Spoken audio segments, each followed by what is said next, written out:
Here we are, welcome to Gold Valley. Just going to run through my normal checks, but everything should be good. Just check I've got some audio and some video.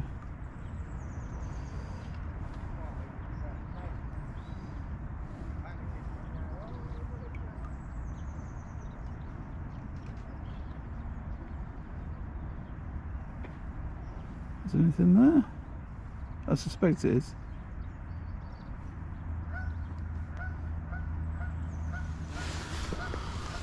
Give me a moment, please, caller. There we go. Right, and some audio. Is there anything there? There we are. I suspect it is. Morning, everybody. Welcome to Gold Valley for the Sunday Open. It's the end of December. And I decided to come to one of my favourite venues, Gold Valley, for the Sunday Open. It's quite a lot of anglers on today. I think that there is 28 anglers, which is a fantastic turnout just before New Year. And I've drawn on peg 45 on Gold Lake, and I've got a fish topping in front of me. Well, that might be in front of the person next to me. But yeah, here we are. I'm just trying to sort this camera out. It's all a bit wonky. Excuse me. Right, I'm fishing the pole line. So I'll just go over what I'm going to do today. Firstly, let's talk about what I think I'm going to catch. I think you've got to catch £50 plus today. I think £40 of that has got to be carp, and maybe £10 of bream. They run a split pool. So I'm in the main pool and the silverfish pool, which is a separate pool run only for silverfish. So I'm in that, so I'm going to try and catch some bream. So set up today, pretty simple, maggot feeder, £8 ST, down to a Guru speed bead, little black cap, 30 gram. Then I've got an 019 hook length to a size 14 MWG from Guru. That's going to get chucked around the peg all over the place. And then I've got two rigs for the pole line. First one is a carp rig, a black hydro 019 1 gram float, 017 hook length, little bulk, one dropper, size 14 again, MWG from Guru. And then I've got a bream rig, slightly different, blue hydro, same 1 gram float, 015 down to 011. Little bulk with a little tuning stop, and then a size 18 SLWG. In terms of what am I going to do, I'm going to feed some ground bait to start on the pole line. I'm going to chuck the little feeder around for an hour with the all in, so I'm going to give it at least an hour on the pole line, and I'm going to have a look. So I'm just going to put the first little bait in. Morning Thomas, yeah, no breeze at all. So I've got green bream for advantage baits in there, mixed 2/3, 1/3 with micros. So I'm going to put in 1 pot of loose and then 2 balls with a bit of loose. I want a decent amount of bait because I want to try and catch a decent amount of fish off this line, and I don't want to top up. So bear me a second, I'll just sort that out. So if you want to catch bream at this venue, one of the golden rules is don't top up. So you've got to put enough in to start with. It's going to last you the match. So I'm just going to spread that loose ground bait around.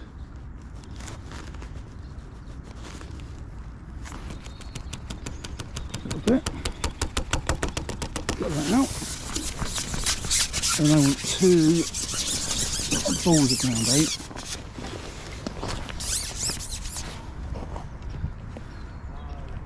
Smallish balls, then a bit more loose. There's that one. And that's going to go right over where I plan to fish.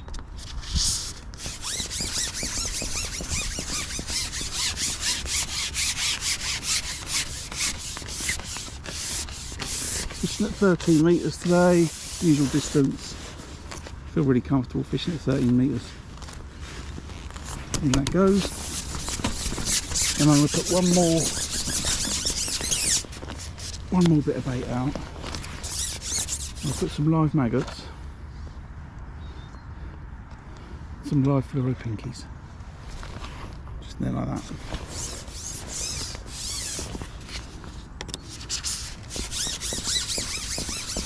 And then you'll be pleased to know I've forgotten something quite important, which is the dolly butt for my pole, because the bream and everything else can often sit just beyond the bait.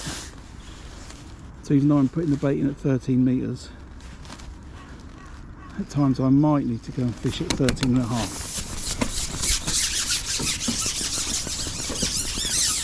So before I do anything else, I'm going to go and get that. Hopefully I won't drop the connection. If I do, I'll just restart and have to re-intro. Morning Steve and morning Neil. Yeah, I know. It's funny, I came with Neil yesterday, we had a quick practice. We fished on Syndicate Lake. Because there are so many people fishing today, Syndicate Lake and Gold Lake are in. So, dolly butt for my pole. And then we're good.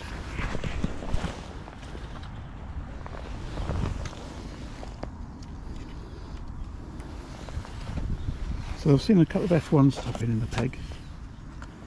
I'm just going to fish 3 maggots on this size 14 hook.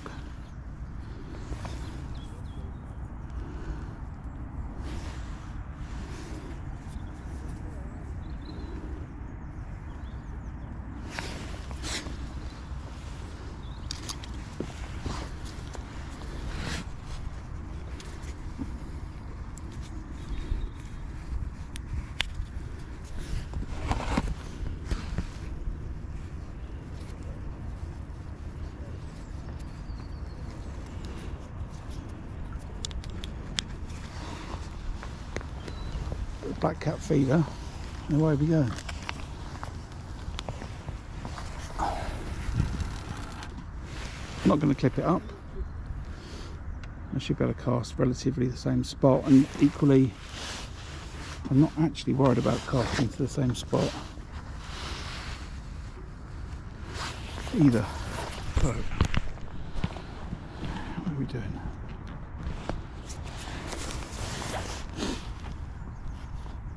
Side trace, pretty simple. Red maggot. I've got a load more behind me, ground bait, and then some pinkies.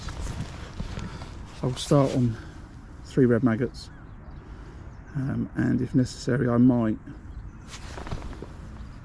tie a size 16 actually. Okay, was connection lost? Okay. For some reason my cameras are playing up.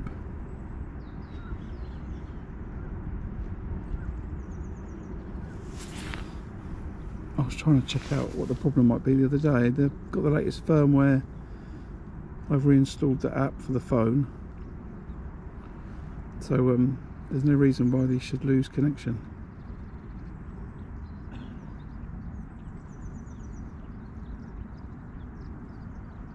Curious.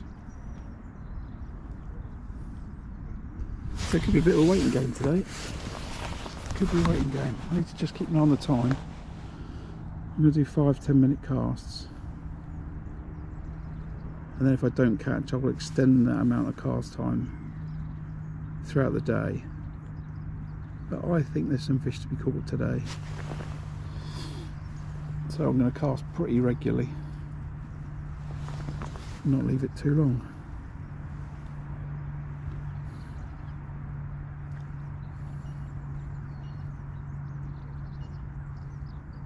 Look at that big lump there. If you can see that. 8-pound carp just swimming in front of me. Just chuck some maggots at it. I don't know why I've chucked some maggots at it. Interestingly, I've got my angling coach Mark next to me, so you might hear me shout towards him today. Normally we're discussing things on the way home when I drive home, but he's right next to me today, so if I do anything wrong, you might shout at me. Just had a big lump just go in front of me, rod tip. Did you really? Yeah. We were doing that the other week on Syndicate. A few more fish topping now, which is a good thing. Yeah.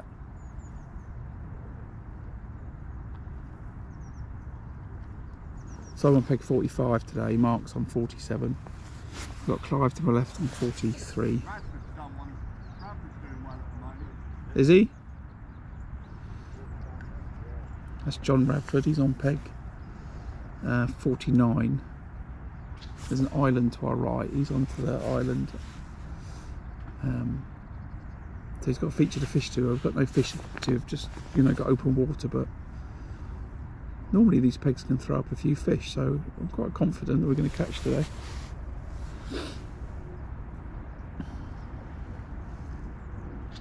There is some fish moving. There's more fish moving in front of Mark, actually. They're moving, I think that's probably right. They're on about the middle third, I would say, of the lake.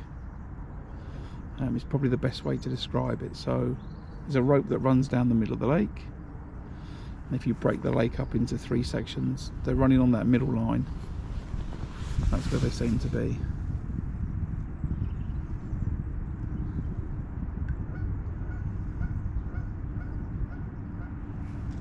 I think what we'll do is we'll just try 3 red maggots, then 2 red maggots and a fluoro pinky.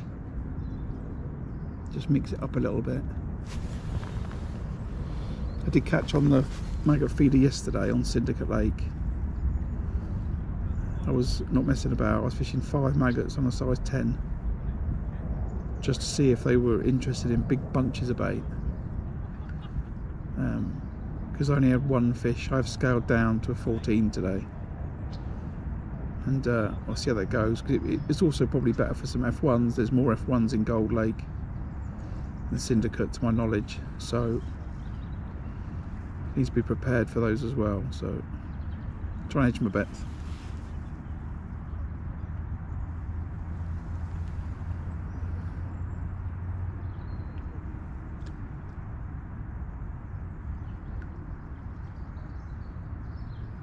It's quite a grey and gloomy day today.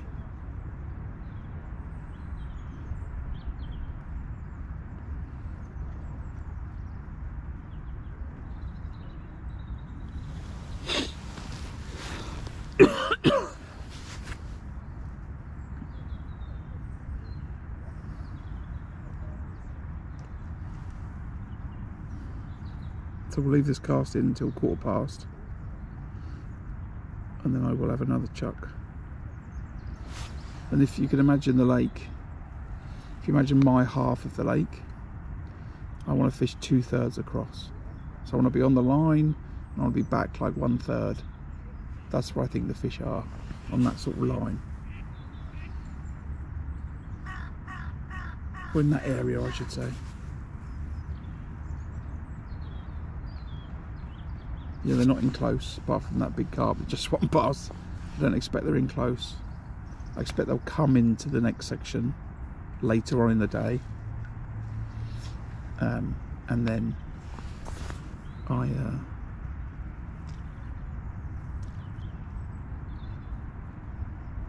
hope to see some action on the pole line. But for now, I want to concentrate fishing in that other third.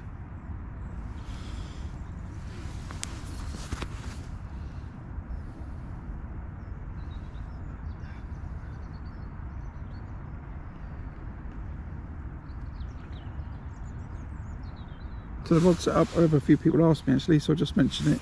I'm fishing with Daiwa Connoisseur 11 foot. They're 11/12 foot. You've got an extra section, but they're 11 foots. I've had these for about 10-12 years now. And then the reel is a TDR 3012, equally about 10 years old. That's loaded up with 8-pound Daiwa ST line. You know, the carp in this lake go up to 30-pound, so no messing about.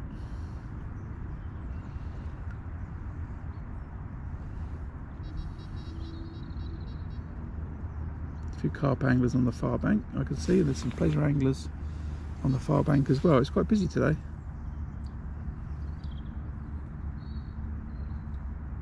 It's quite a lot on the match.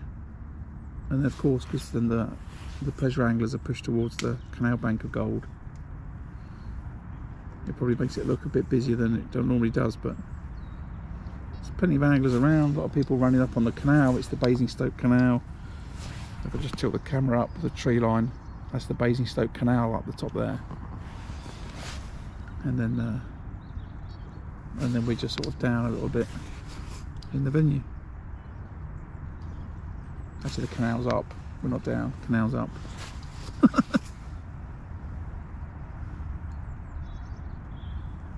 Right. I was hoping for an early fish.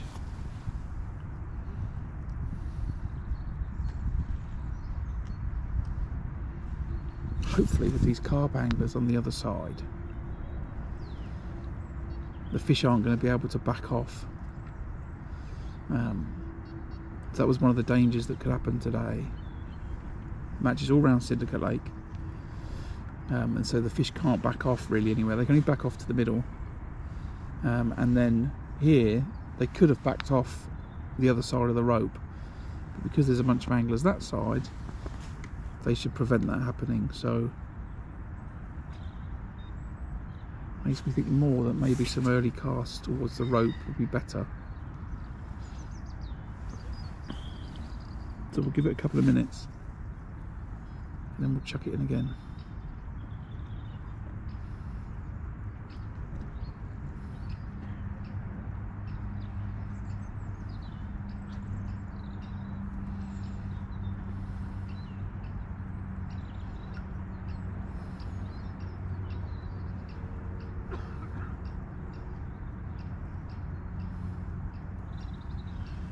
There's no indications on that tip so far.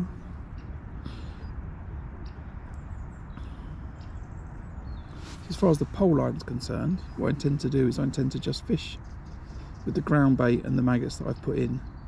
I'll go over that in an hour's time. You got that on? No. I intend to go on the pole line. Did it?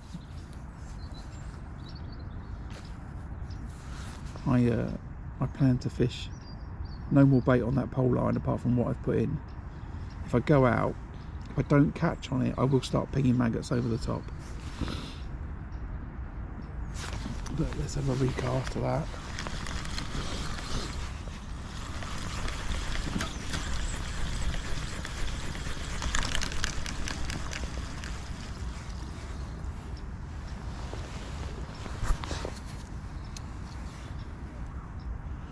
Ping a maggot off and stick a fluoro pinky on.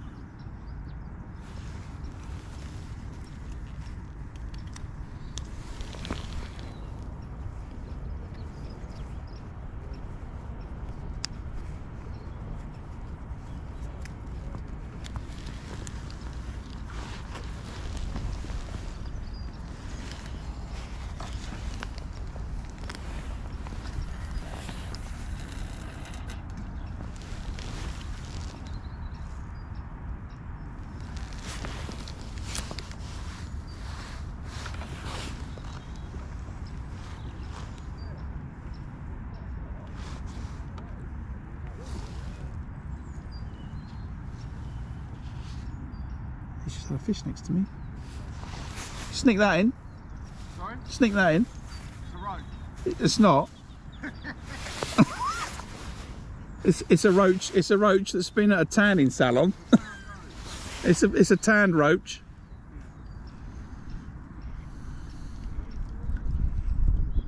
He's just had a F1 next to me, about £2.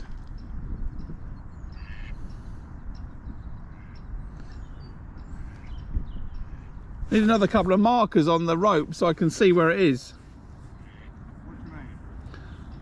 So I can see. You've got no boys in front of you. I've got no boys. Use one of the pegs. Right. We've got on you. There we go. I don't mind fishing over an area with maggots. That's what I tell everyone anyway. Is it?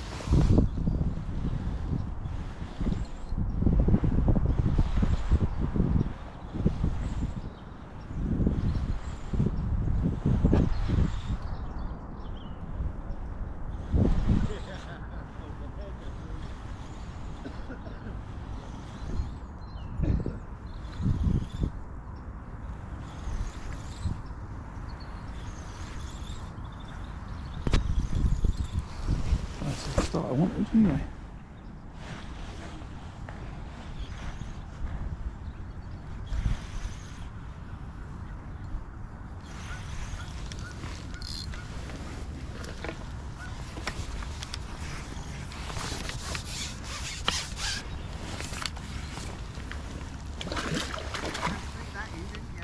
Rudd. It's a rudd. Golden rudd. Hey? Yeah.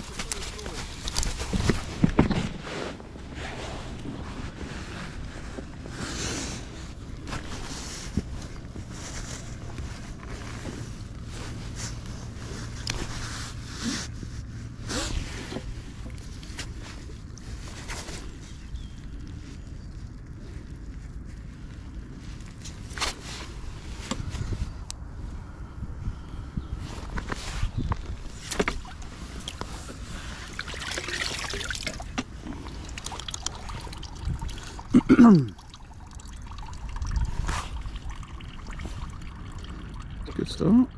Myself £2 for that F1. So I'm going to go back out, same spot. Double marrow fluoro pinky.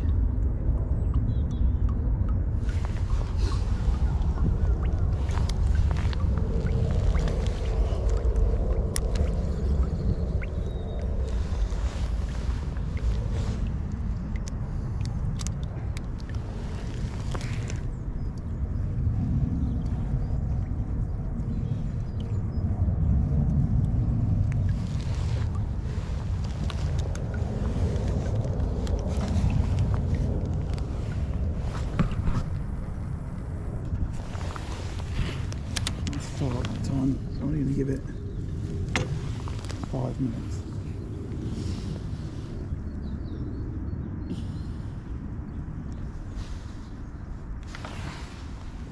Right, what's the time? 21st.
Morning everybody, if you just joined, welcome to the fishing stream. I'm fishing at Goldvalley today on the causeway bank of Gold on peg 45 on the open match. I've just had one F1.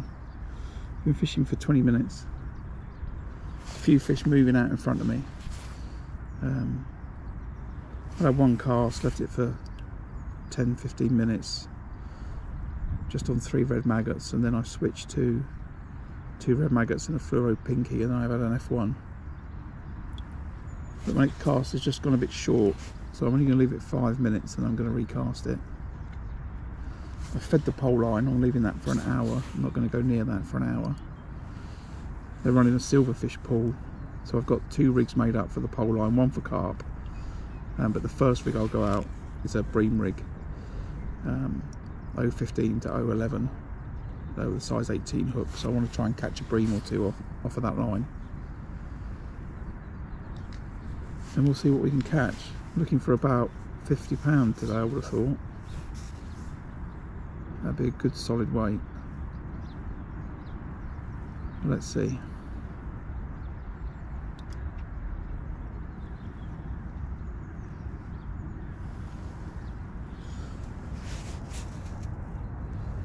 I think every one of the anglers that's fishing today is a regular. In fact, I'm probably the least regular that's fishing. So I'm up against it.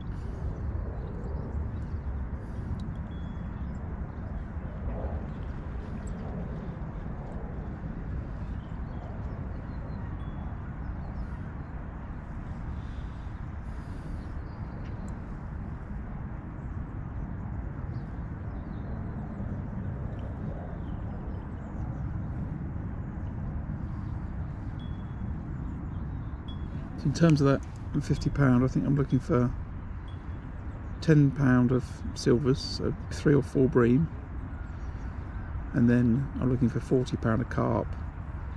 Ironically, I've caught an F1, so just going to change that. The carp in here, they're all sorts of sizes, everything up to £30. So you've got to be prepared to catch those sorts of fish. To that extent, I've got 2 landing nets today. I've got my normal net, and then over there I've got a big net, just in case.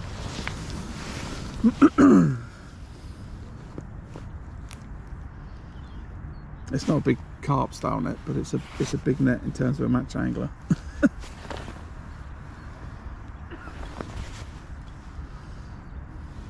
Right, it's been 4 minutes. I'm just going to give it another minute, and then I'm going to recast this.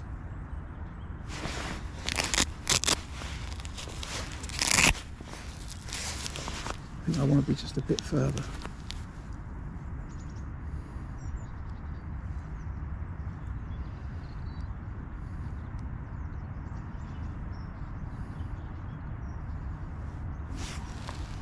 So we have to, because I think the fish are bigger and that type of stuff. I've got a lot more time for chatting today, so if you've got any questions you want to ask about the stream or fishing at gold or anything like that, then just pop them in the chat and either I or someone else will probably answer them. If you've got any questions about the setup or anything like that, streaming stuff, just let me know. And I'll do my best to answer.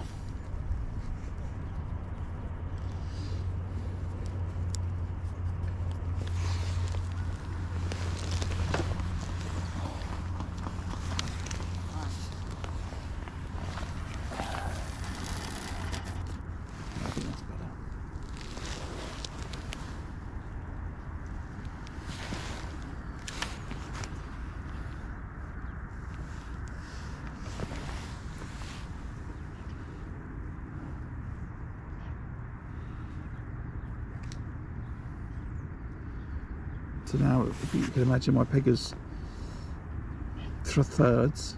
I'm fishing halfway into the last third. I might have to get Microsoft Paint out and draw you a picture of where I'm talking about, if it's not too clear for everybody. But I always split my peg up into thirds as a sort of reference point of where I think I'm trying to fish. You know, the pole line is effectively the first third, then I've got the next third, and then I've got the last third towards the rope. And, you know, when I'm fishing, I think about where am I going to draw fish from. So if I fish the pole line at the, you know, the outside of the first third, I'm drawing fish from the first and second third towards that pole line. You know, from my bank here out to there, and then I've got the third for where I'm going to try and fish the feeder. I've probably made that overly complicated. I'm fishing the pole at 13 metres. I'm fishing the feeder at about 30 metres. Maybe that's easier. And the rope, I imagine, is about 40, 45 metres. How far do you reckon that rope is? Here? Yeah, 45 metres? No, not that far. 44? 40 metres from us. Yeah, okay.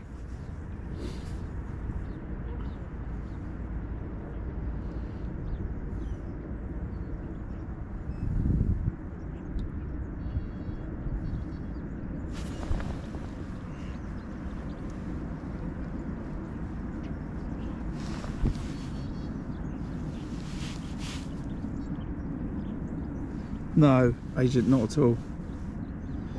Not at all. All of the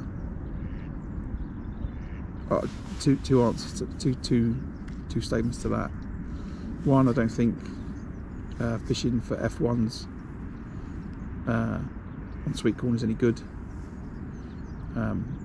So that sort of rules it out because there's loads of F1s in the venue, so that sort of throws that bait out. Secondly, all of the match reports are that people are catching carp on maggots, and they're not fishing dead maggots, they're fishing live maggots. There's a lot of people fishing maggot feeders. There's a lot of carp getting caught on live maggots, so that's the predominant bait.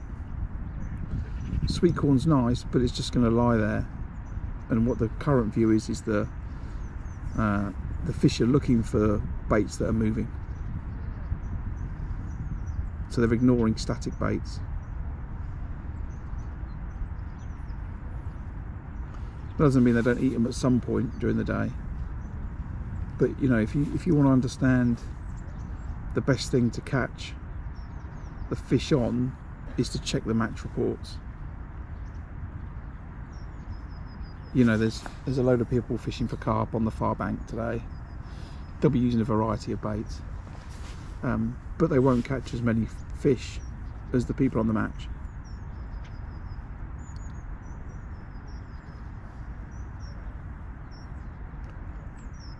That's just a simple thing, really.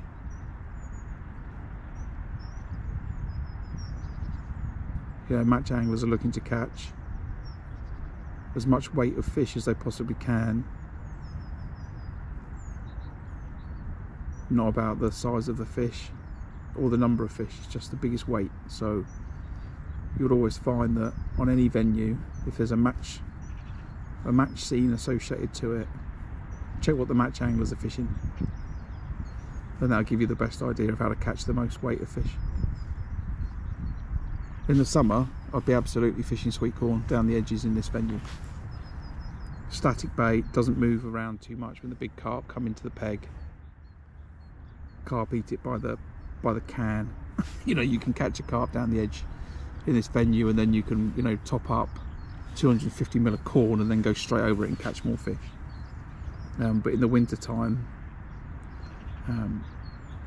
that's not what they're after. You could chuck it around on a lead, and if people weren't catching on a maggot feeder, that's probably what I would be doing. But I'll be fishing a wafter. I'm not sure if the venue's currently allowing bread on the hook. It doesn't allow bread normally, but it might do at the moment, but I haven't bought any, so it doesn't matter. But yeah, so you might chuck some static baits around, but yeah, I would avoid sweet corn in the winter.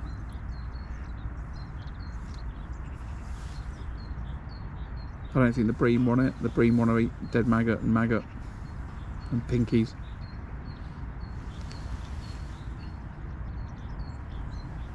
Yeah, exactly. You've got to be in tune to the venue. That's the thing where I say I'm up it today, because I think I'm probably the only person fishing that's not fishing it regularly. You know, I fished the venue a lot over the years, but the venues change and the stockings change. One fish. Interestingly, neither of us have had a fish since. Not that I've seen anyway.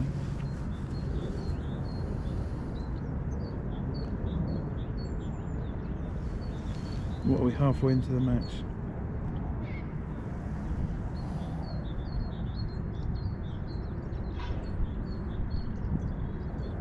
Yeah, I think I love worm as a bait. I think right now with the lake going clear, although it has coloured it up a little bit, the red maggots are really visible, really visible to the fish.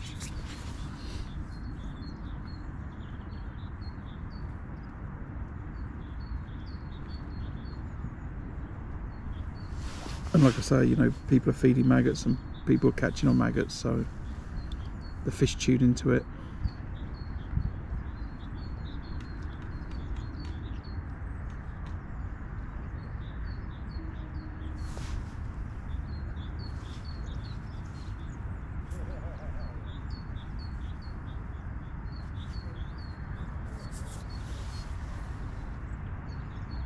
itching to start firing some maggots over that pole line, but I'm going to leave it for an hour.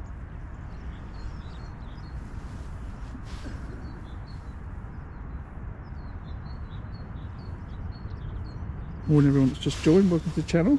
See the numbers rising. Hopefully everyone's having a nice Christmas and getting ready for New Year. I'm going to spend the next couple of days tying rigs for Tunnel Barn Farm personally. And then hopefully get on the Tunnel Barn Farm New Year's Day match. I'll call up tomorrow and get booked in for that, I think.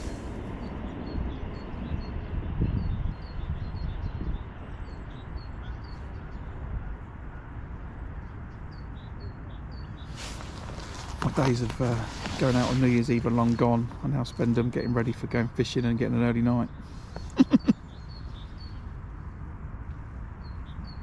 Funny enough, I was here last New Year's Day, not on Gold Lake, I was on Syndicate Lake on peg 118. I caught a bunch of F1s, I wasn't expecting it. I'll give this a little bit longer. Morning Portsmouth angler. It's got another fish next door. Is that another roach? You won't believe this. It's an ornamental bream. Is it? Is it? Are we having one of those Alex and Carl species challenges?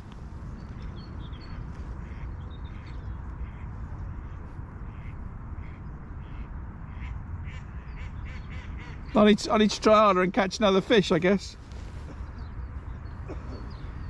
It's just another F1 next to me, about £3.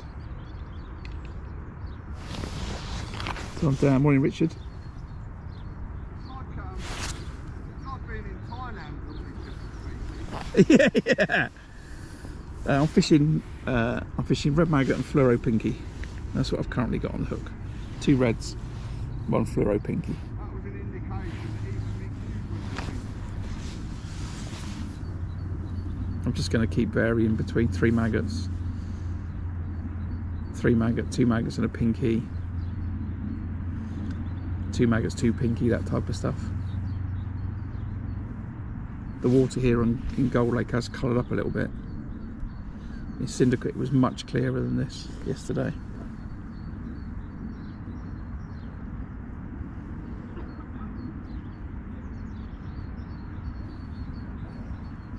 We'll give this another couple of minutes and then bring it in. 3 nets. Why 3 nets? Firstly, they're fishing a silverfish pool, so I need a separate net for silvers. And I only want to put £40 in a net, and I want to catch more than £40, so I've got 2 nets in. Simple answer to that. I'm confident. Maybe overly confident, but I'm confident. So yeah, you're not allowed to mix the silverfish with the carp. In fact, you're not allowed to mix the silverfish with the carp any time at Gold. Saying that.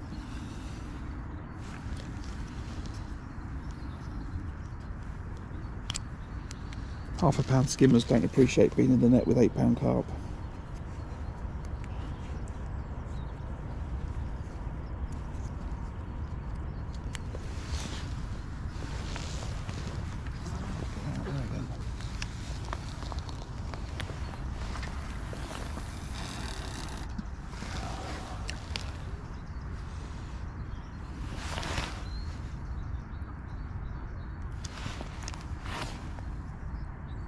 Yeah, I've got England International Mark Eves next to me. That's who I've got next to me. So the pressure's on.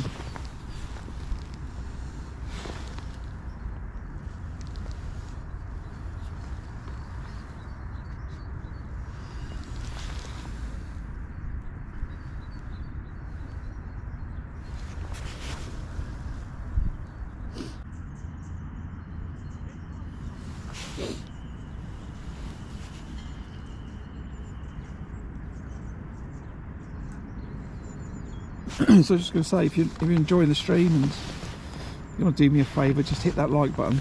I really appreciate it. It helps show that there's some interaction with the stream, and you know, sends it out in front of more people. So if you could do that, that'd be awesome. I'd really appreciate it. And if you're enjoying it, you know, hit the subscribe button, come back next time. It's easy to find me again then. Hit the notifications and you'll see when I'm fishing again next, which will be Christmas, New Year's Day. Hopefully it's on a barn farm, but I do have some issues streaming there, so it might not be then. But yeah, if you hit the subscribe button, it's a free way to support the channel, and it helps visibility for other people, so I would appreciate that. Right, where's my next fish coming from? Gonna give this cast 10 minutes.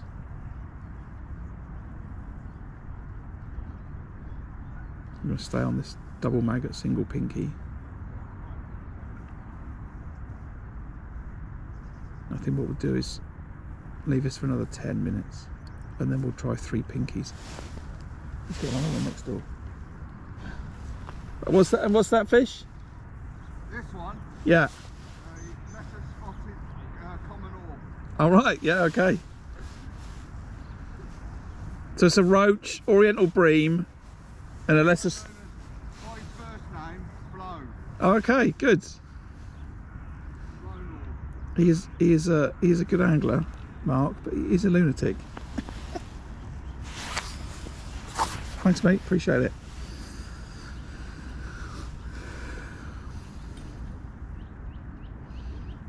So I'm going to do what you have to do in all matches now. I'm going to watch where he casts,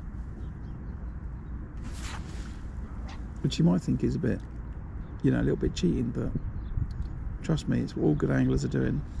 They're watching the anglers around them, especially if they're catching.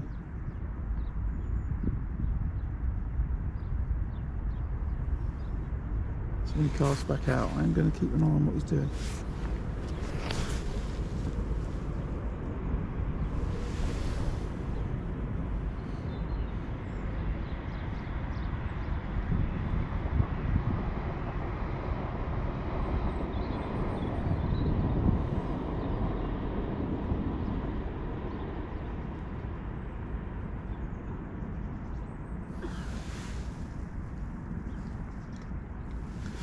Same line as me.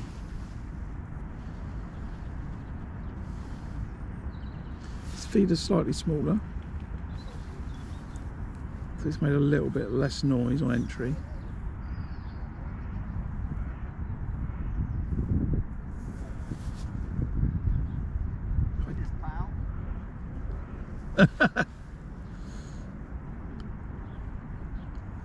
So yeah, what the difference is between what I'm doing and what Mark's doing. Mark's fishing a maggot feeder.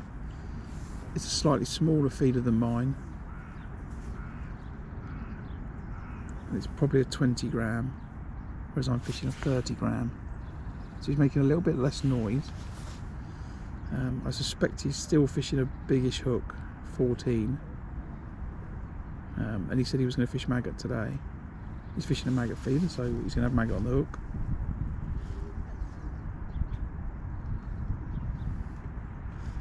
So other than that, we're not really doing anything different, I don't think.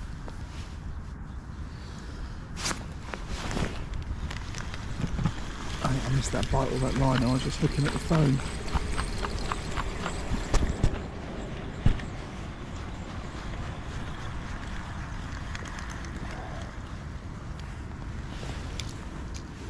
I think he's disappeared. So I'll see what we'll do.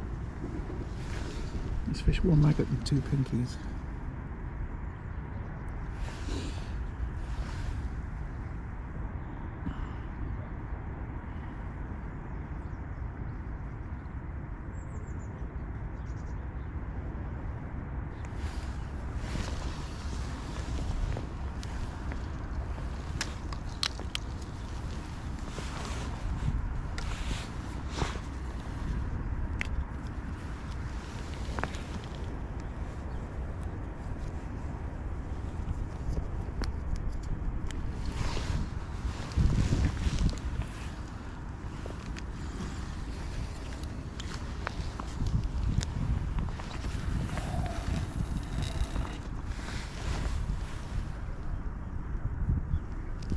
He's noisier, that's for sure.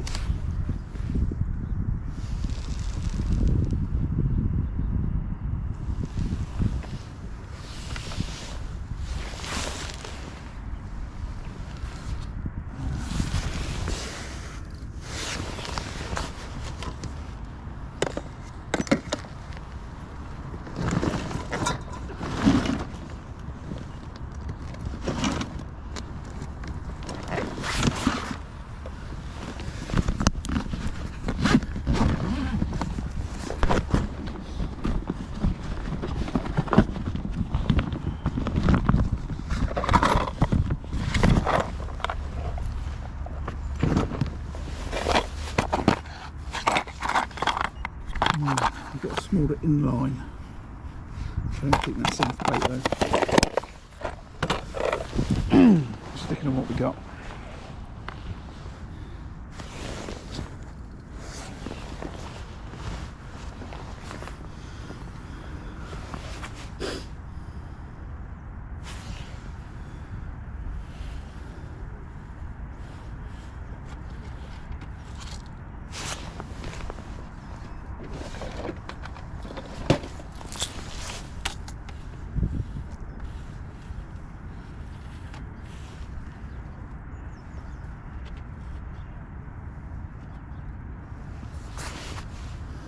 So 1 fish to me, 3 fish to Mark, but an 8-pound carp will level us up nicely, so fingers crossed. Can have a look on that pole line in 15 minutes.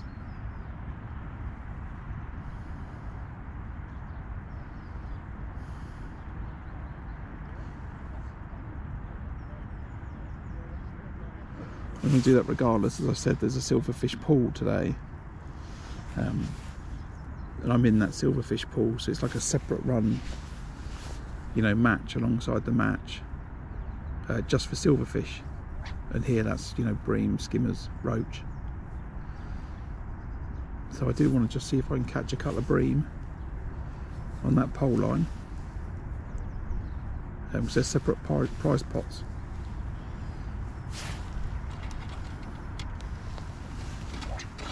And then if I don't catch any bream on it, then I will I'll start firing maggots over the top. You know what that one's for? 2 quid. That was 2 quid off Billy.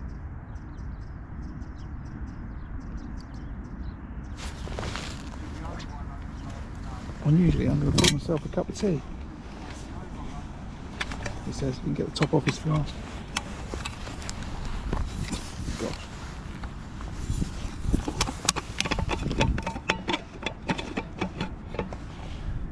That would have been embarrassing, wouldn't it? I've got like 60 people watching. I can't undo my flask.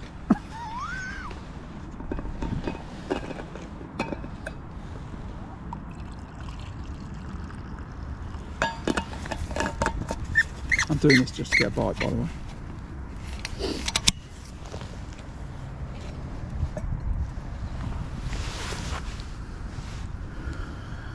Didn't happen, did it?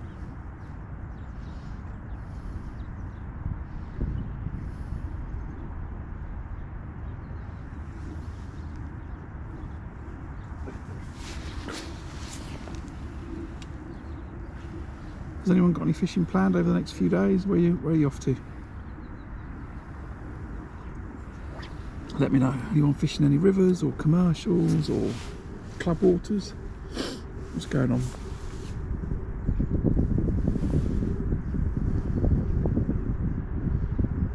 Weather's not too bad. It's about 6-7 degrees around here today.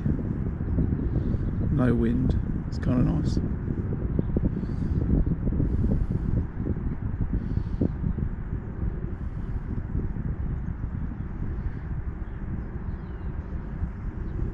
But yeah, I'm curious. You just lost match anglers that are fishing.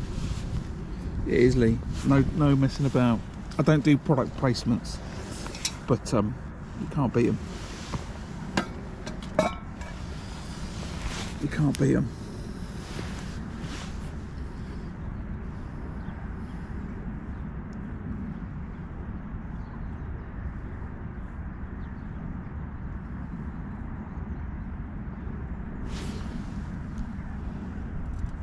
Way off to Daniel. New venue to fish some ground bait fishing.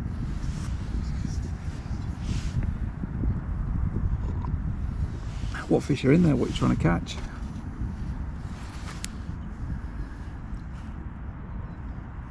Do you mean chucking ground bait in, balling it? Fishing a ground bait, method feeder, what's your plans? Morning, Martin.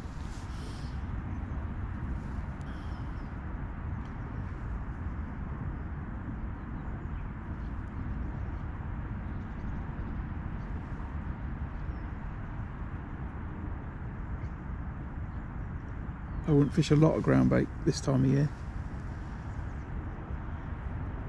With the water clear, in most places, if the fish don't want it, then they just sort of back off away from it. So you have to be a bit careful.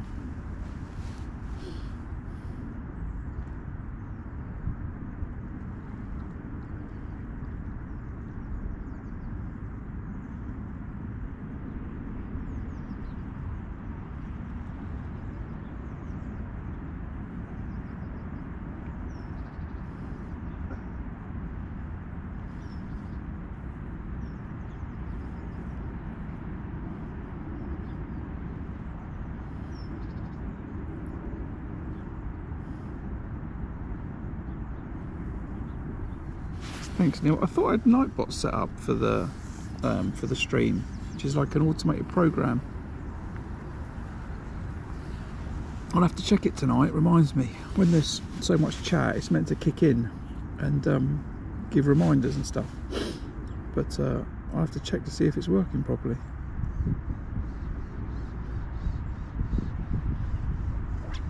This clearly looks like it's not working. Think about it, I've not seen it on the last couple of streams either.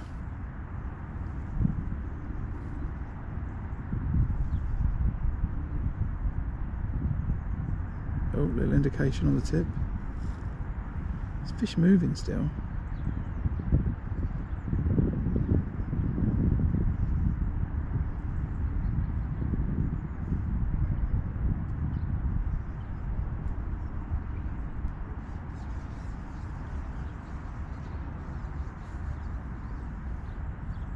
It would be interesting if the thing that separates Mark and I today is the size of the feeder. And then it's the noise and the amount of bait that goes in.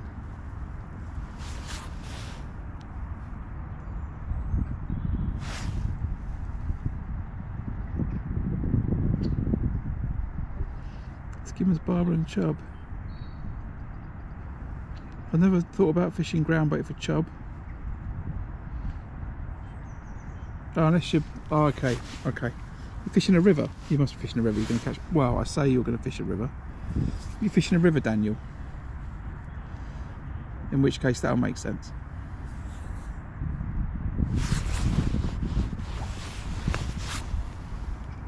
Right, let's have one more cast. And then I'll leave that for 10 minutes and I'll go on the pole.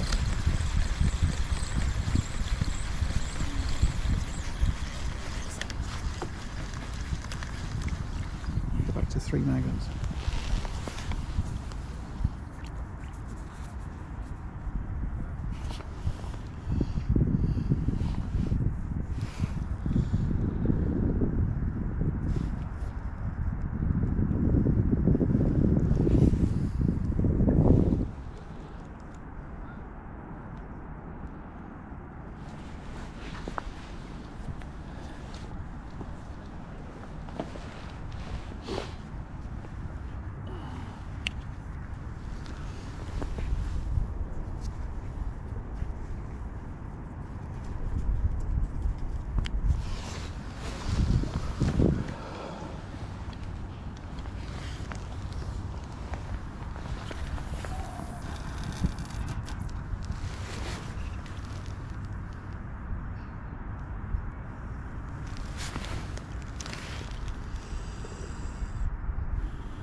gonna just spend a little bit of time just looking out in front of me. I can see a few little bubbles coming up. Maybe they're a bit shorter than where I've cast. Yeah, there's a few actually.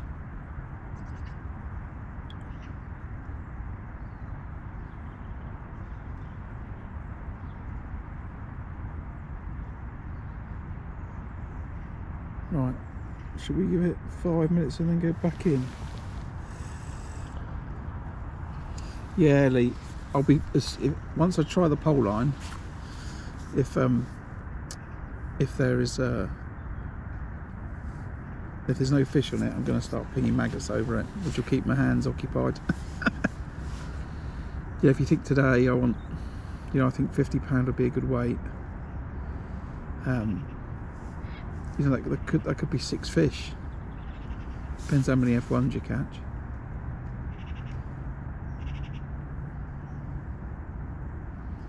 It's not the same as a, straight out. Well, I was going to say straight out F1 venue, but that's the wrong thing to say about tunnel. The mix is the other way around, right? This is lots of carp with a bunch of F1s. Tunnel Barn Farm is a load of F1s with a bunch of carp.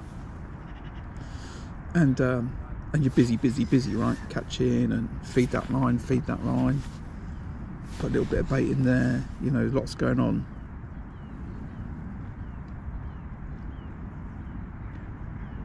In the height of the summer, when I used to fish this a lot, I used to fish the bomb. I used to sit and drink like 2 cans of Coke. And he's another fish now. It's 4 fish. Is that a carp? Another F1.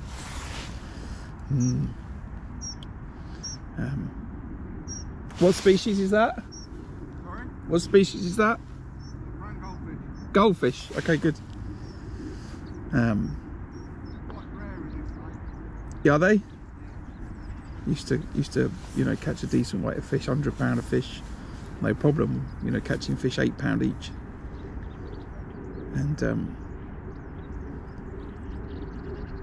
I think I went to Tunnel Barn Farm and I opened a can of Coke and never drunk any of it. It's just busy.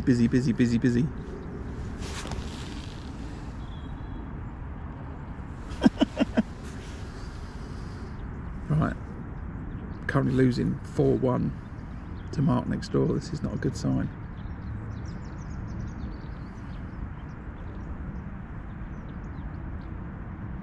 I'm not sure I should be telling everyone on the stream what you're catching. It's making me not look very good.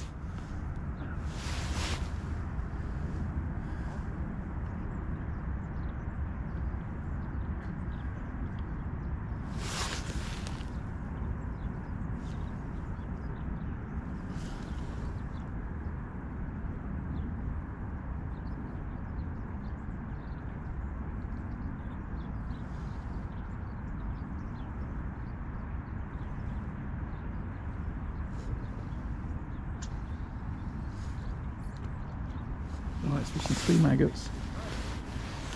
Certainly put 3 maggots or some combination of pinkies and maggots on the hook.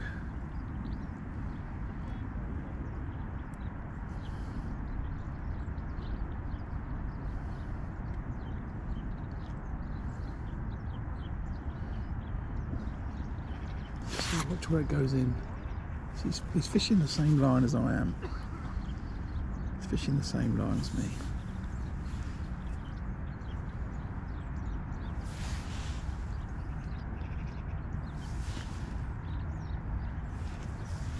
Only difference is that size of feeder,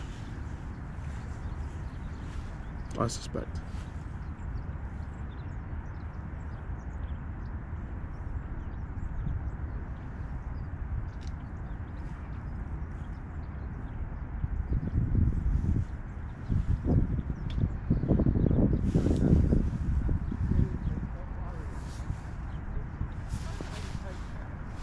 Something I need to think about.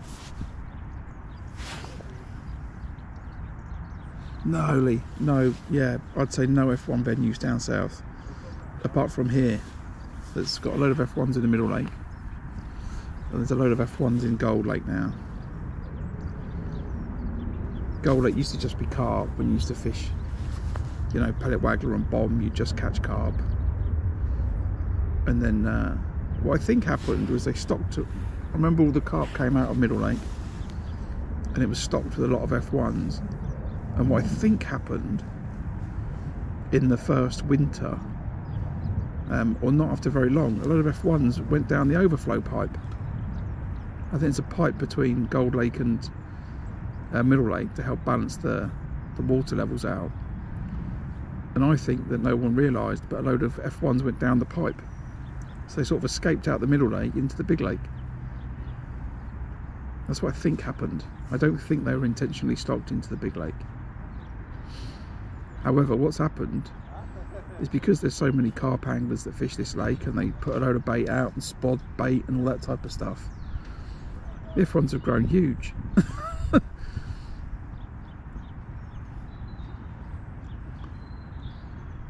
You know, so where I could go to Tunnel Barn Farm and catch F1s and they'll be like £1 to £3, you know, maybe some bigger older fish in Jenny's Lake and stuff like that, but generally £1 to £3 at Tunnel Barn Farm.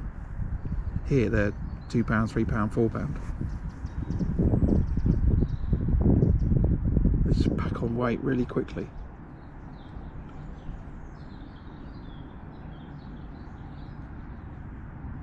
But yeah, I think it was an accident. Right, this is not happening really, is it?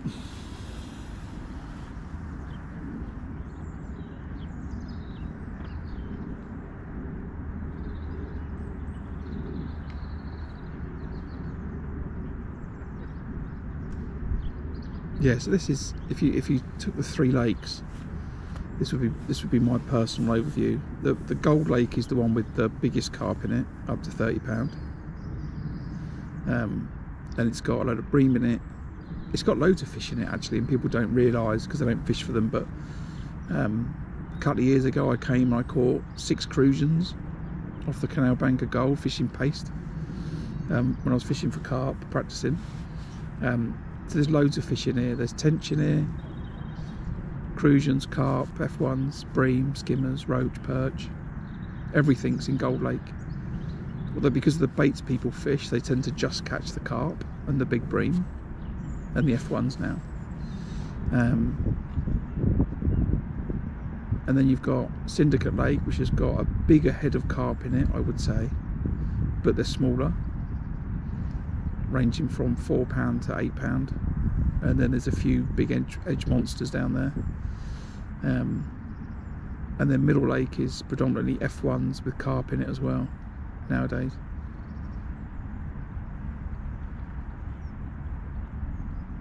The F1s are good. They provide, you know, all year round action for people that want to come and, you know, fish a float and feed maggots and stuff like that.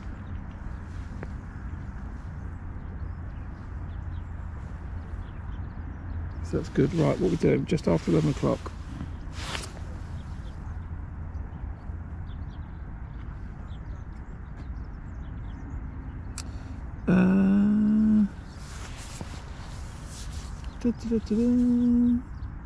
Morning, Jeffrey.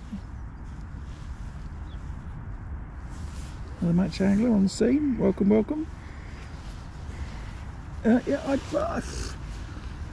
Yeah, round here. Someone will say I've done disservice somewhere, but what have you got? You've got Gold Valley here. You've got Willow Park round the corner, which has got the Middle Lake and Little Lake. They have matches on there. And then you've got Farnham Angling Society, own a lot of the waters around here, and I think they've got a relatively healthy match scene in the club. A lot of waters that used to be either owned by Farnborough and District Angling Society or some of them owned by Farnham Angling Society, but I think Farnham own the majority of them now. So you've got here, you've got Willow Park. A lot of people would then also fish Willingshurst, which you might see quite a lot. You might see it just because Jimmy Bullard fishes there quite a lot. and they do a lot of Fish South competitions. Are at Willingshurst, but that's in the other side of Guildford. That's a good hour's drive from here. So if you're where I am, I'm up in Abingdon nowadays. That's a good 2 hours drive. It's too far for me to drive. It's actually easier for me to drive to the Midlands and go to Tunnel Barn Farm. And then you've got to go way down south to Viaduct, and there's probably a bunch of venues in between, right? But the anglers around here, I think, bounce between Goldvalley, Willow Park, Willingshurst. And healthy, I would say, yeah. You know, the matches are run here Wednesdays, Saturdays and Sundays.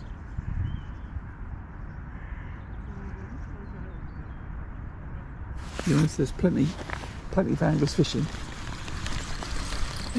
I don't know the status of the local clubs anymore.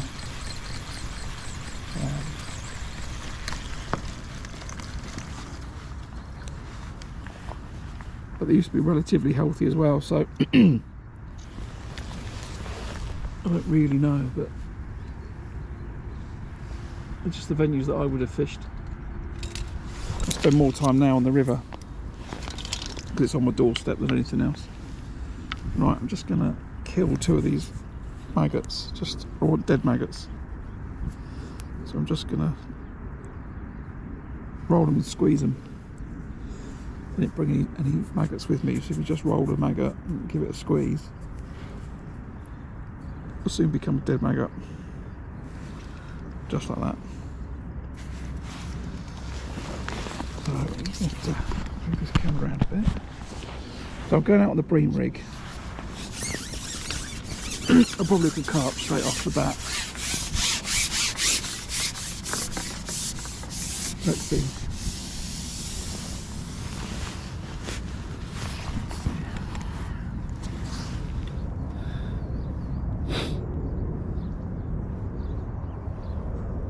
Is there anything over that ground bait that I've put in? So that ground bait was green bream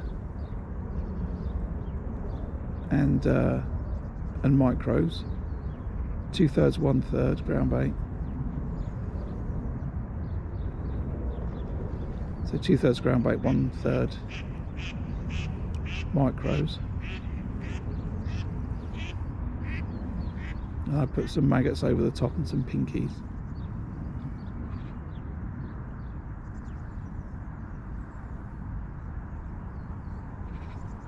And then the purpose was to try and catch some bream off of this line, and maybe some carp later. So that's the plan. Felt like an indication.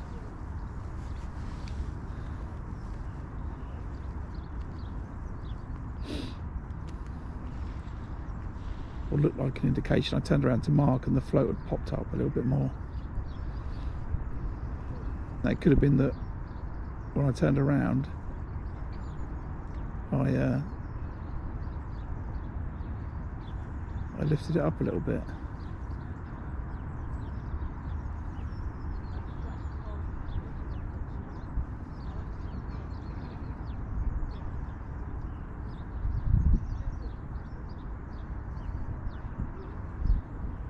If there's bream here, I expect to get a bite pretty quick.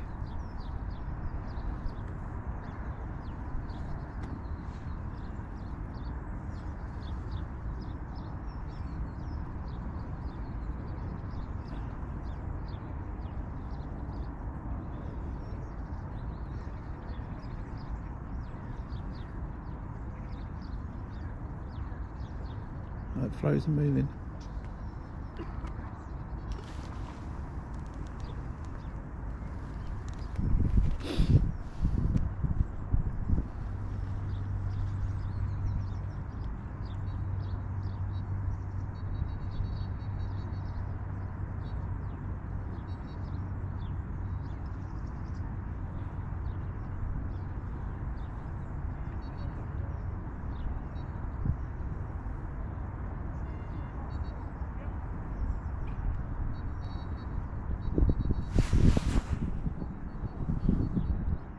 Can't catch bream on this line, I will start firing maggots, and then either some F1s will turn up, or carp will turn up, one of the two.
I'll put that poly butt on.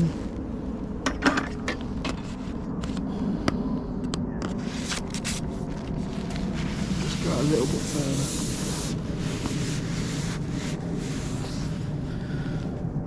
See if they're there.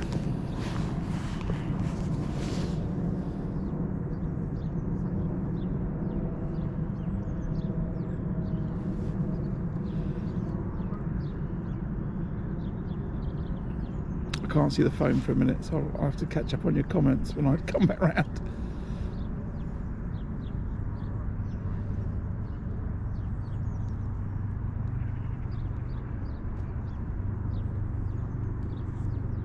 Bream especially can sit off the bait.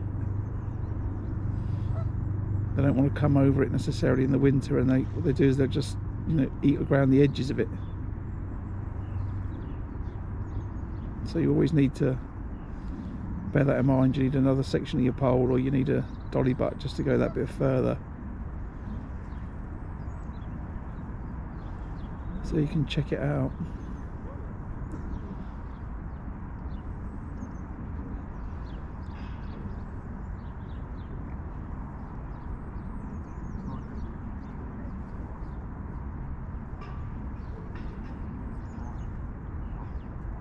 That looks like there's no fish at the inn, which is unfortunate.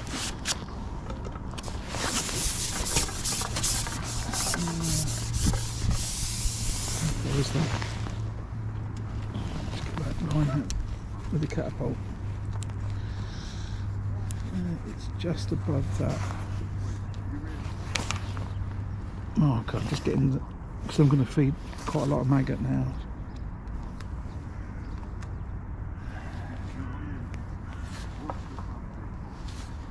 Drop in the back shop. There, a bit further. Right.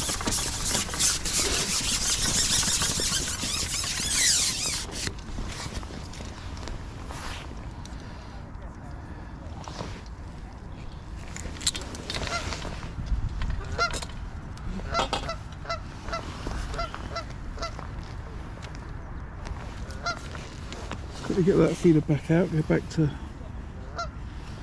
2 maggots and a pinky.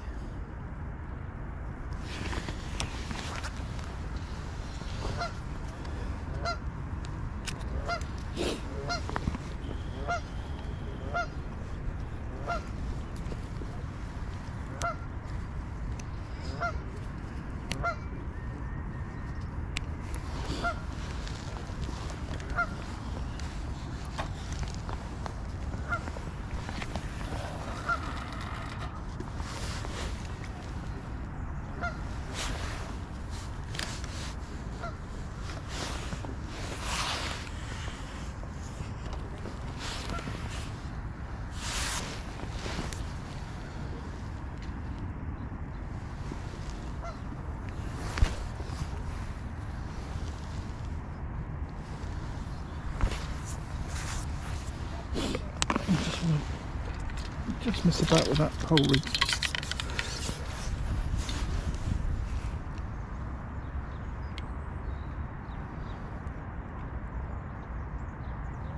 That shot's a bit close. I just want to shorten the rig.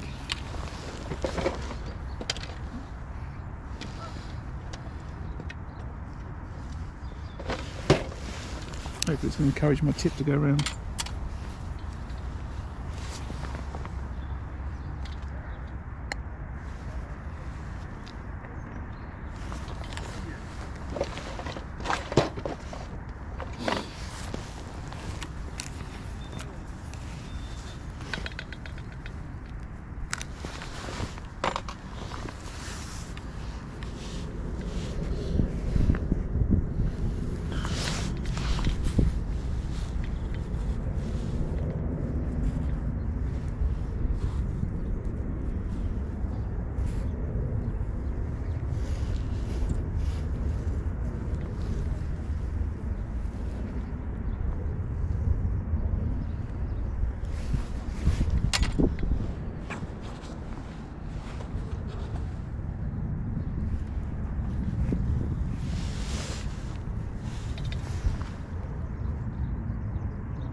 Alright, all done.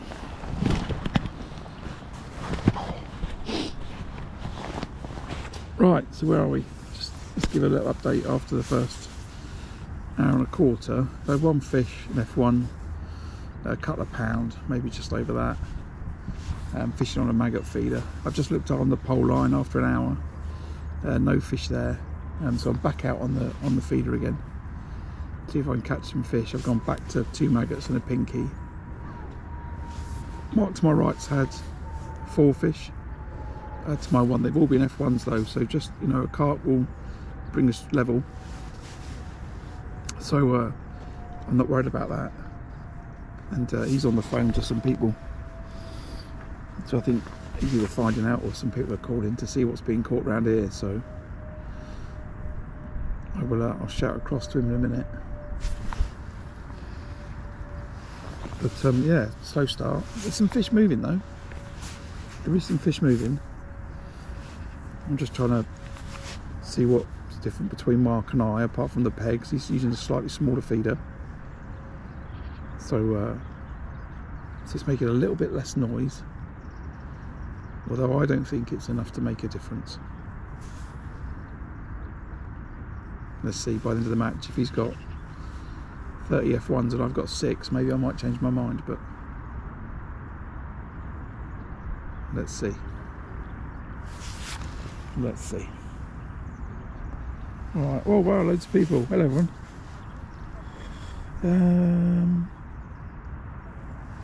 Right, where was everybody? Right. Jeffrey, a lot of F1s were taken out of Middle Lake. It's been fishing rubbish. The thing about F1s in Middle Lake, on the winter they like to shoal up. So unless your mates are fishing matches, Jeffrey, that could be the problem, because the fish just aren't where they are. You know, I think they fished a match on Middle Lake a couple of weeks ago. I think Will Raisin made a post himself. He was fishing on the match. He caught 1 fish. It was a 12-pound carp. I don't think they've taken them out. You just find in the winter they shoal up. So you could be fishing at one end of the lake and they're just balled up down the other end. That can happen. And then you've also got to remember that there's quite a lot of shallow pegs in the Middle Lake, where there used to be some old islands and they've cut the tops off the islands. So people fish there sometimes and don't realise how shallow it is. And I don't think the F1s want to be in that shallow water at this time of year. There's a video I did not too long ago when I was on the Middle Lake, and I actually got photograph from the lake years ago that shows where the islands are. So if you go back, have a look at that, show your mates. Tell them don't fish near there in the winter. Just that. Right, yeah, Neil says, yeah, agrees, they're balled up.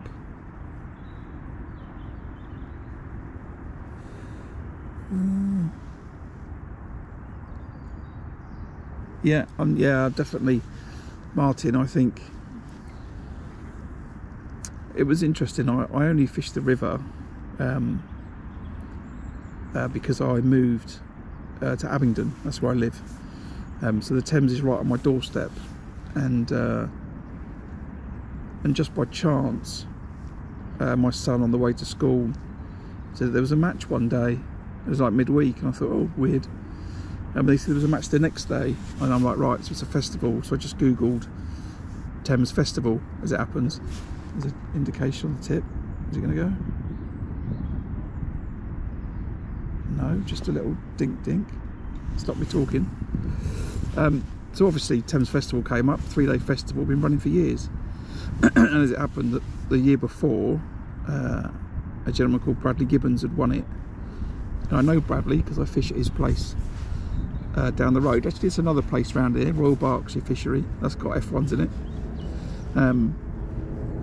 So yeah, I called him up and he said it's a great stretch of Thames. So fast forward 2 years later, I'm an avid angler on the Thames.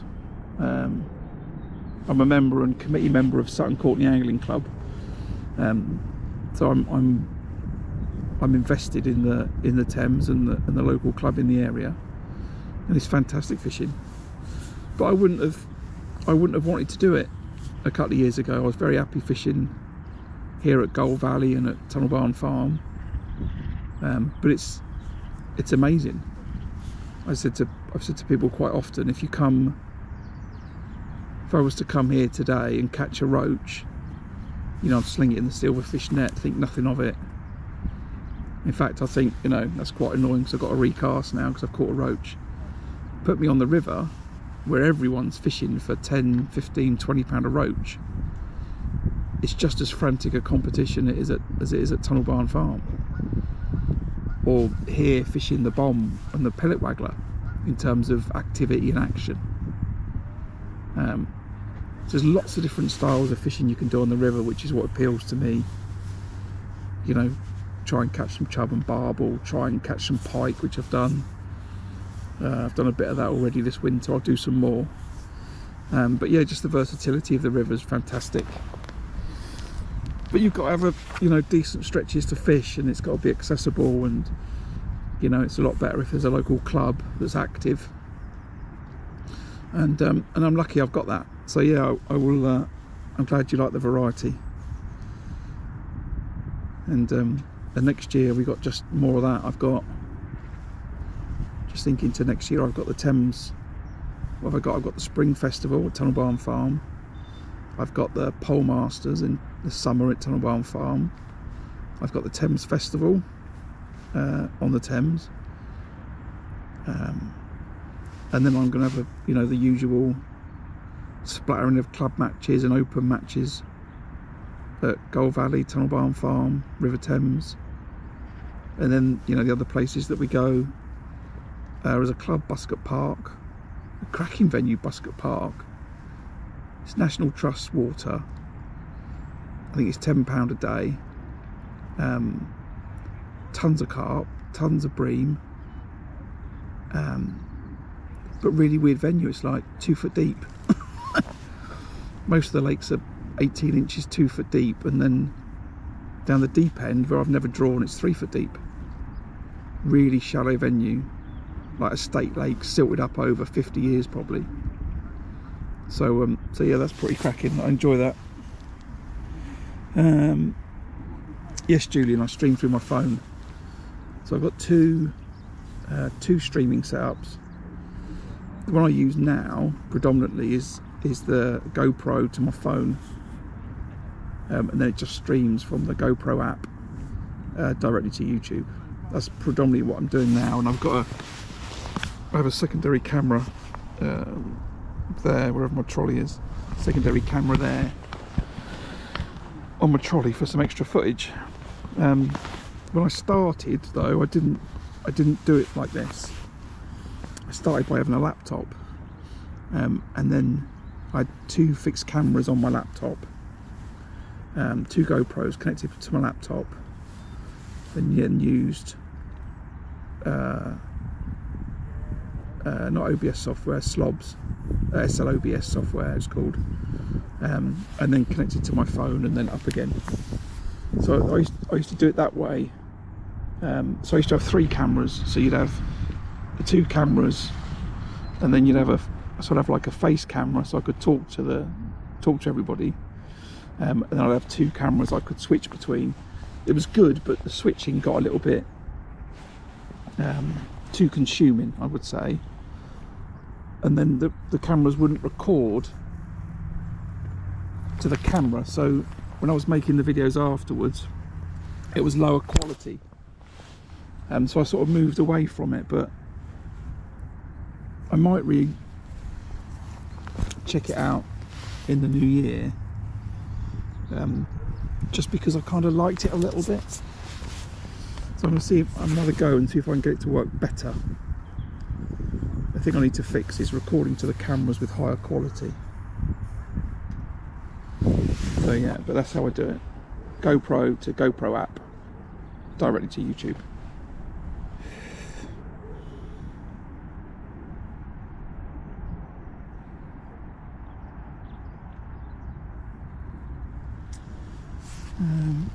What else? I think we're on a new channel record, by the way. It's 73 views. What does Neil say? Nice to see how you tackled the match. What do you think of your Arity pole? Would it be nice to hear your take? This is the simple story of how I bought an Arity pole. I watched a video of Will Raisin, and he said the Arity pole is the best pole he's ever used. Now that was the promotional video for the Arity pole. However, I've known Will since we were kids, and I said to him, do you really think it's that good? And he went, yes I do. This was before the air pole came out, and I was going to invest in a pole to fish here, you know, that type of stuff. So that's the choice that I made. Then they brought out the Air Z, the Arity Pro, and then I switched. So this is an Arity Pro, Arity XLS. I don't know what it's called. It's not an Arity. It's the next one up. And I don't think they do it anymore. Probably because it's annoyingly some of the sections are too long for most rod bags. But yeah, so this is an Arity Pro or XLS. But yeah, it was because Will said it was the best pole I'd ever used, and you know, I believed him, and I do believe him. And it is an awesome pole, and I think that the Air is probably a better pole, and I think the Air Z or whatever is probably a better pole again. But they're not going to make my fishing any different. I don't fish 16 meters a lot. You know, and I've even drawn at places in Tunnel Barn Farm where you should fish 16.5 meters to an island. You know, and people have laughed because they let me say that, no, I'm not fishing that if it's a world championship. But yeah, so it came highly recommended, and it's been a fantastic pole. The only issue, because there is a couple of issues, which is that I'm clumsy as an angler, and every now and then I go and snap a number 4, tread on it or kick it between the legs in my box. So that happens. But yeah, I think the Arity is a brilliant pole. All of that diver range. I think it's a good brand, and I think they produce decent kit.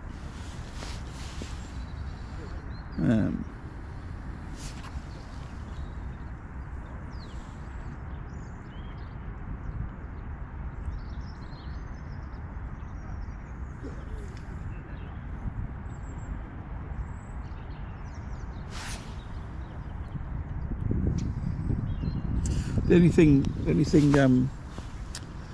Julian, is I do have an unlimited data on my phone, because you use quite a lot of data. Upload directly, you know, I stream a lot, so it consumes a lot of data. So I'm on an unlimited data plan. No, I've got no heated clothing, which is why I'm rubbing my hands like that, 'cause I'm cold.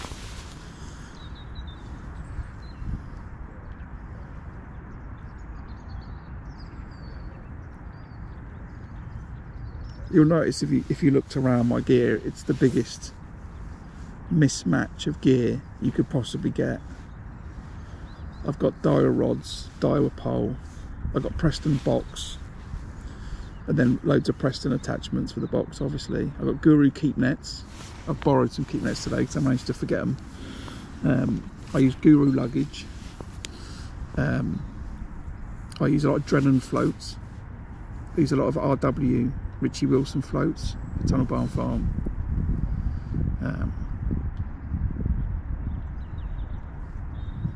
Mixture of, you know, new and really old bait boxes. So I kind of use the bits of gear that I want to use. Simple as that. I'm like, you know, I think that's good, I'll use that. There's some brands that don't feature in my lineup at all. I've got nothing from Matrix, I've got nothing from MIDI, although I was looking at a Matrix landing net handle. Not landing net handle, landing net head. The Matrix do a really shallow one, which will be much better for F1s. So I might go and buy myself a little Matrix landing net head. So yeah, I have just a complete hodgepodge of gear.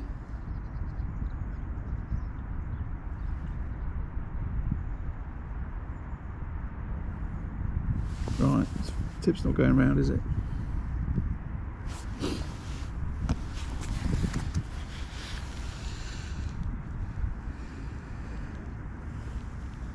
Yeah, I just use the stuff that I think's good and reliable.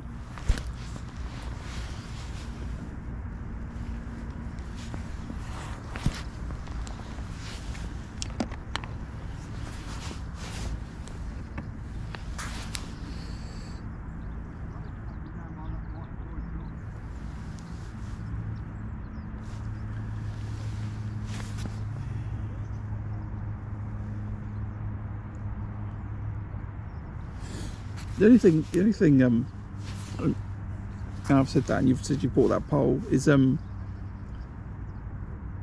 you start fishing river matches, then it can get a little bit costly, because you need loads more number 4s than number 5s, and that's not cheap, you know. So when you fish the river and you want rigs set up to the top 5, and you want one on a pink hydro, one on a blue hydro, you know, and then a spare, and then your cupping kit, you know, suddenly you're using 4 number 4s and 4 number 5s. But only if you're fishing matches, but you know, you could just switch the pink hydro to a blue hydro if you find you want to change it, but in a match scenario you want it there ready to go. But so for the cupping kit and the cupping kit I've bought, and the pole feeder kit now, I bought generic number 4s and number 5s from Daiwa. So they do two. They do the one that's designed for the pole. So you have an Airity 4 and 5, an Air 4 and 5, you know, an Air Z 4 and 5. Where they match the grade of carbon. I might get this wrong, I think I'm right. They match the grade of carbon, and then because they're all done on the same lathe, whatever you want to call it, you can mix and match all those pieces. But they also do a generic, so they do a generic 4 and 5. They're a slightly lower grade carbon but cheaper, and you know, I don't need the highest grade carbon or one that matches my pole for a cupping kit. It's not necessary. So I've started to buy some generic 4s and 5s. just as I've smashed them.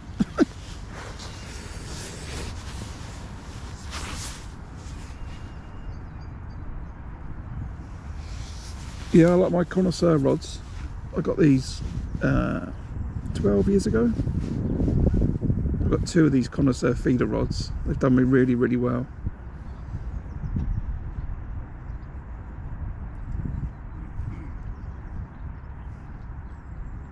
These fish. Mark, where are these fish? Where are these? Where are the fish? Don't know. Who's catching? Can't be with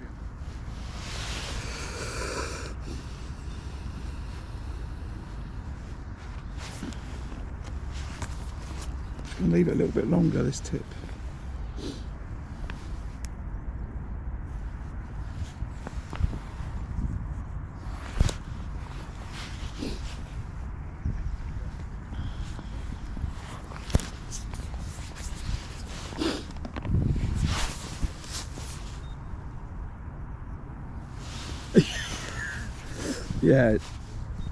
Yeah, they do. It was more of a price point decision though, Julian. It wasn't done on a. It needs to be strong. I've happily shipped out 16 meters with my cupping kit with a full ball in the cupping kit. I've got ultra confidence in my pole. It's not going to break. You know, I've got chips and dinks and stuff out the ends of my pole, and you know, I'll make a bad choice and leave a rig stretched on a top kit and suddenly the hooks dented the top kit, but they don't break.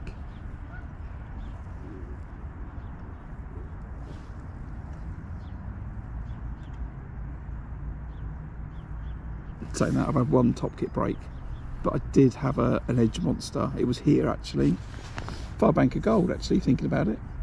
I was fishing down the edge, and I was fishing with a top kit only with purple hydro, and I hooked an edge monster, and I wanted to see if I could get it out on just the topping, just the top kit, and it did explode on me, but I kind of put that down to my own fault. So I had to just sort of suck that up. It's quite funny when a top kit goes, because the top bit went dink, and then it went ding ding ding ding ding ding ding, and just broke into about 10 sections. It didn't just snap in half. It was quite funny. And I want to say I just grabbed the elastic and still netted the fish. I don't think I lost it.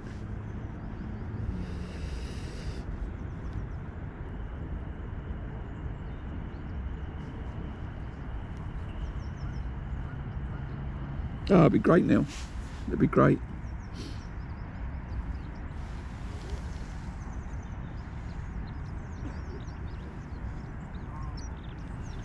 I don't know, Julian. You're certainly not allowed it in the summer months. I don't know what their current view is on it. You just need to phone the shop and ask.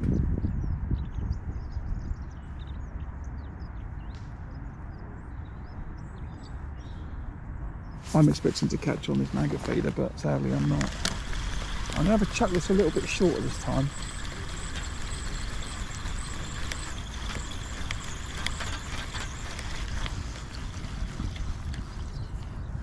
I wonder if this feeder size is making a difference, but saying that, Mark's not catching anymore. So he's had his 4 fish. He hasn't kept catching, so I'm not sure it was a factor.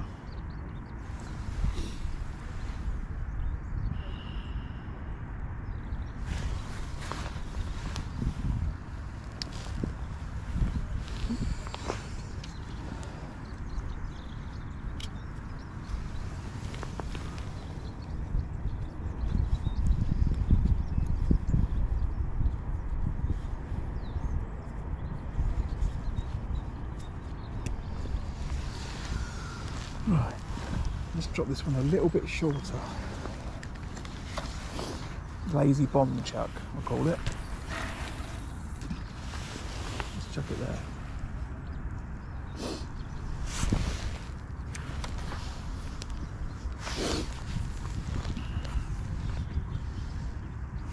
So I felt like that was a bit noisy.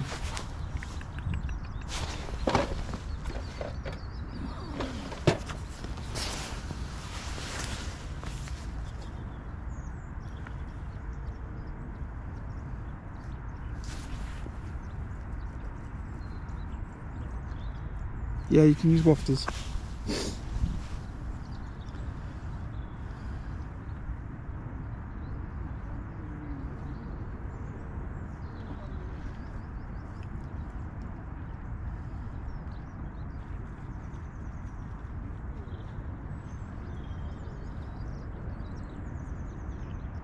People haven't been catching on them though. Well, they're saying that I'm not catching on this maggot feeder either. Interestingly, yesterday when I was fishing with Neil, we hadn't had an indication until 12 o'clock,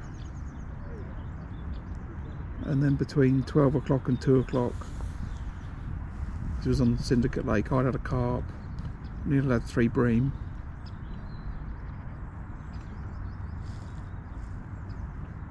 but nothing until then. What's the score? You what, sorry? What's the score?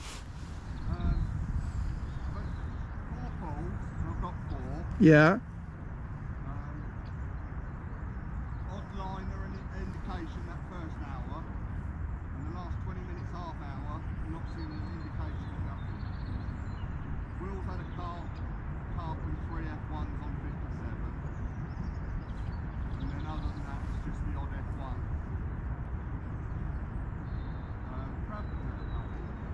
Carp?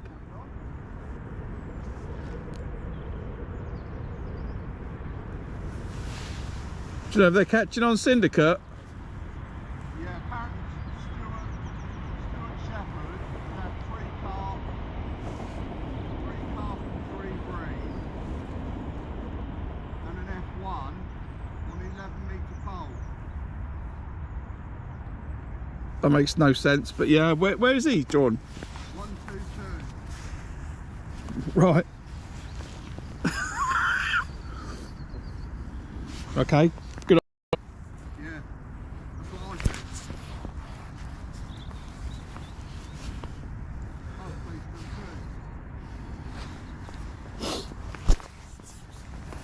So apparently there's a gentleman called Stuart, he's on Syndicate Lake, he's had 3 carp, 3 bream and an F1 on peg 122 on 11-metre pole.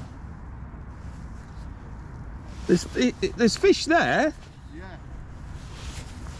I don't know if my feeder's spooking them. You made me worry about it. Huh?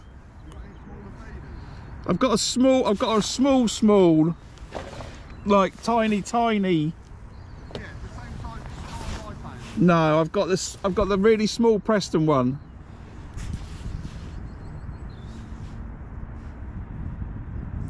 If you'd have kept catching, I'd have been more worried about it, but you've stopped.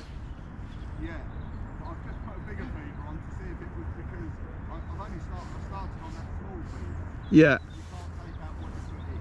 Yeah. I've now, this is my second chuck on a bigger feeder just to see if it's because I've not been feeding enough. Well, I was worried that mine's a bit too noisy. But I'm not sure it makes that much of a difference. It's tricky. Right. So apparently Will's got a carp and some F1s down on peg 56. People have caught odd F1s or odd carp on the bank. And then on Syndicate Lake, same again, odd carp, odd F1s, apart from this Stuart gentleman that's doing really well.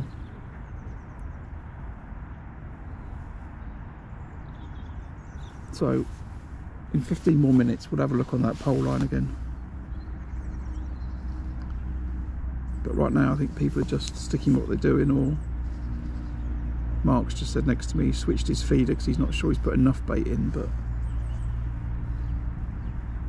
That's match fishing, right? I'm thinking about fishing on a smaller feeder and he's putting a bigger feeder on.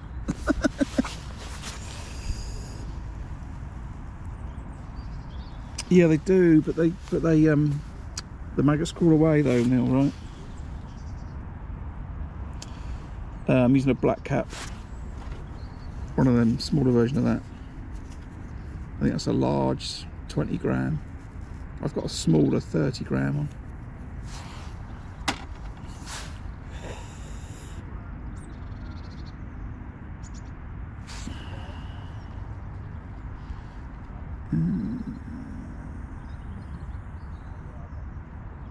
Yes, sorry, I will fish a fisho, yes.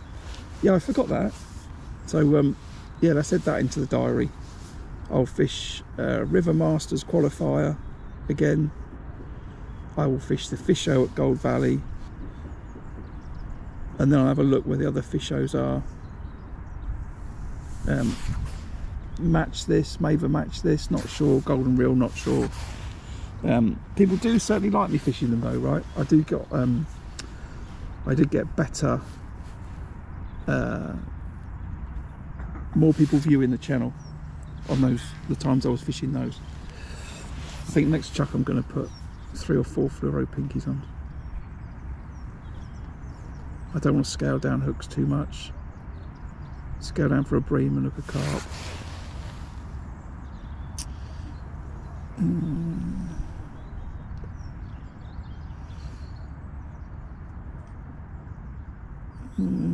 Yeah, it's a good margin peg, but not in the winter. It's gin clear. Syndicate is. It's really clear.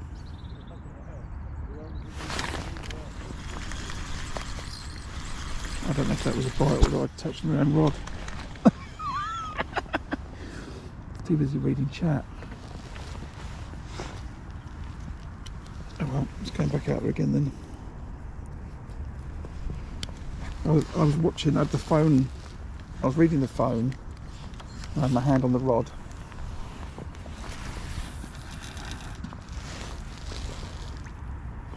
And I don't know if it was me. Did I move the rod? And then I struck.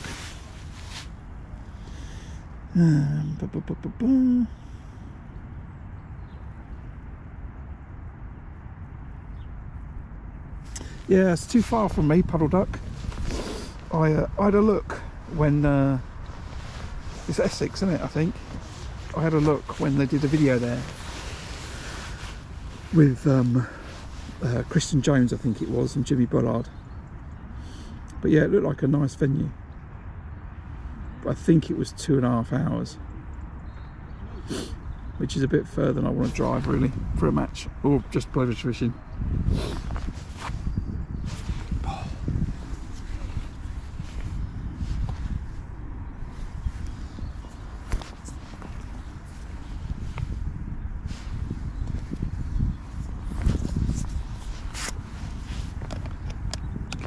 Maggots on that pole line. Yeah, Royal Berkshire Fishery is another one that's not far from here. It's got loads of F1s in it and specimen lakes. There's 3 lakes at Royal Berkshire. Lake 1, 2 and 3. One's got the big carp in it, and I fished there before. I fished a pellet waggler on the far side of the venue. I had a great day's fishing a pellet waggler to an island, and then there's lakes 2 and 3 which have got more F1s in that they use for matches. Had some loads of fish there. I didn't fish it at all last season. I don't know why. But yeah, Royal Berkshire Fishery is another nice fishery around here.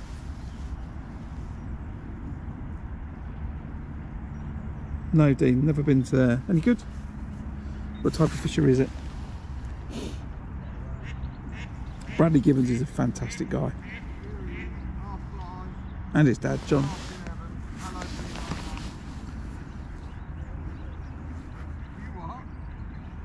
Right, so Clive, who's fishing next to me, he's gone for a walk. He's been fishing a waggler. I don't think he's had any bites or fish.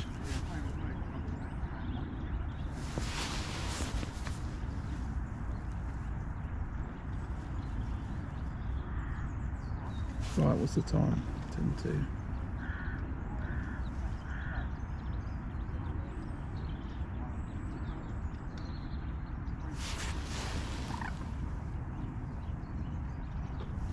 How big, Dean?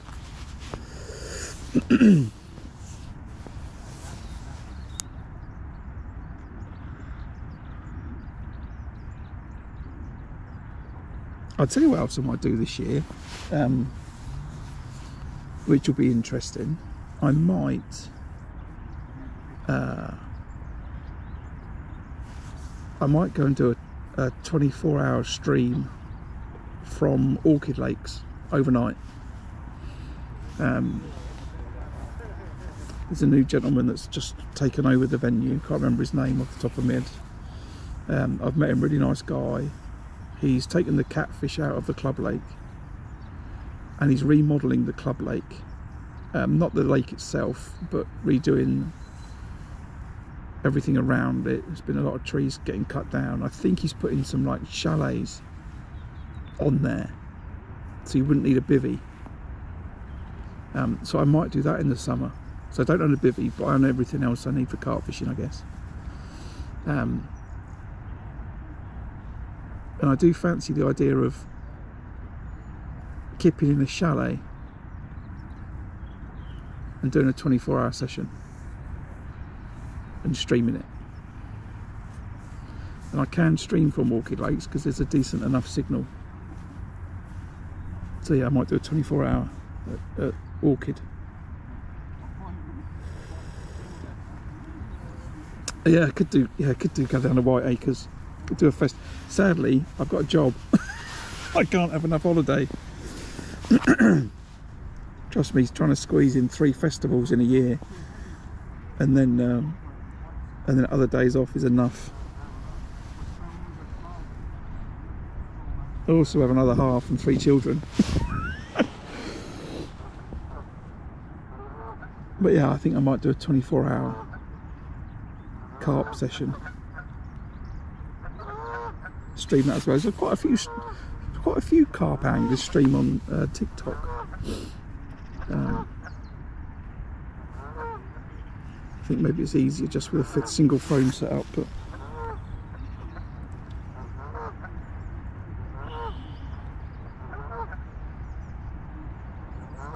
oh, nice, Dean. £35, nice. Never caught a carp that big. Yeah, keep chatting away. It's one of those matches today. On New Year's Day I'll be fishing at Tunnel and there'll be loads of action and I won't be able to watch my phone, and you know, I'm not massively worried today. This is the social match.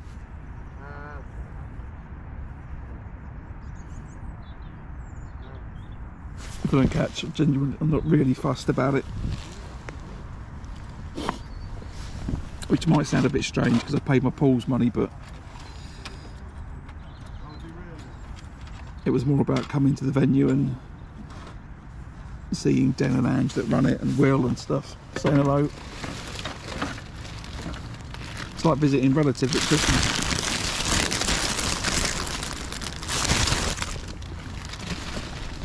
Quite casual. I'm going to eat a sandwich.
Evesham, no.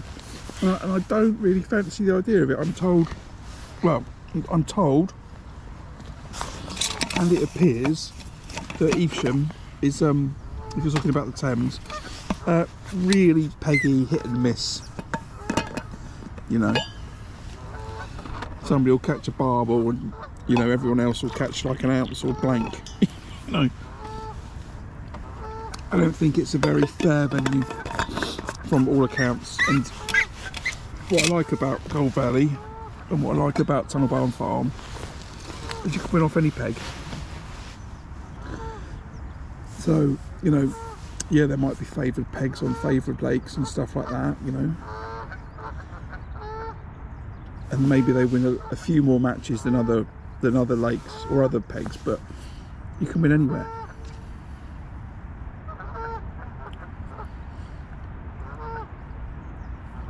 And so that's why I like fishing at these venues.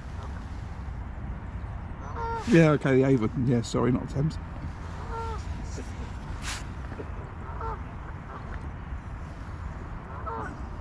Unless you can tell me both of those ones, but definitely where the Evesham Festival, right? I hear horror stories about it.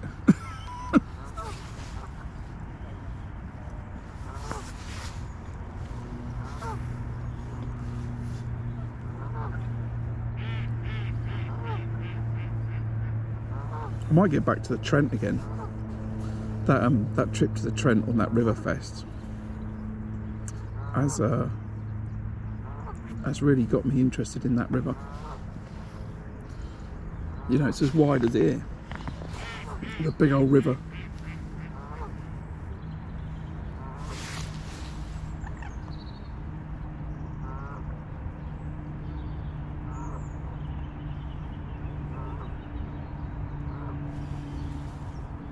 Yeah, in for a bit. Just check out my channel. Check out that £20 roach on the River Thames. You'll love that. Or my £46 of bream on the Riverfest qualifier. You'll like that too. However, if you go back a little bit through my videos, you'll find one where I catch, I think it's £106. I'm on Syndicate Lake, and it's the whole match, but there is I'd struggled for like the first couple of hours, and then it was getting better and better, and then the rain came in, and ultimately I was getting bites every 5 minutes, and it was like a race against the clock. That was an interesting stream I did that day.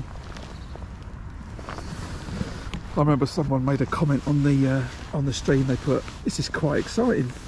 I don't know who that was, but it sticked in my mind, and I thought about it afterwards. I thought, do you know what? It was exciting.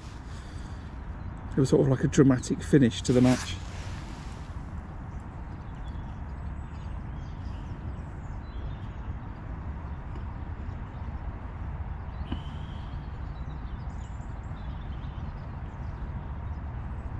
Yeah, maybe a reservoir is a good idea as well.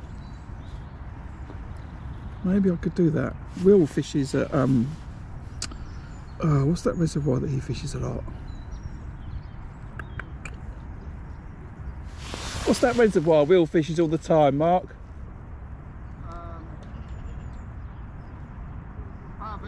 Bab. Is that another fish? Huh? Is that another fish? No. Huh? It's a golden togometer. Oh, I'm in trouble now. Right, two things. One, Bower Beach is the reservoir that William fishes all the time, so I could get myself down there. And now Mark's caught another fish. I'm now 6-1 down. Maybe I should come and sit next to you, maybe. We'll just stream your fishing. Maybe I might come and sit next to you. No, you wouldn't be able to catch all the viewers. If you feel like we're a lady, if you feel like we're women.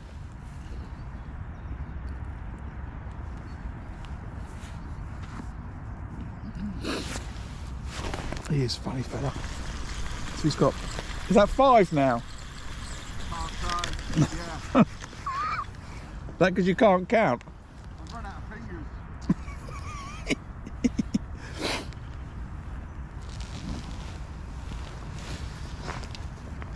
You got more than Will's carp and an F1 now. Right, let's lob this.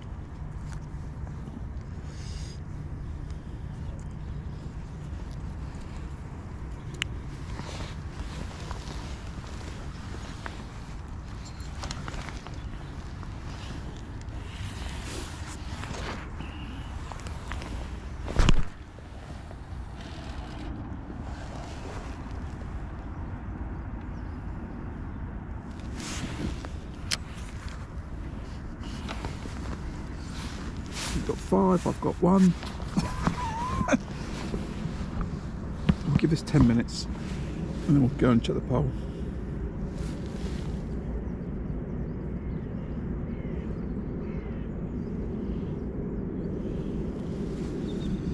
Yeah, Will fishes at Bower Beach a lot. I think it fishes different on a pleasure fishing than it does on a match. I think it's a lot harder on a match. All venues are harder when there's a match.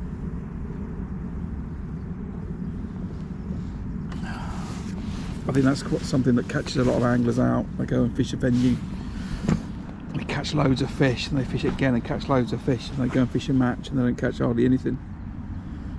It demoralises a lot of people, but pleasure fishing versus match fishing is just completely different. You know, if you fish a pleasure fishing session in here in the summer, imagine I was on the far bank of Gold in the summer fishing a pellet waggler and bomb with £100, you'll win the fish show, and most people will catch £50. And that's not about that there's not enough fish in here. There's enough fish in here, that's for sure.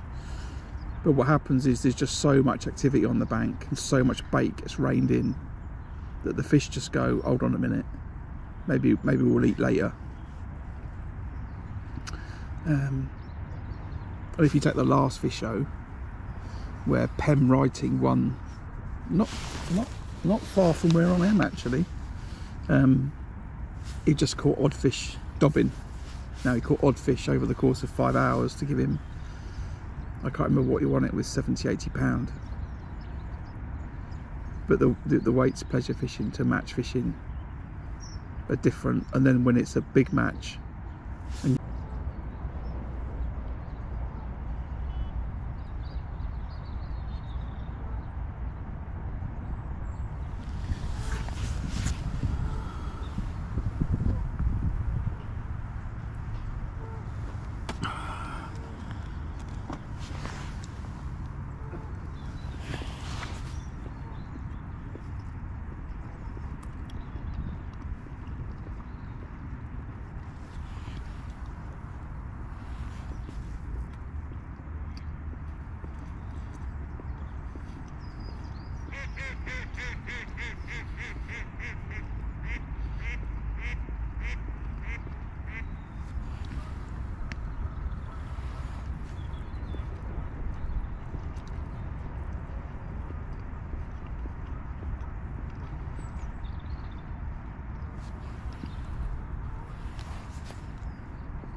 got another one.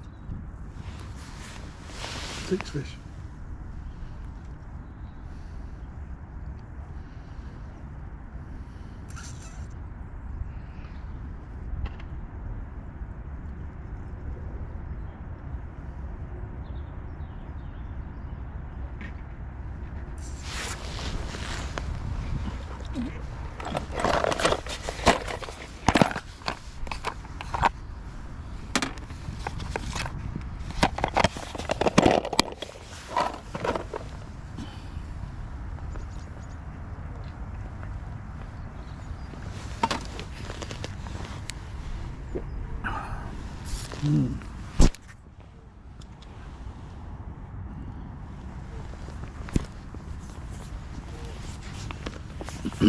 Right, we're going to change.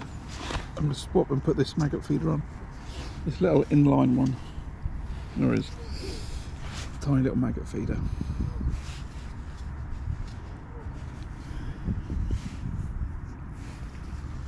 Mark's got 6 F1s and I've got 1. Now interestingly, Clive to my left has not had a bite.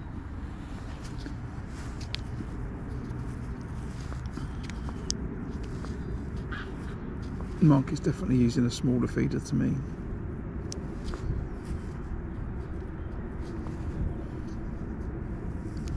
Now the thing about maggots is they'll all crawl away, but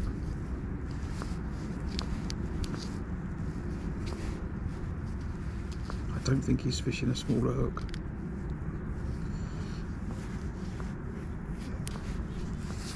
It could just be the peg, but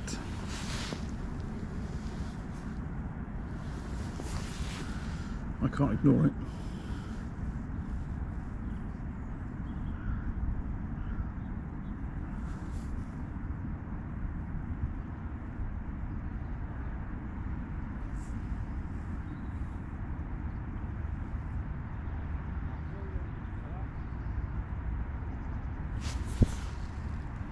Can you stop that now? What's that? Can you stop that? Well, we'll see. First time I caught 2 in 2 chucks. Kind of, I've changed what I was doing. Whether that's made any difference or not, I don't know. Still that big a feeder? Yeah, I'm on the middle side right now. Hmm.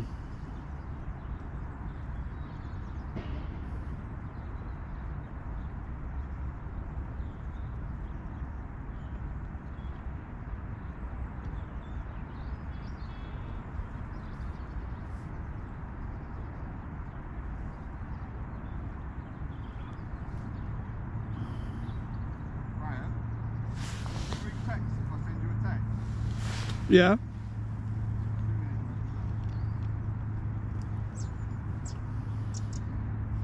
Oh, we might have some secret info coming over via text message. It probably says, stop streaming, pack up, go home.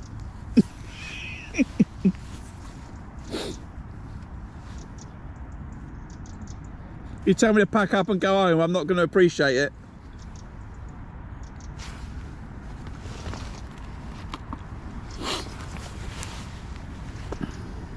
This is the secret world of top class match angling.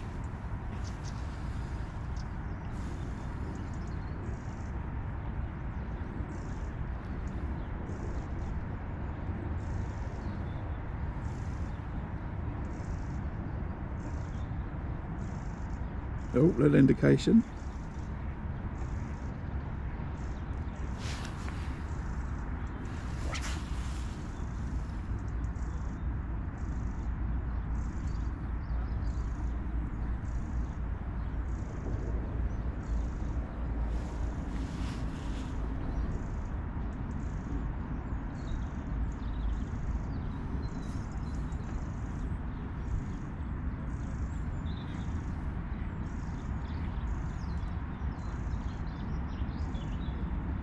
This is nice. I'm enjoying the social side of this stream today. Where else are people going over the Christmas period or the New Year period now? I'm interested. Where are you fishing?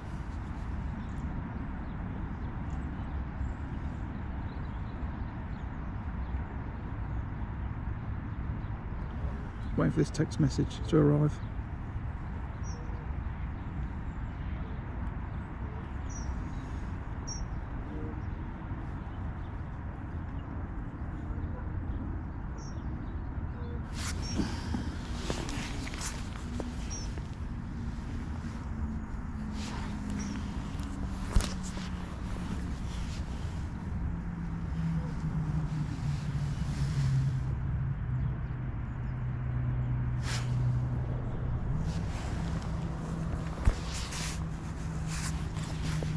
Right, hold on a second, everyone.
We're pretty similar.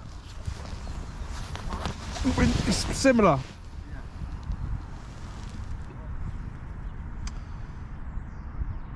Get yourself down to the cafe. Should I just do that? Should I just go for a walk? I'll just turn into a roving reporter. Go for a walk around Syndicate Lake. Go and stand behind people while I'm streaming and really annoy them.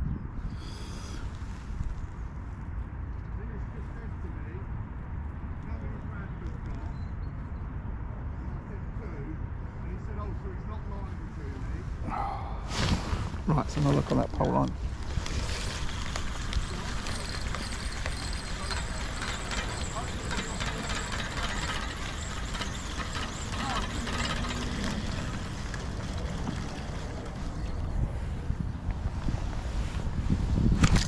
So he hasn't said anything that's any different, but I am wondering if I should switch that. So I'm going to, because it's not working for me.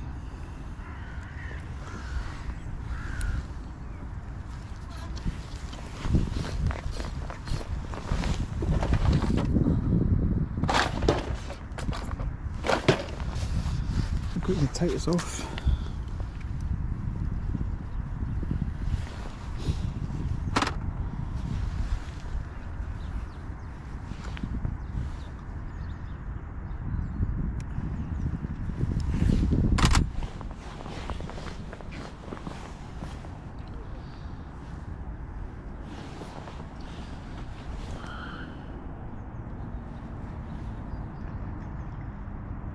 Got another one.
Excuse me.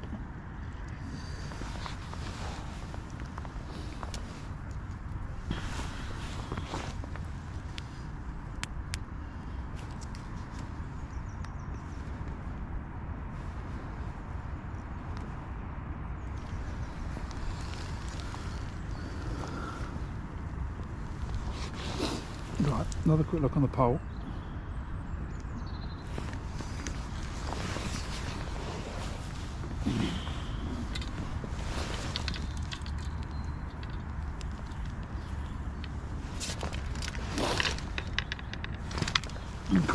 First with some dead maggot and then switch to some live ones.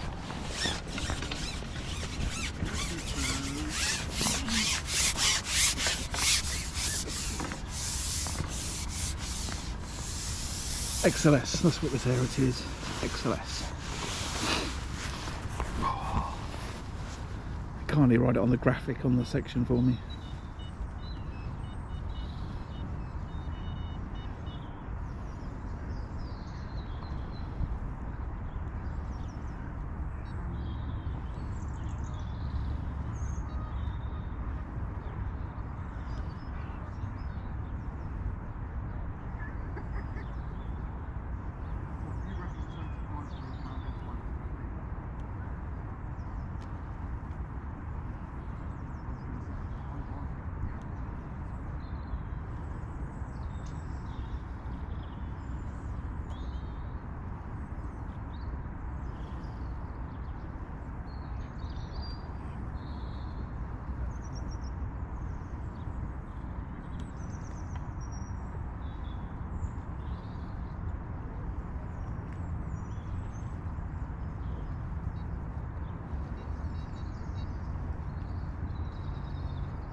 You watch like a carp now.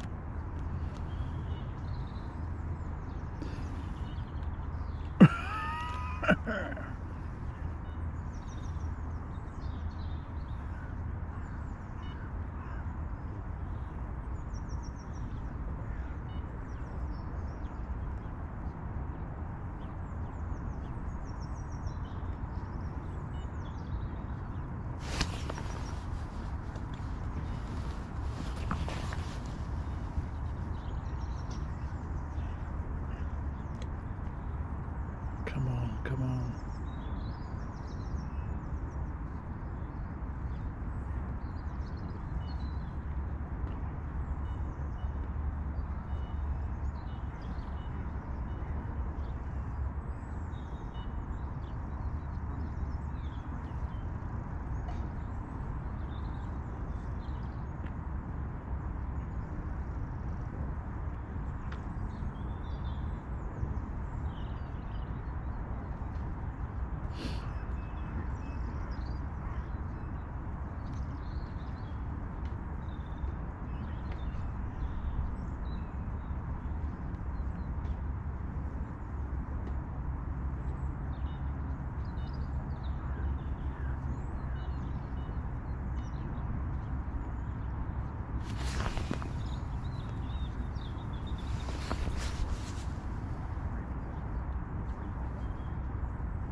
Untangle you never, because I'm going to use the other rig next time for carp.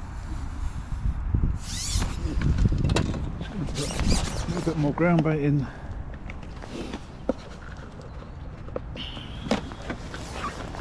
And then the next time I go on it, I'm going on it with the carp rig.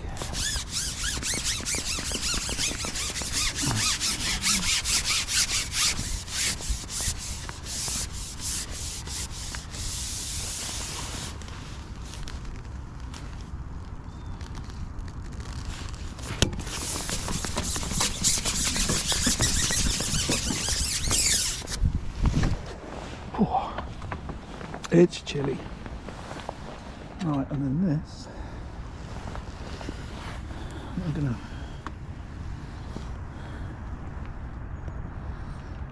try 3 fluoro pinkies.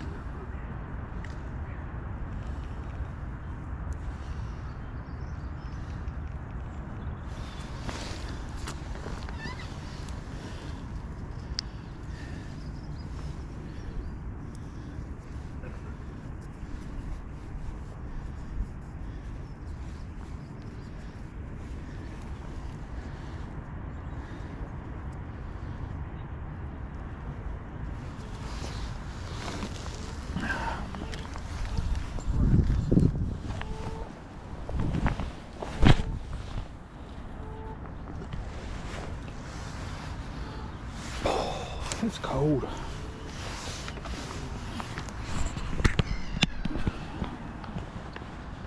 Right, it's time 22.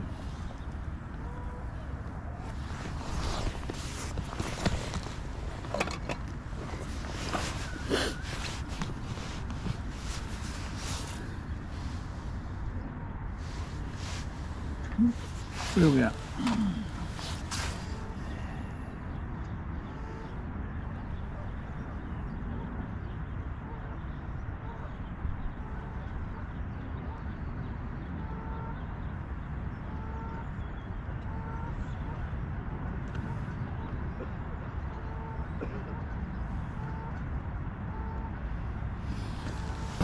talking about winning.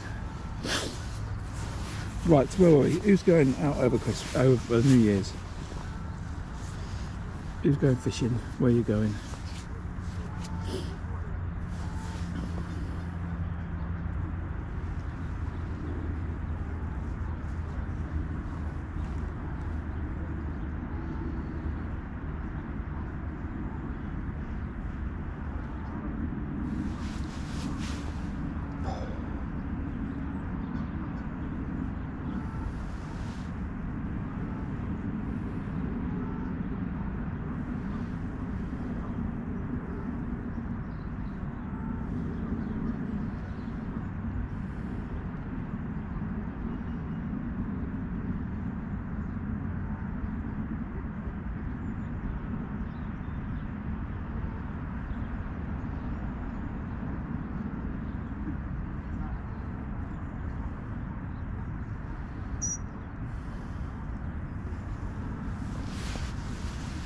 Everyone's probably watching this going, I'm not going to go fishing, Graham. I'm going to stay indoors, mate, because it's cold and you're not catching.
So, let's give a little update. Where are we?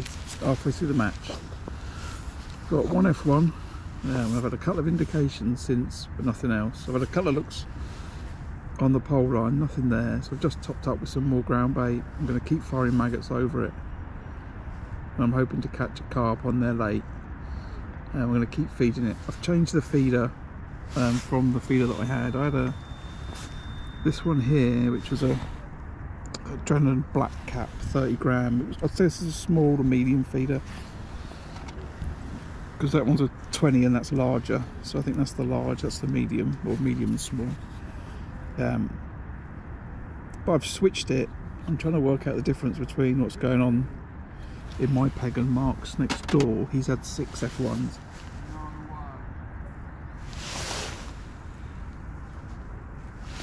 And to my one. The only thing I can see from where I am is the size of his feeder smaller. Now, interesting, he's increased the size of his feeder after he had 4 fish, and I've decreased.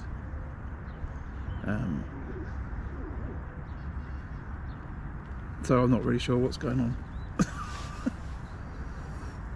But I've just changed and I've just switched to 3 pinkies. Seeing if I can get a bite on that, and then I'm going to be back to 2 maggots and a pinky again, and keep plodding away.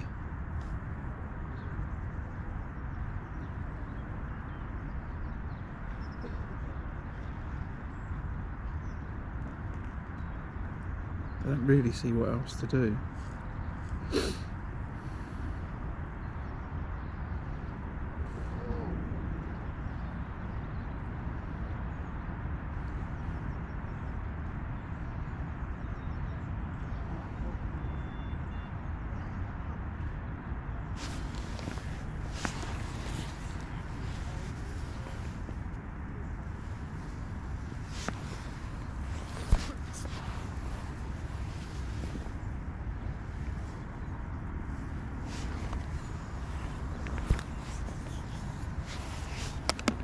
Keep feeding that pole line. No, he's not, Neil. He's not on that peg. That's peg 49. John Radford's on that peg. Mark's in open water, the same as me.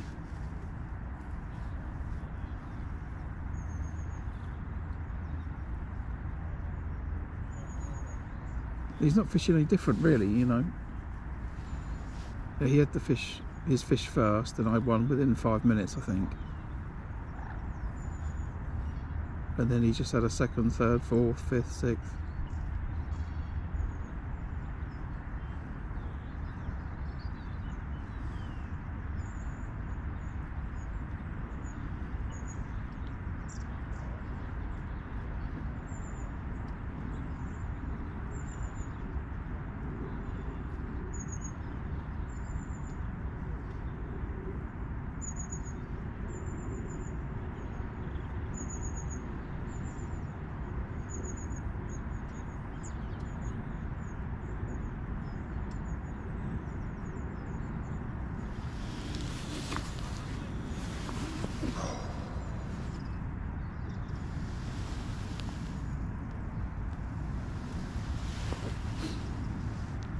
Get a hot water bottle today.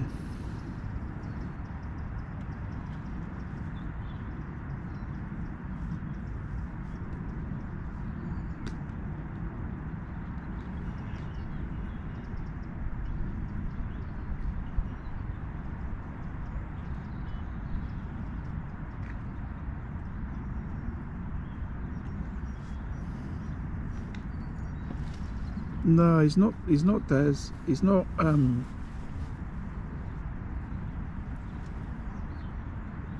He's not catching. Let's try and phrase that again. No, it's not as if he casts and then catches.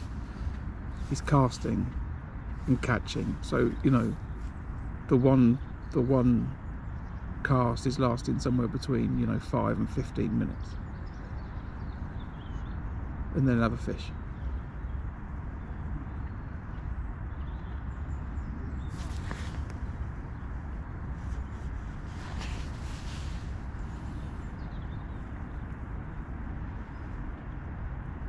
But no, it's not as if he casts every 5 minutes and then catches every third cast.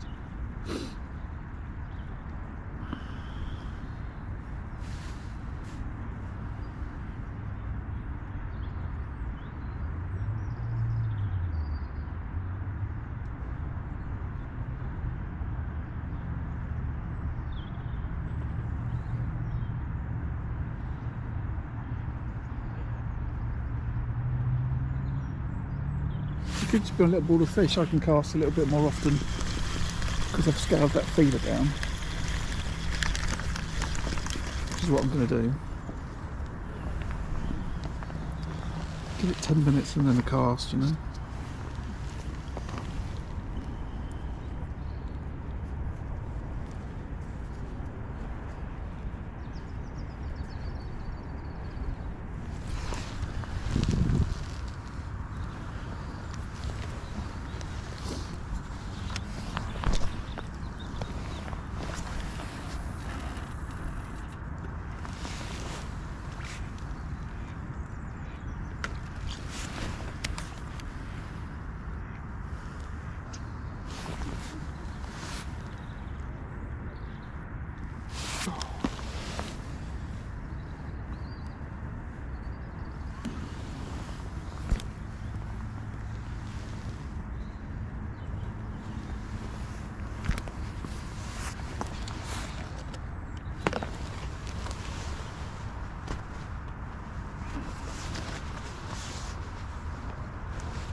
Ooh.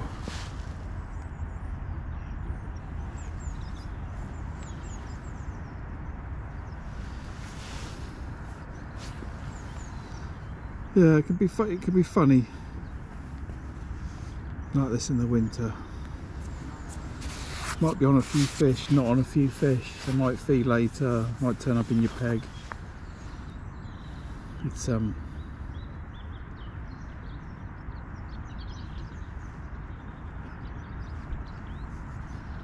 got to keep looking for signs of fish, but where the fish were crashing at the beginning, they're not moving now.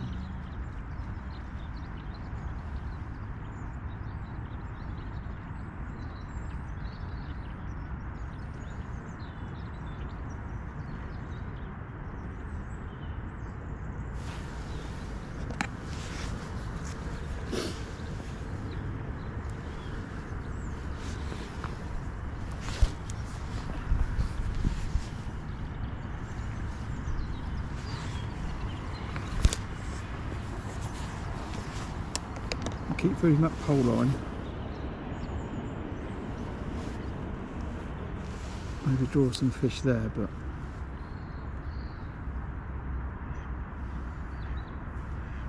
outside of that, I'm comfortable with what I'm doing.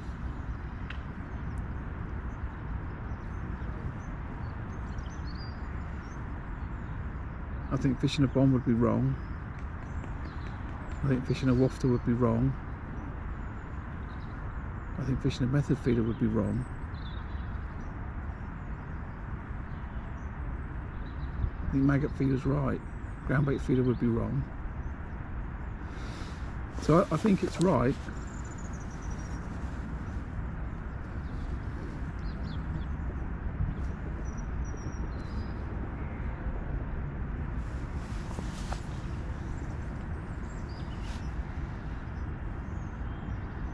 Two pools and, Mark's fish just disappear into oblivion if it's carp, We'll see.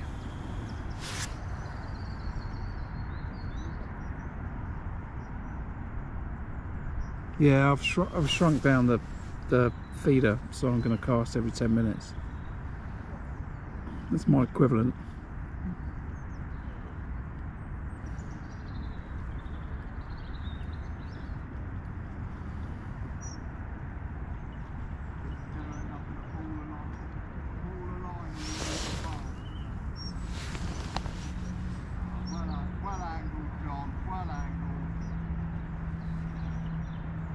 John catching, Mark?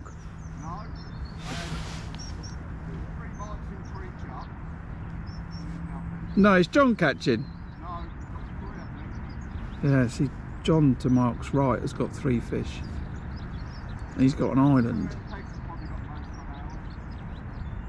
He's got an island. I think Mark just might be sitting on a little ball of fish. Lucky him. So Mark's got 6, I've got 1, Clive's got none. That's going that way. And then Mark's got 6, John's got 3 going that way.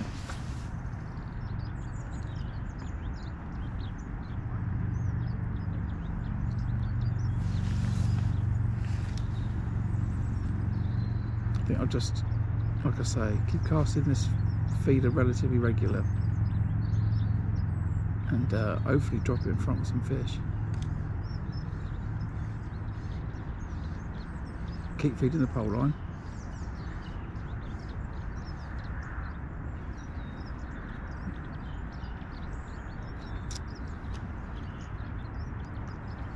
Maybe next time I fish the pole line, I'm going to go out with the pot first, pot a bunch of maggots, and then go and sit straight over the top of it. Something like that.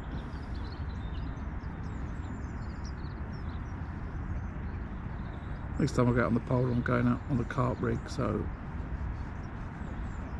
just know I'm going to hook a bream. Bump it off. Ooh.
Good job it's a chatty stream, isn't it? I'm not sure it's going to make a video though. I'm not sure I can make a video of one fish. Maybe I'll make a short.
Funny, come for a practice yesterday, get myself a few things sorted out in my mind, and then come today and catch less.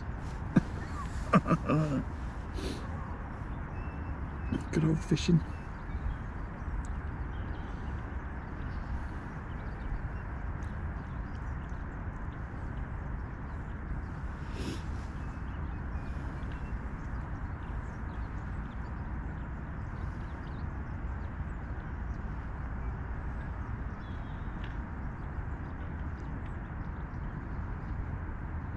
This is the last stream of the year, isn't it, really? Can you think about that, really, today? It's been a quite an eventful year, really. Managed to win a few matches and qualified for Riverfest final.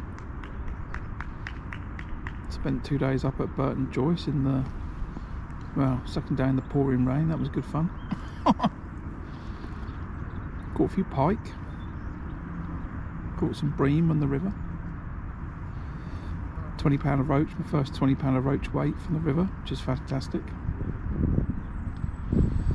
And but didn't do well in. Oh, I did really well in the Daiwa Spring Festival. I finished with 6 points in the Spring Festival, and that would have got me in the top 10 in the Pole Masters. But but that was really tight, that spring festival. So I had a good start to the year with that. Had a good start to the river at the beginning of the year, caught some chub on the pole feeder, and fished on my line there. And yeah, not a bad year, I reckon. What was missing, what was definitely missing, was doing better at Goldvalley, and doing better at Tunnel Barn Farm. You know, in the Daiwa Pole Masters, I didn't win a section, which is the first time. I haven't done that for a long time. I was a bit unlucky on the last day, but luck aside, I still didn't win a section. And I didn't win a section in the other matches that I fished either. Well, I did have a fantastic day on Club Pool, I think it was, catching loads of fish down the edge to end the match, but I didn't do well enough earlier in the match. So it's been a bit of a mixed bag, actually, highs and lows this year. Let's see what next year is going to bring.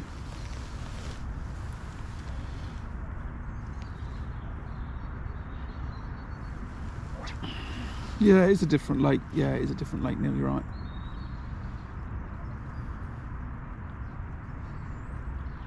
And it's a different colour.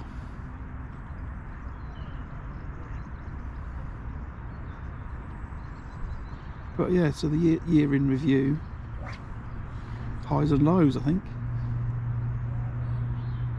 Highs and lows. Next year, let's think about what I want to do next year. Let's talk about that. I want to win a match at Tunnel Barn Farm. That's on the list. So in order to do that, I need to fish more at Tunnel Barn Farm next year. Now, I think through the summer months I've got a real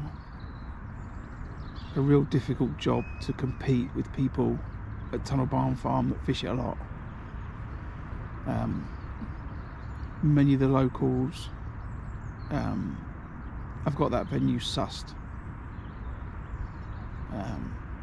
So the only way I'm going to do better there is to fish there and learn more off of them.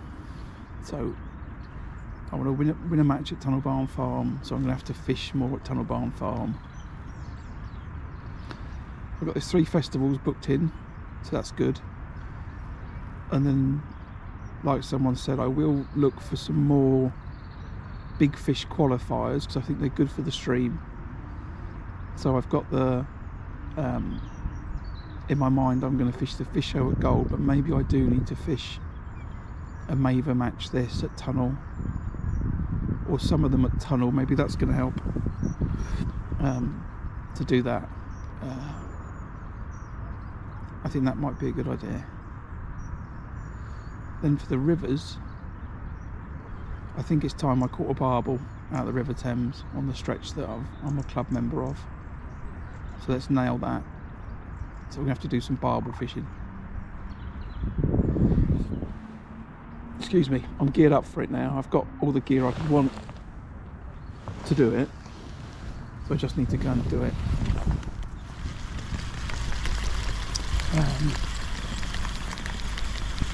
And then I would add on to that, win a match here at Gold, but I think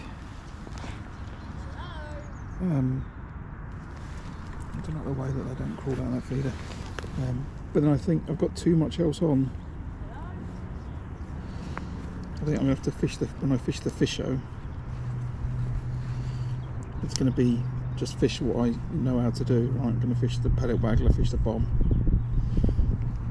And if it's like last year, just look to dob some fish.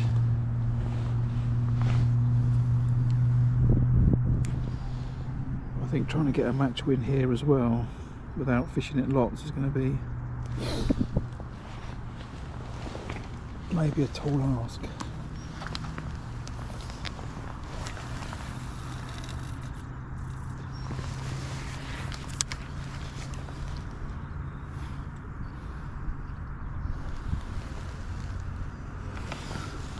And then if I could qualify for Riverfest again, then that would be great. I thought about the Riverfest qualifier on my section of the Thames. It's going to be one with bream. You just got to fish it for bream. Not going to win with roach.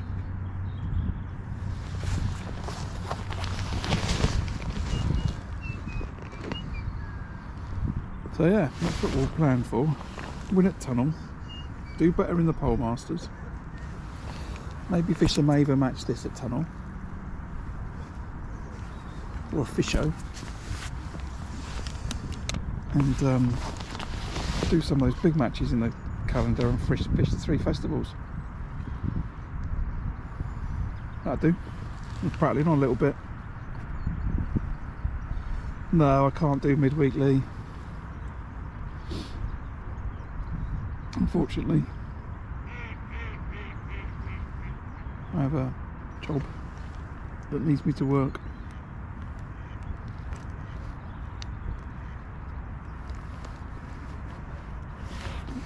I don't know why you pulled that feeder from your peg so fast.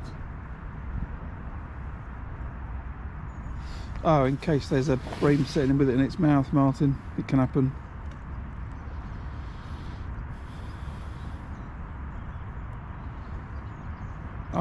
I'm not sure they're that spooky.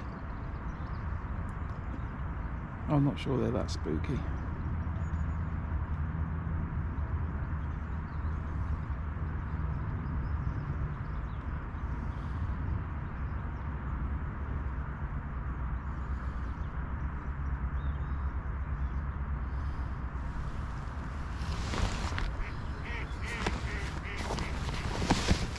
I'm never worried about it.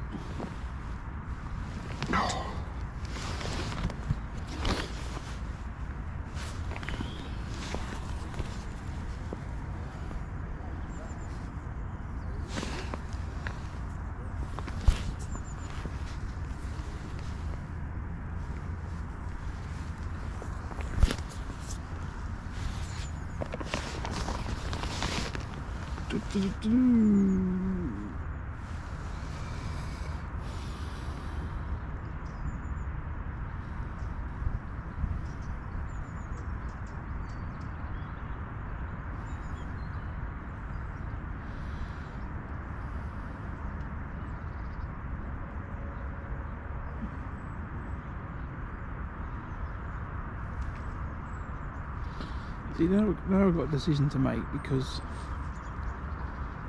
Mark's had 6 F1s.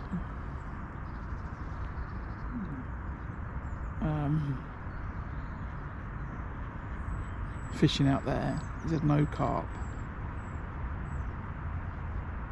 And I know there was a 2 carp and something on the Syndicate lake.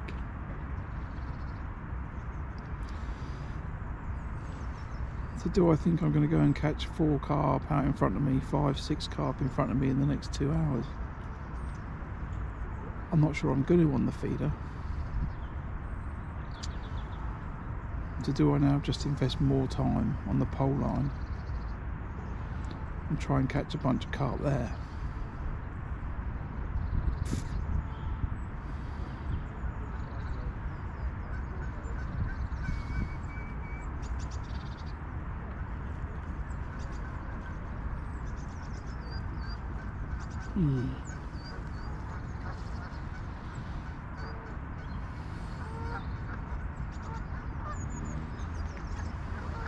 If I've not picked one up there though, why am I going to pick one up there?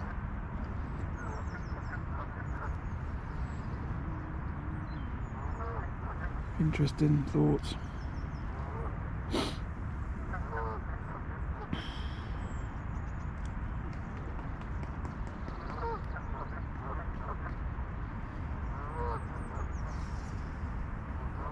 I'm not sitting on 4 carp thinking if I can get 2 more it'd be good.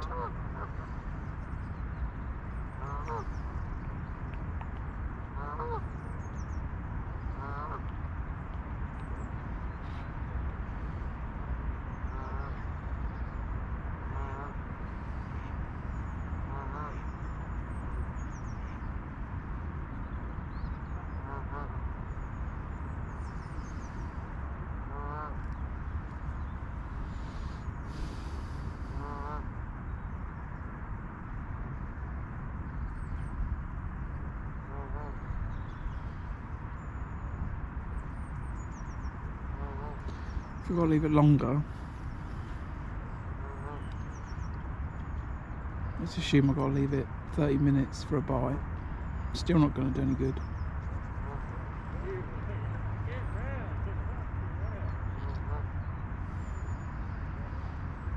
So the pole is looking like a good option.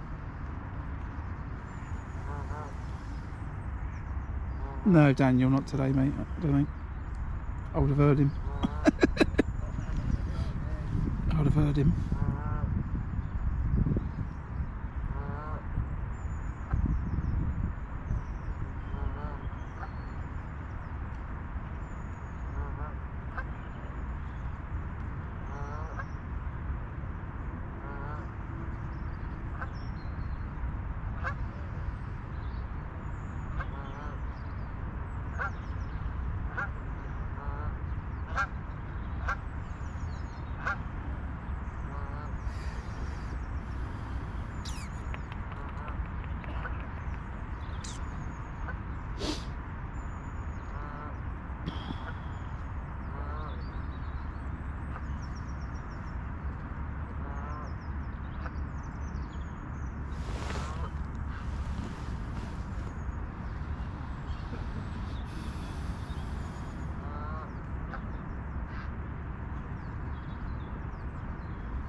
Oh, tip, go round, go round. Clive's got himself a fish on the feeder.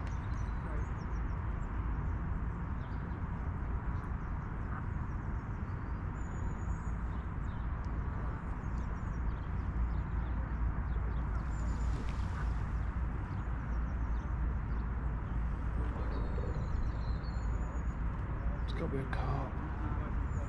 Clive's been chucking his feeder around quite a bit.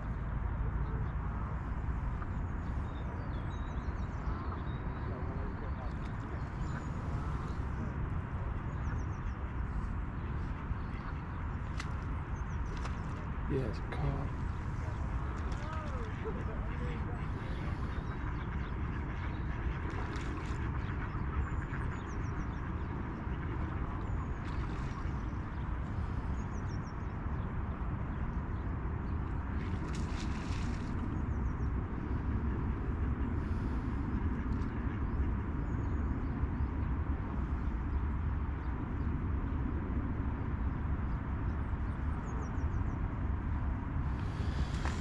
Right, I'm disadvantaged now.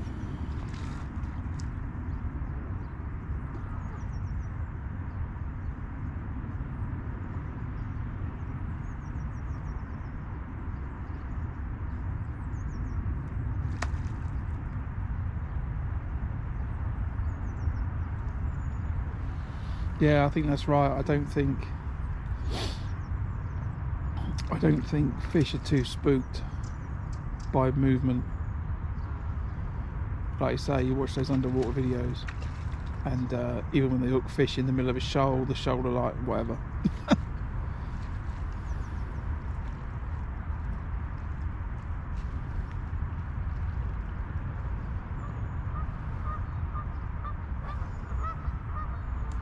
And even if they do spook, they come back. Right, I think I'm gonna have to fish the pole. Clive's got carp. Mark's got 6 F1s. I'm not going to catch enough F1s at Mark's rate in the next 2 hours that he's caught in 3 hours. So what's my chance? I've got to catch loads of carp.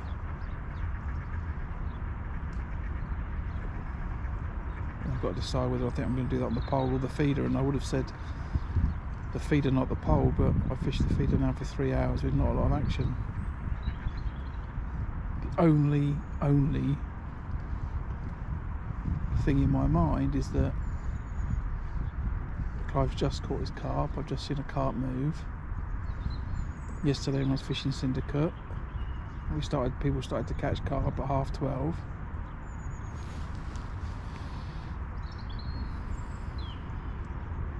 So if I go on the pole, am I gonna ruin my chance? But even if I catch 3 carp, it's not going to be enough, I don't think. On the feeder.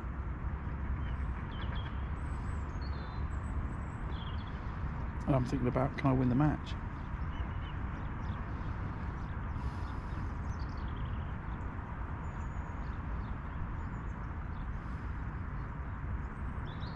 So I think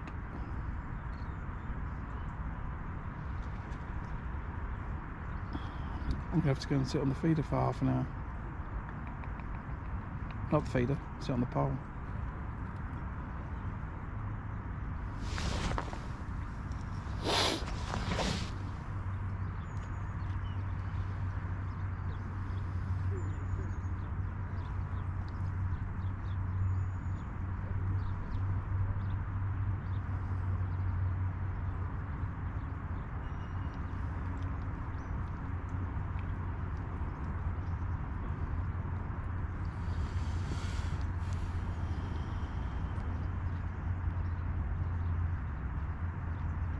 Well, you don't want to strike at a liner, but I don't think it does any harm.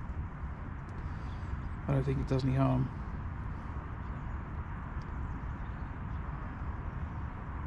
Fast retrieving from your peg, I don't think is a problem.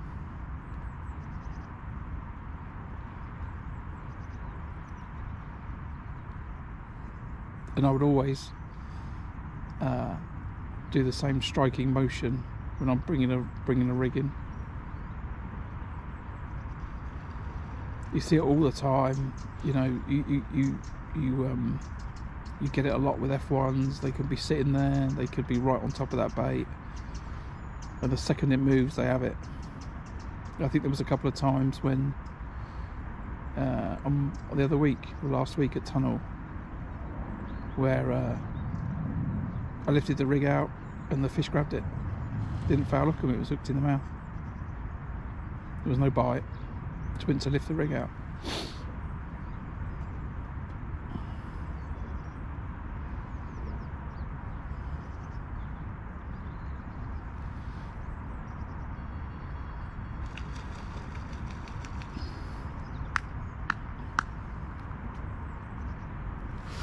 Right, let's have a look on the pole. I'm gonna see if I can just move you all from there around here, which doesn't mean anything to you lot, but I've just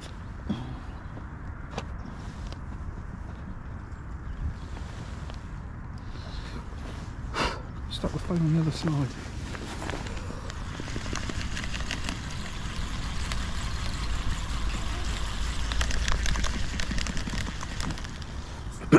Looks like I got to catch £100 on the pole then.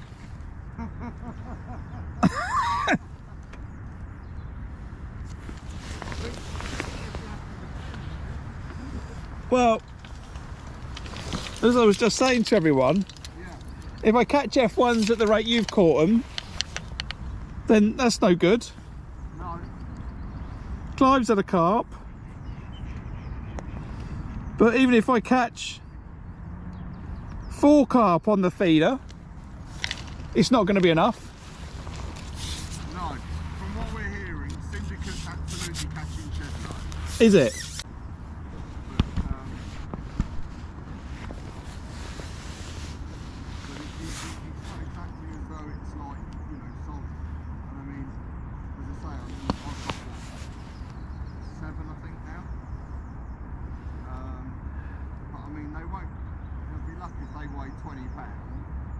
The last I heard, Darren had 2 big carp in an F1.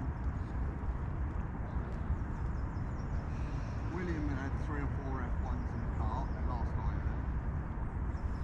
So I mean, you know, you need to think, I need 30 £30 now to take the lead. How do I get to £30? Yeah, exactly.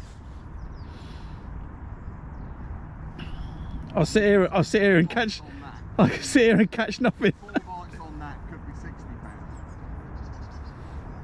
That's optimistic. But it's getting 4 bites.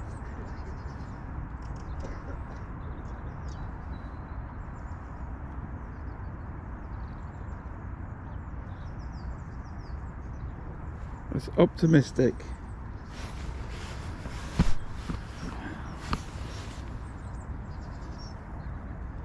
When I caught them 4 in the first hour, I thought, blimey, that would be nice. 20 F1s today, 4 an hour. Yeah. That would be a nice day's fishing.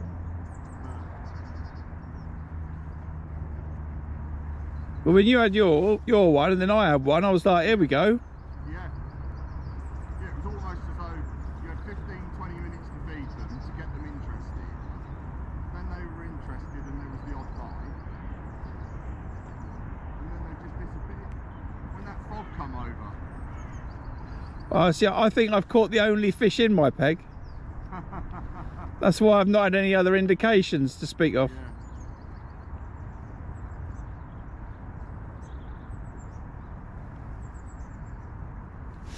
Alright, and I'll let that float down a little bit. Hey? I was going to say, it's tangled on the retrieve on the way in. Yeah. And it's untangled on the retrieve on the way in.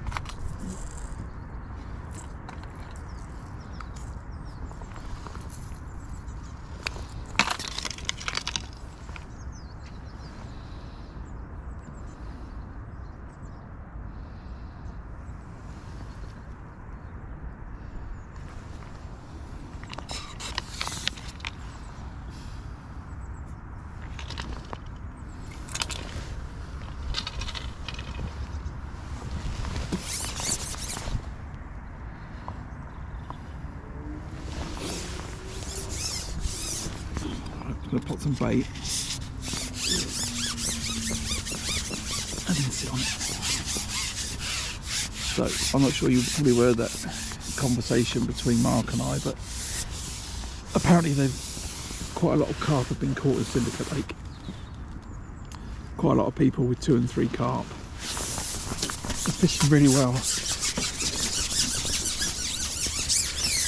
So he was sort of just agreeing, you know, how do you catch £30?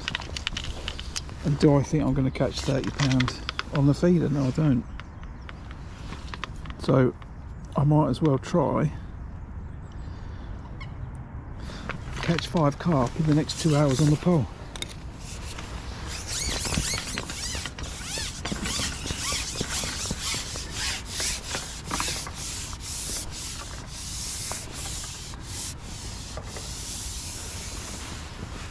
So here we are, 019 to 017, size 14, 4 maggots, 13 metres. Let's do it. Who's with me?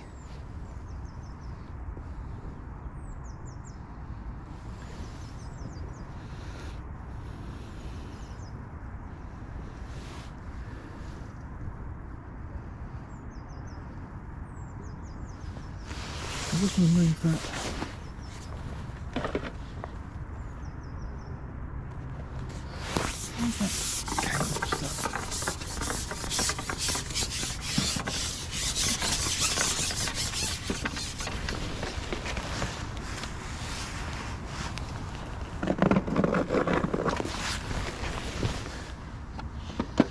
There we go.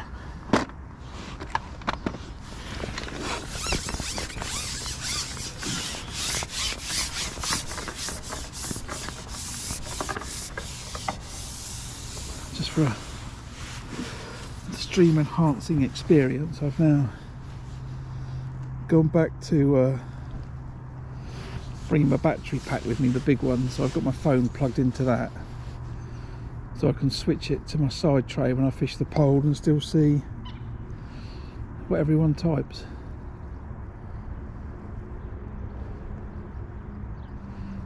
So yeah, completely, Lee, completely.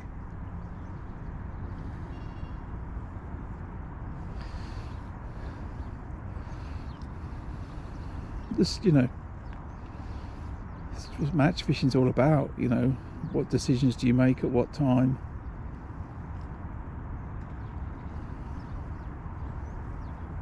As I said, if I was sitting on 4 carp at this point, I'd say you should sit out on, you know, for another 2 hours fishing for carp. But I'm sitting on 1 F1. The mark to my right's caught 6 or 7 F1s, so it's not as even if he's caught carp.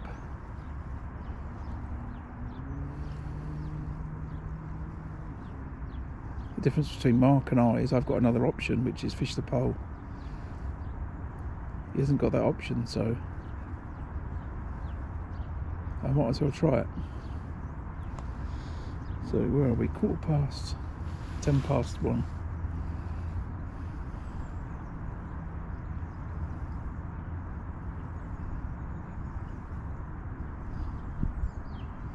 This is the sort of decision making I've got to get right at Tunnel Barn Farm if I'm going to compete. You know, what time to go down the edge, how much fish am I going to catch down the edge in the summer months.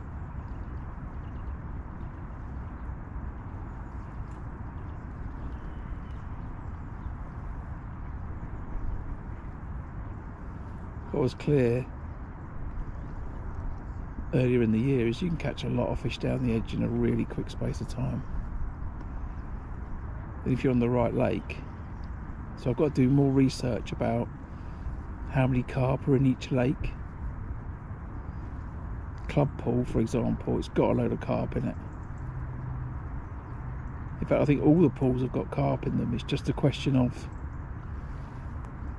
you know, what can you catch down the edge in an hour on each lake, you know, because it's definitely going to be different.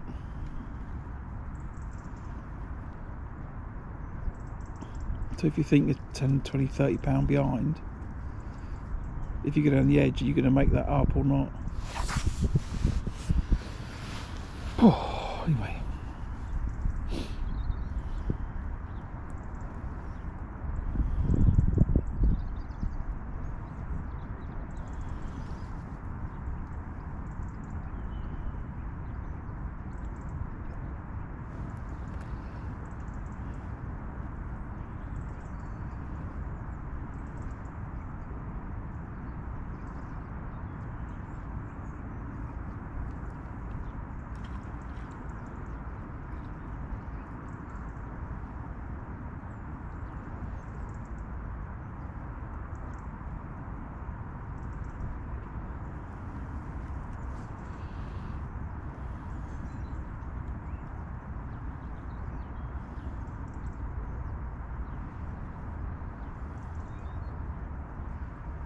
Right, you have to have a vote now in the channel. I don't have the ability to easily make a vote. So here's the question. Who thinks I'm going to sit here for the next hour and 3/4 and catch nothing?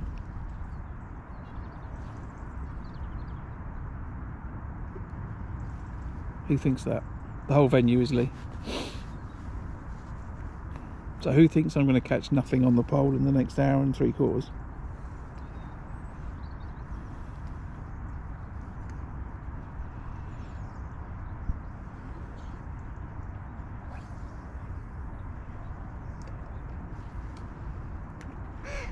Come on, don't be shy. Who thinks I'm going to blank?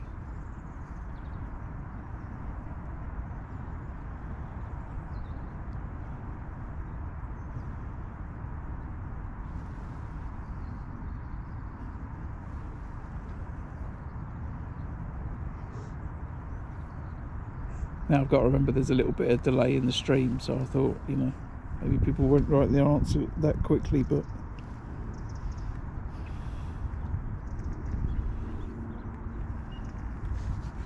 if you think it's a blank, put it in the channel. Is John wasting too much time on his pole? Yeah.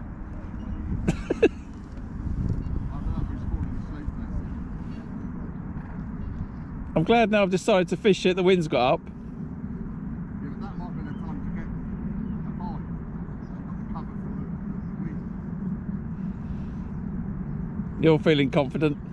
No.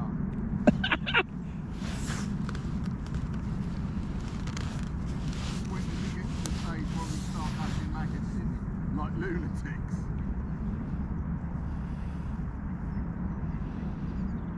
I did think it was a bit strange today. I think I brought a gallon of maggot. Did you really?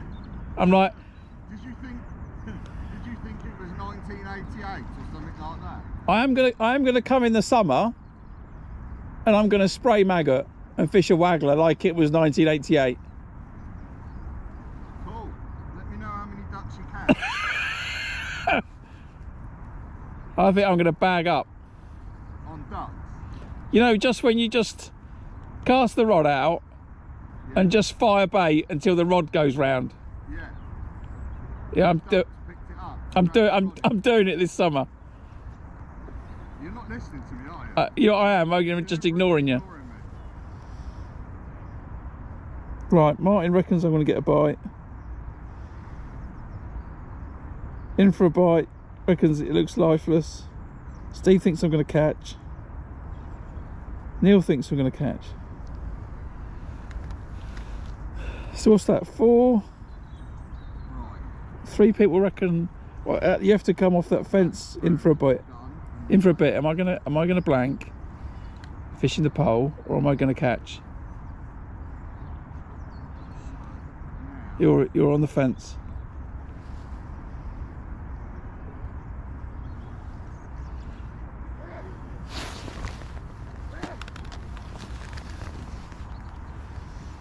You got to come down either side. It's only a bit of fun. But you got to pick. And the other 50 people watching, come on, what do you reckon? Am I going to get a bite in the next hour and 3/4 fishing the pole, looking for carp? Or am I going to catch, sorry? Or am I going to blank? What's it going to be? And if you can't comment because it says you've got to be signed in, then quickly just Google Gmail, make yourself a quick Gmail account, and then log in. That's all you got to do, and then you can subscribe at the same time. In for a bit. He's gone for a blank. Come on, what are the other thoughts in the channel? All you got to do to get yourself a Google account is just go and create a Gmail email account. That's all you got to do. Create a username, create a password, hit accept, go to the account, verify the account, go to YouTube, hit sign in. Bosh, you got a Google account, and you can join in the chat. Yeah, Lee, he's no, he's a no. He's gone for it. Come on, what are all these other voices doing? There's what, 1, 2, 3, 4, 5. What have we got?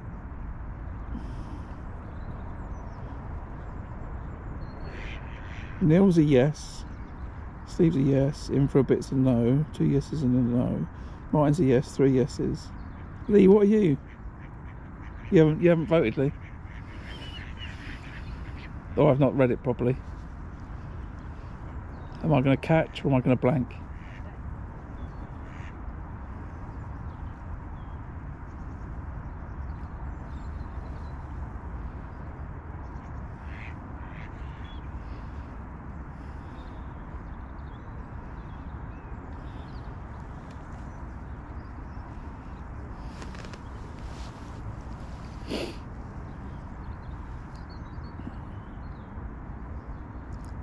My view.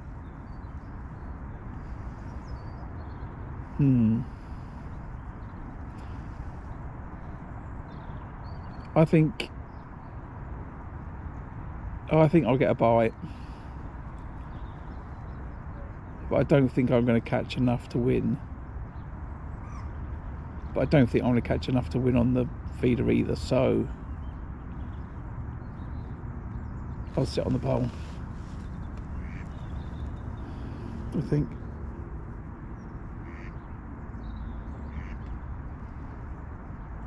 Des has gone for a yes. There's a lot of people in the channel that think I'm going to catch on the pole. No? Yeah.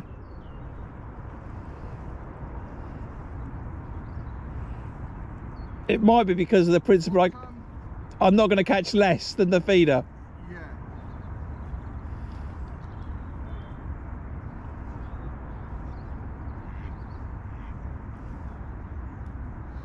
The issue I might have is I might catch a perch. Just any particular ways of catching on the pole? I mean, the only way that I can see anything happening on the pole is if you start loose feeding like a lunatic and see if it gets a reaction. Well, I've been loose feeding. Yeah, but like I said, like a lunatic. No, I'm not going to go nuts. Because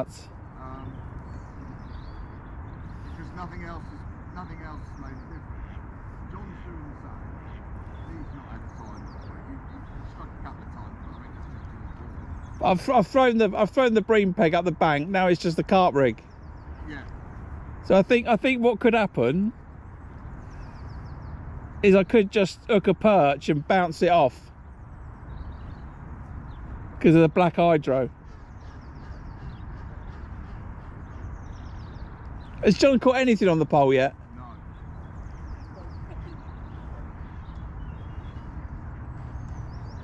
It's not looking good. No, not packing up. Not packing up.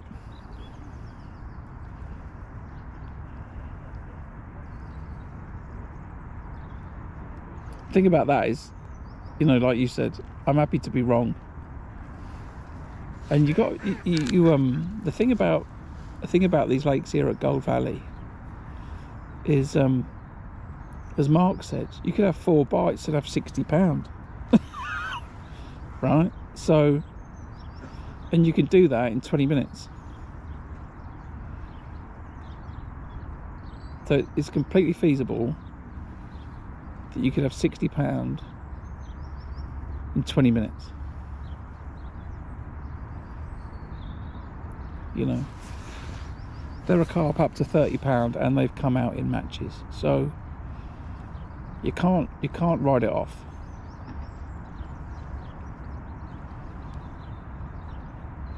If I was fishing Tunnel Barn Farm,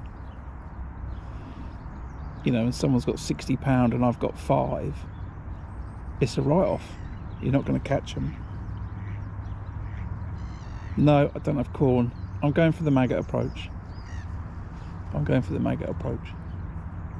I got 4 maggots on a size 14.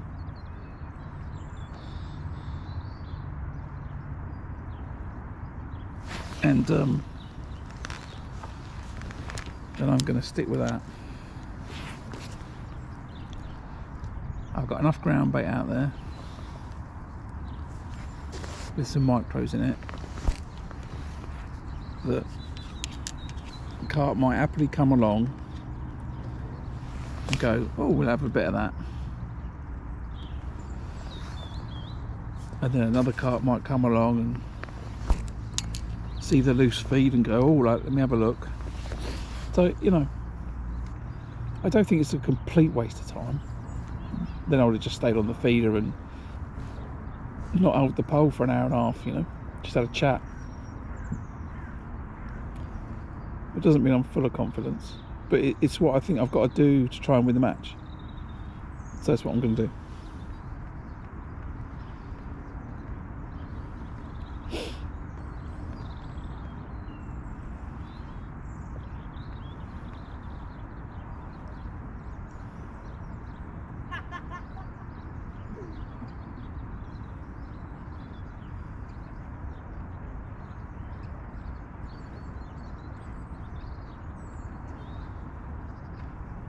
I would say it'd be quite interesting to know for next time, but I'm not planning to come and fish gold next time for quite a while. So even if I would learn something from today, it's not going to be useful for the next match I fish here.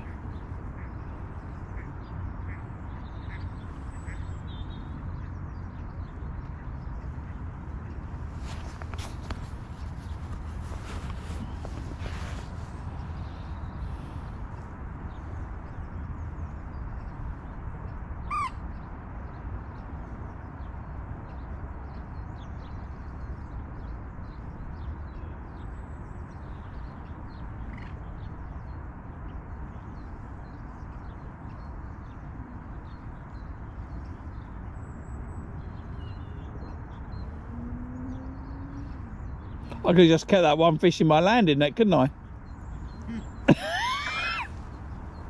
I could have just said I got 2 landing nets. Borrowed any nets at all? I got 2 landing nets. That'll be all right. Yeah.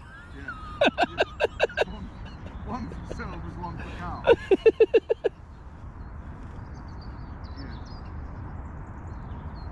What are the rules on? I've got a stink bag, but no peak net. I've got them in my guru call box. Yeah, I think you get shot if you were seen putting fish into a call box. You think? Here they come. Simon and Sammy.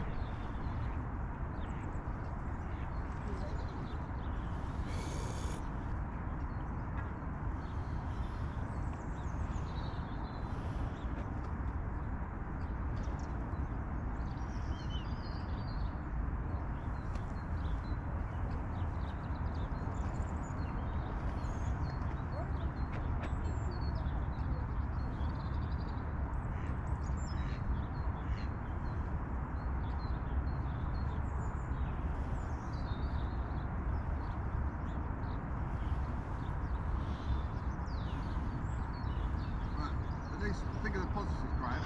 We don't have to weigh the good bit. It won't take long. Where have we got away? From me down to Darren on the end. I think there's six thingies, I think. 7. Not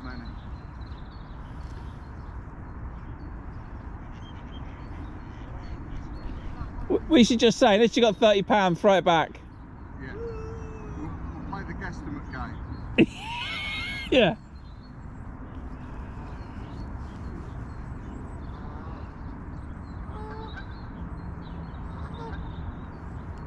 You seen anyone on the far bank catch a fish? No. No, I haven't either. And that in itself tells you what's going to feed and what's not going to feed.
I wonder if I should keep moving my hand across the camera like this every now and then, just so you all know that the stream's still transmitting.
Well, what are we going to chat about, stream?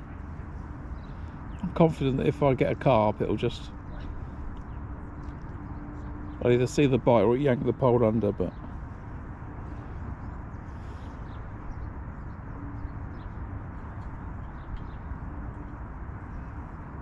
Where else would you want me to fish next year?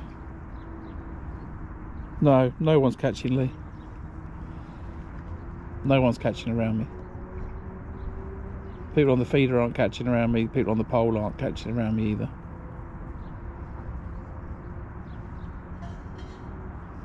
So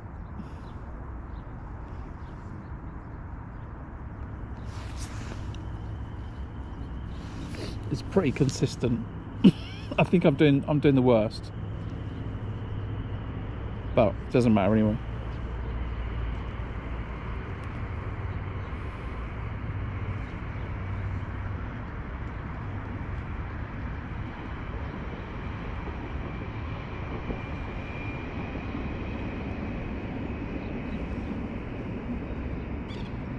I appreciate your commitment to the stream, one and all, during this high intensity action fishing that's going on.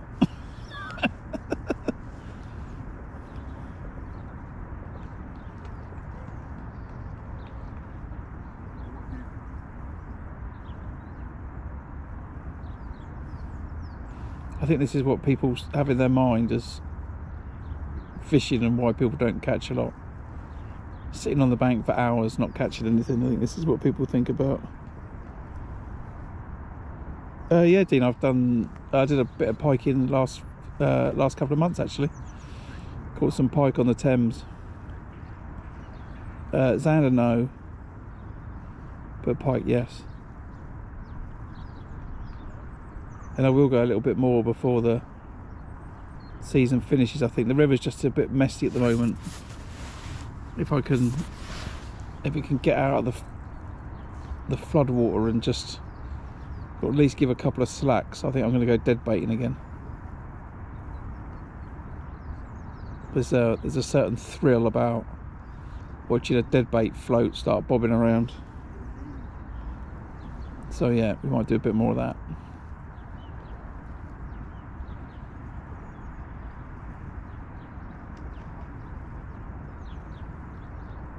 And there's a big pike in the Thames as well. I think it was £26 the pike that I had by the weir in Abingdon. That was it last season or season before? I can't remember now. There's a video of it on the channel if you scroll back far enough. Then he had a nice pike. And I did a couple of early live streams from Orchid Lakes where I was pike fishing, but it doesn't really give the same action factor, you know, sadly. Although today he's not doing it either, but generally I'm catching more than this. yeah. It's funny because I talk to people, you know, at work and that type of stuff, and they're like, you know, you must, you know, sit there for hours. And I'm like, no, seriously, you put the bait in, you catch like first chuck, and you'll keep that up for 5 hours. I just don't, hope none of them are watching the stream today. Sonna, if you're watching, specifically you Sonna, if you're watching today, this is not a good example. Come and watch again on New Year's Day. I'll be catching plenty of fish, stream permitting.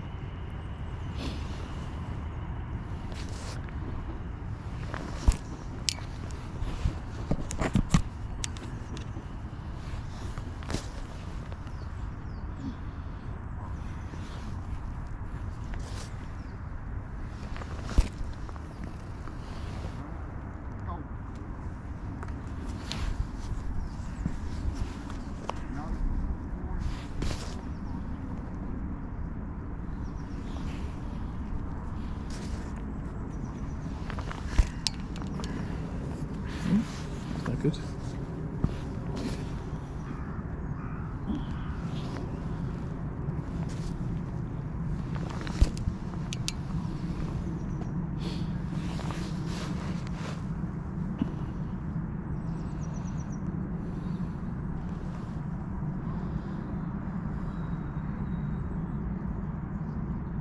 Oh yeah, Dean, for sure. It's quite an early start though. The draw was at 8 o'clock this morning, and I've got over an hour's drive to get here. So it was an early old start.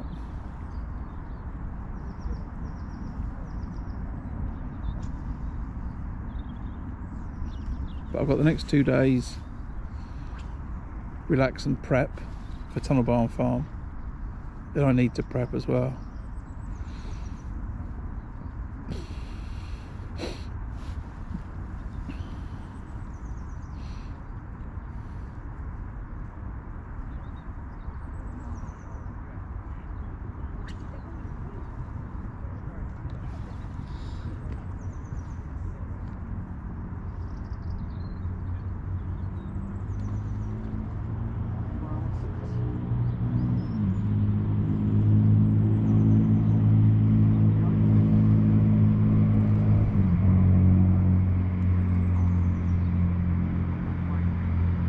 Who does that? Is that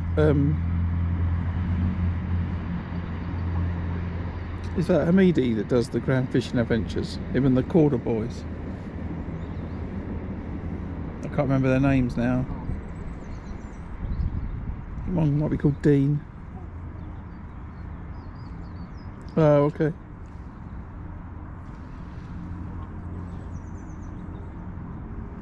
I can't remember. What's the name of the 2 Corder guys that do the fishing? Oh, that's going to annoy me now. Spoony and something else. I can't remember their names. I was at the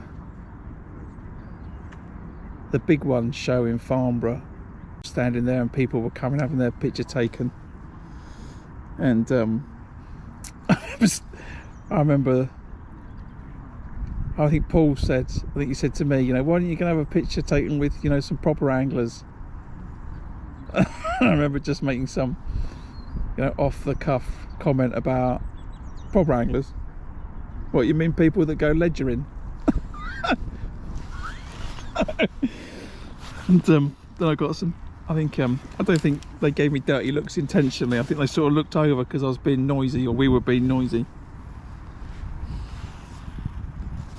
But yeah, do you want to go ledgering?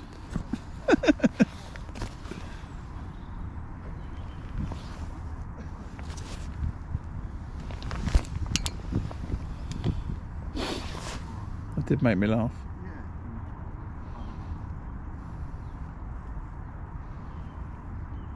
Paul then promptly did remind me that they float a fish quite a lot.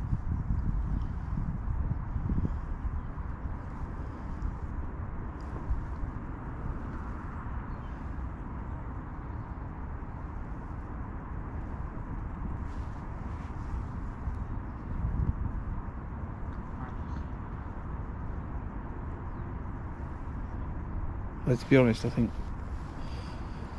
carp angling fraternity has done a good job in terms of fishing over the last few years, promoting the sport and,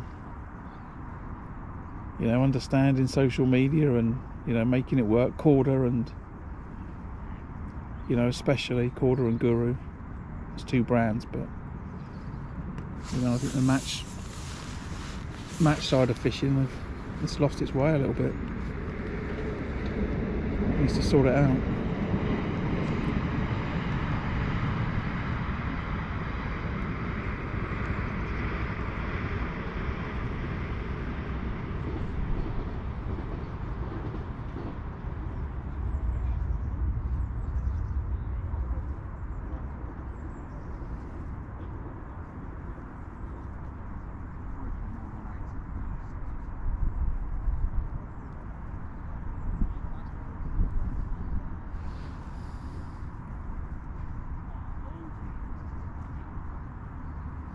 Yeah, you know, stuff gets hard in the winter, Dean. You know, there was many years.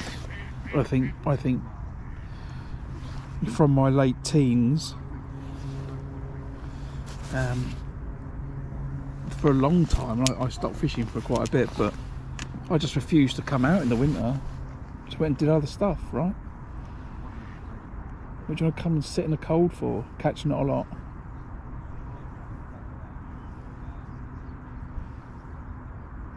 You know? All that effort today, Paul's money, prep, bait, for one F1. You know?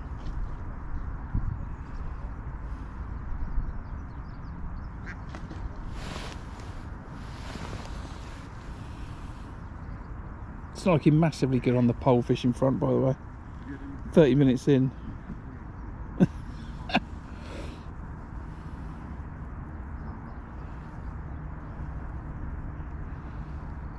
But what is good at fishing this time of the year is that a lot of anglers aren't fishing, so it's good for some channel visibility.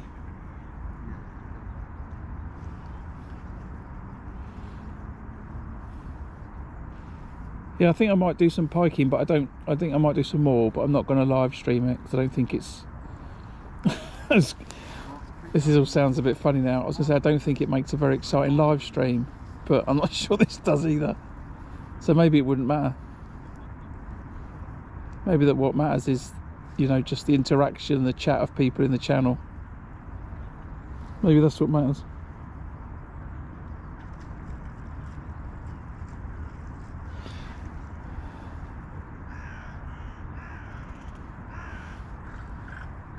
Yeah, my daughter's fishing. What's that? Oh, a crow. Strange noise for a crow. I've got 3 kids, 2 boys and a girl, and they've all fished and they've all caught. And I said to my daughter she could fish for England if she wants to. I think there's so few girls and women in the sport.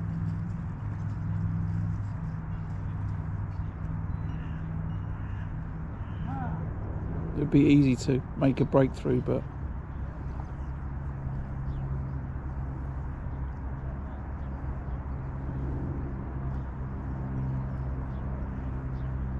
she sort of loves it and hates it at the same time. It's funny.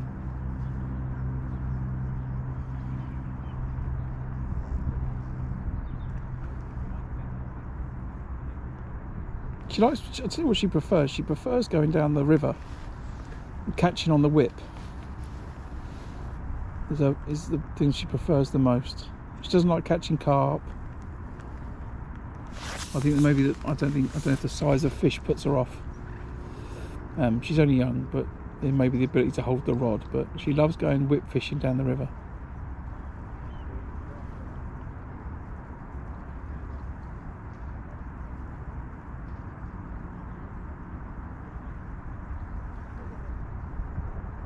I think that's something about the fact that the river's alive and the water's flowing, and you know, with that I think is a infinite, you know, more nature that's around that place at the same time too, you know. Better chance to see a kingfisher.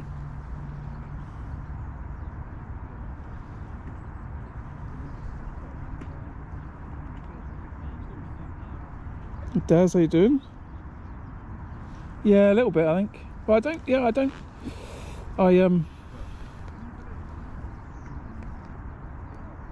I'm not. It's funny. There's different scenes, right? There's definitely a different divide, north and south. Right? If you live around here, M3, M4 corridor, you know, it's mostly big pits. There's a load of big pits around Reading Way, that type of stuff. There's a load of carp venues, Syndicate waters, you know, that type of stuff. Right? So, you know, match fishing, I would say, down south struggles. You go up north, you go Midlands and up, loads of match fishing. Thanks, John. That's the first bite. That's the first indication for over an hour again. You got another one? Huh? Yeah, that's what I do, mate. You're going to catch £40 and come nowhere. Yeah. I've had a nice day. I've had a nice day. Of course you have. You're next to me, for crying out. I'm watching you catch, Yeah. and I'm having a nice chat with everyone on the stream. Yeah, that's what I mean. Catching up with them after the Christmas period. Nice. I'm in trouble here though. I'm alright. Yeah, it depends. I think it's really. I think from the south, I'm not a spokesperson for angling, right? My knowledge is limited, but you know, I think from the Midlands down, match fishing scene struggles, carp dominates. You know, you go around the big one show, and I tell you what else is doing well, is pike and perch fishing. You know, I see a lot of people on the river drop shot fishing with lures. You know, if you go to the big one show, especially the one at Farnborough, which is my nearest one, go to the big one show, the only match stands really, you know, you've got a guru stand, which is big, that's, you know, celebrity packed, and then you have ringer bait stand. I'm going to say that because Mark stands on the ringer bait stand for 2 days at the big one show, if anyone wants to meet him. And then you've got a Shimano will have a stand, and then I think that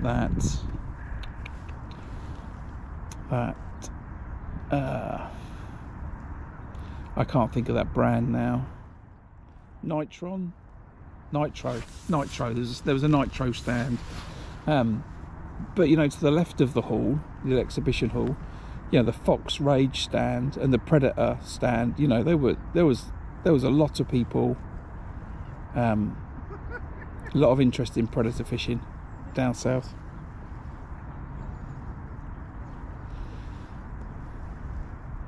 You know, and venues cater for it. You know, I grew up fishing Willow Park.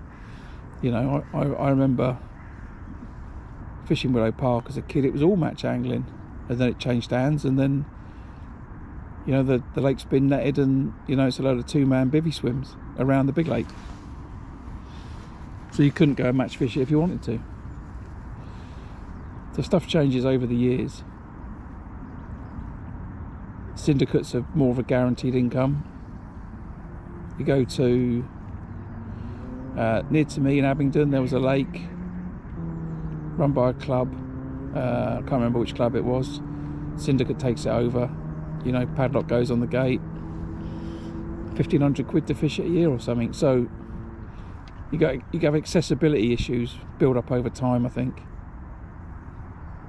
I don't remember anyone fishing syndicates when I was a kid. Maybe some, you know, big places.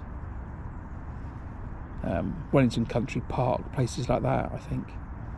They've been syndicates for a long time, but you know, so you get a lot of that. And I think, you know, the carp scene does well for promoting its sport. You know, do very well at it.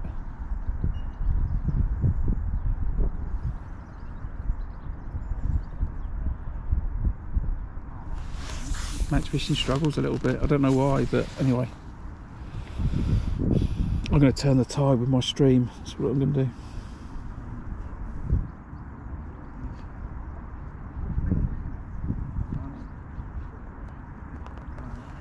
Yeah, Lee, I think, yeah, Midlands have got tons of going on.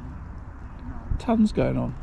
Then if you go around Western Pools, Partridge, those kinds of places, you know, huge match scenes. Go to White Acres Festival every other week. You know. So yeah, quite regional.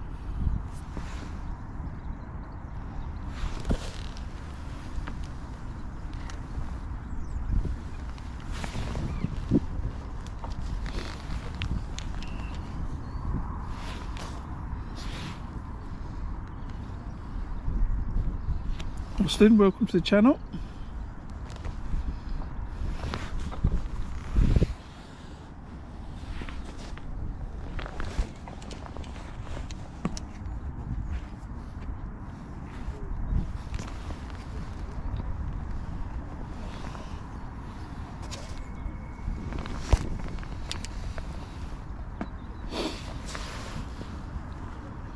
committed to this pole now.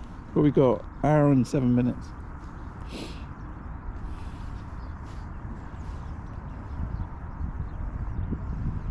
Mark's had another fish. I think he's got 8 to my 1. All F1s though. He's not caught any carp. Interestingly.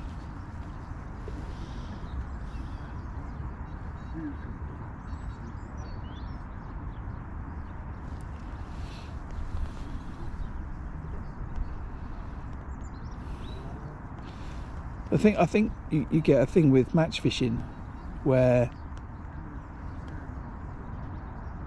this is from my experience, it's insanely more expensive than carp fishing, which is significantly more expensive than predator fishing, right?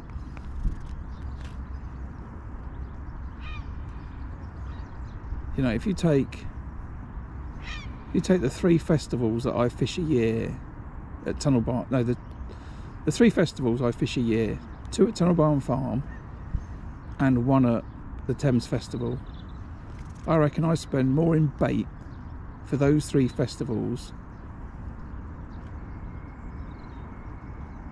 than a carp angler spends in a year.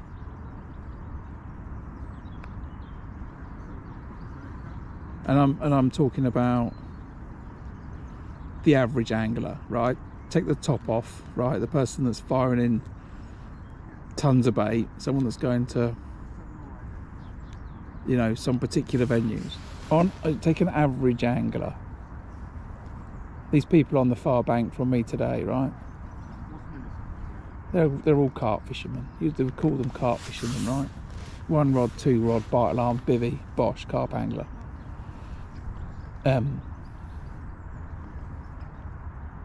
What they spend in a year, I spend in 9 days.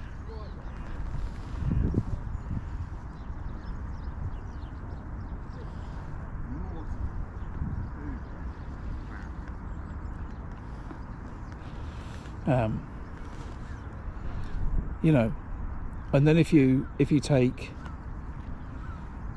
the gear that I need for Tunnel Barn Farm versus the gear that I need for here, Gold Valley, versus the gear that I need for the Thames. You go fishing on the river, all this gear's no good, right? The box is all right and the pole's all right, but as I said, you know, where's your 4 number 4s and number 5s? Where's your different rods that you want? Where's the more powerful reels? You know, it's not transferable. It is, but it's not right.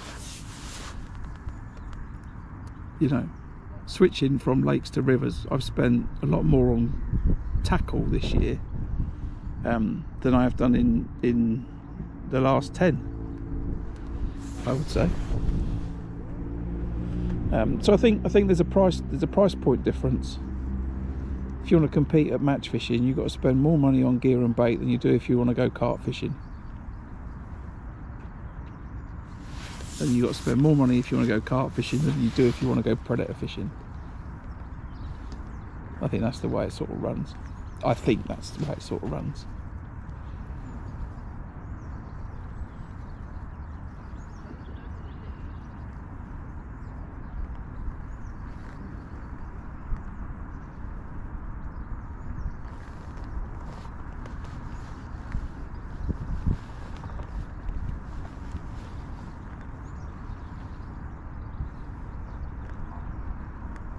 That was a bit of a tangent, wasn't it?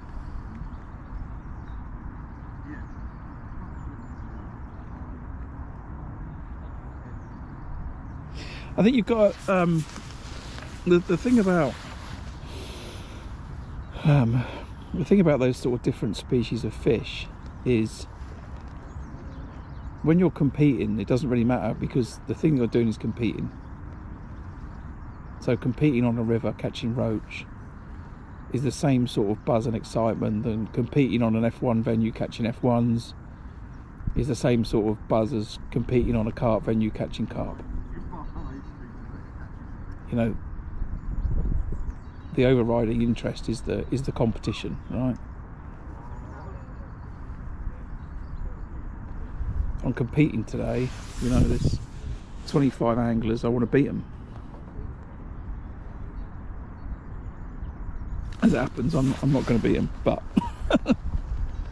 but the competition is exciting.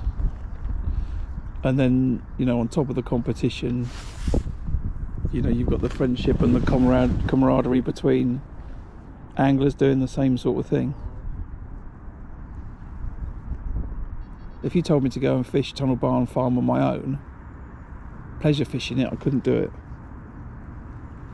I couldn't do it. I could go and practice for a match. I couldn't do it. If you told me to come here and pleasure fish at Gold Valley, I couldn't do it. I could come and practice at Gold Valley. I could come with somebody else, but I couldn't come on my own and catch these fish. I couldn't go on the river on my own, really. What I enjoy is the competition. And don't get me wrong, you know, some days you could have amazing days, but I'm competing.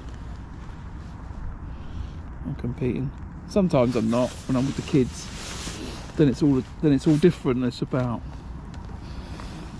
passing down generations of anglers in families. Do you know what I mean? My dad fished. My dad taught me to fish. I think I'm right in saying that his dad fished. You know. I'm sure it's the same for Irish dancers and, you know, horse folk, you know, people that like to go horse riding.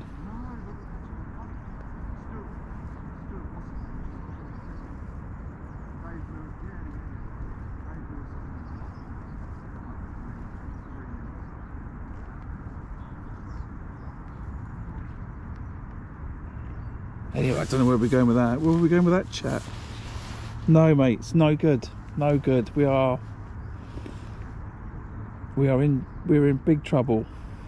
Right, we're in big trouble. I said you could catch 50 pound of fish, 60 pound of fish in 20 minutes. However, I've done 45 minutes on the pole, I've not had a bite. Yeah, that's completely right. 20 pound of roach over 20 pound of F1s. But when you go to an F1 venue, like I will in the spring, and fish the Tunnel Barn Farm Spring Spectacular, and there's 120, 125 anglers there, and you're competing against all of them, and you can feel the buzz and, you know, the excitement in the crowd, and you're all going to catch F1s. It's great fun. Equally, when I fished the Thames Festival this year, although it was a washout, you know, day one, the excitement, the anticipation, everyone wants to go and catch 20 pound of roach or whatever. It's the same buzz in the crowd. It's the same buzz in the crowd. You see, 20 pound of roach versus 20 pound of F1s isn't really the right comparison. Because 20 pound of roach is a great day's fishing. So you should be comparing that to 100 pound of F1s, which at some venues is an average day's fishing.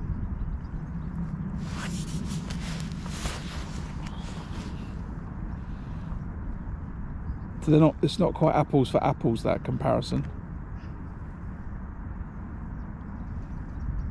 If you were to watch my video where I caught 20 pound of roach on the Thames just a couple of months ago, it was a fisher chuck basically for 5 hours.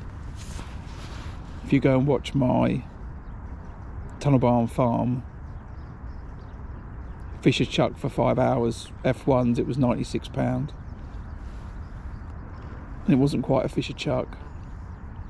If you go and watch my Gold Valley a year ago, 96 pound or 106 pound, I only caught for an hour and a half.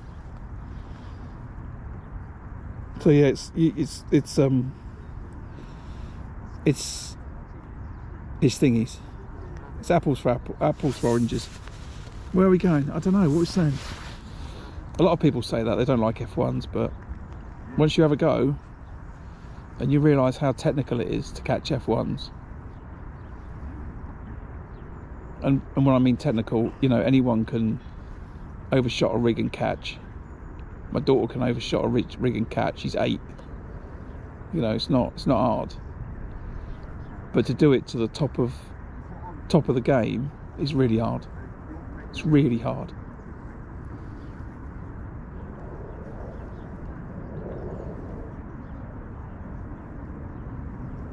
Anyone can catch a roach.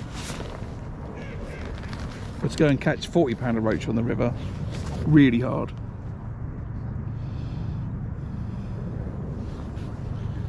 Anyway, I'm prattling along, not catching. Thanks everyone for staying, by the way. The numbers are dwindling down slowly, but I think it's been a cracking stream today. Actually, I've enjoyed it. Glad everyone's turned up. Hopefully, if you've not been here before, you've hit the subscribe button. You'll give me a little smile when I get home and check the numbers. And hit the like button, otherwise Neil will be after you. And next time there'll be more people watching, hopefully.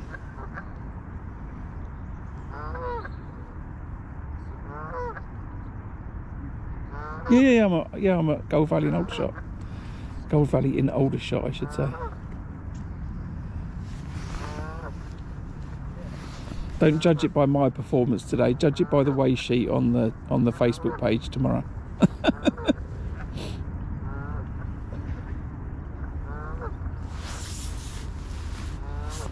I wasn't catching on the feeder, and I've decided to switch to the pole. And then I've had a little discussion with the people in the channel about will I blank or not. And now I've decided that I'm just going to stay on the pole till the end of the match, regardless.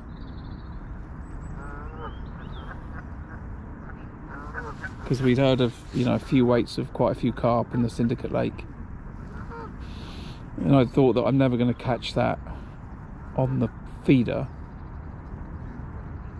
for which I was getting no indications at all. So I thought I'd come on the pole. Now I've had no indications on the pole, but I think I'm going to stay on it, just out of curiosity now more than anything else.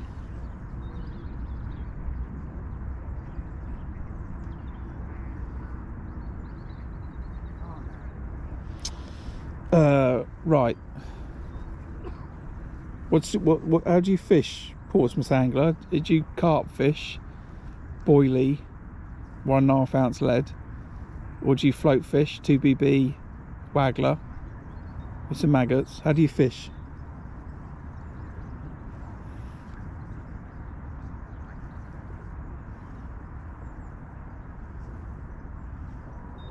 Because if you fish for carp, fish on Syndicate Lake, and go and check Goldvalley's Facebook page for the weights from the match today, because there's a match all round it, and that'll give you a good indication of which pegs to fish tomorrow. Because where they've caught fish today is probably where you'll catch fish tomorrow. And if not, and you're going to come with your son and you're going to fish a little waggler with some maggots, then you've got 2 choices. One, fish the middle lake, which is the lake behind me, or 2, if you ask them, they might let you fish. Darren's just admitted 2 carp for about 23, 24 pounds. Which I call the stock pond. I've said that it's going to be close between you and him. I said that you started catching the last half hour on the pole. Mark's got another fish. He's done well today. If all of his fish had been carp, he'd have taken the match out today. Another F1? No, a golden matabubu. Really?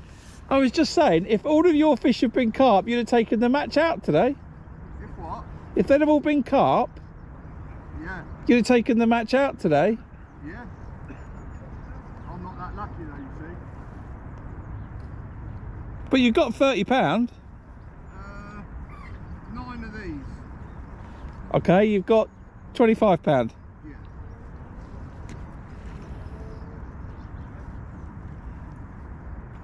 It's not so good on the pole. Sorry? It's not so good on the pole. No.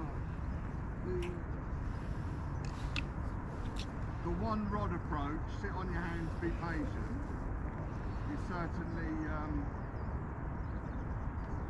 Are you recasting at all? yeah. I've got a stopwatch on the go. What, 15 minutes? I've had it spin 10 minutes, but most of them are between 3 and 5 minutes. What? Cast. That's how long I've been leaving it out there for. Oh, interesting. Most of my bites today, I've had two bites that have been like 2 minutes, and the rest of my bites have been between 3 and 4 minutes. That was a long bite, that was 7 minutes that bite. But that was because I was on the telephone, Right, what are you saying? What, I just got to catch up. Right, we're going to fish one rod each, one carp rod each, and a float rod.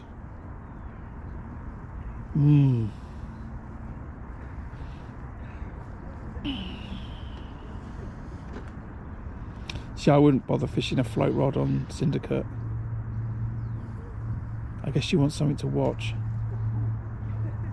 I tell you what, ask if Bungalow's open.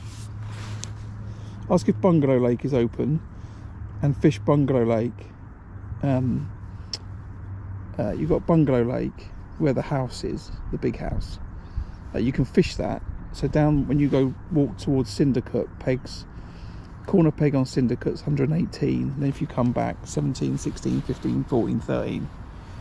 If you get to peg like 113 and turn around from Syndicate Lake and fish into the Bungalow Lake.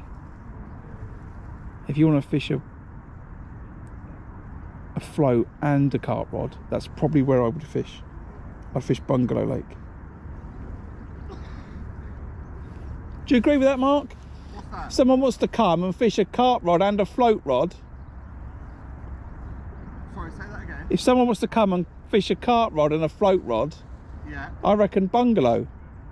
What, pleasure fishing? Yeah. 100%. I mean, Or down 56, 57 down there. if they're gonna a float rod sensibly for like skimmers and stuff Yeah, I think so. Float rod and a carp rod. with maggots. I mean, Clive does it next door to you. Yeah. And does it literally anywhere. Yeah. So, I mean, as such, you can fish that way anyway.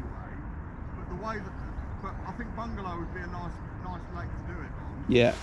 Because you'll definitely get some bites on the wagger, and you'll definitely get a pull or two from some of the big boys in Bungalow. Yeah, I think so. Right, Bungalow Lake, Portsmouth Angler. Ask to fish. You want to fish Bungalow Lake? It's probably what I would do. And if you don't fancy Bungalow, and if there's a load of weights that shows a load of fish caught here, then I think you want to fish near the clubhouse. So you want to fish Gold Lake on the same bank as me. So peg 56, 55, 54, 53. So probably those 4 pegs maybe. That'd be where I would head. That's probably where I'd go.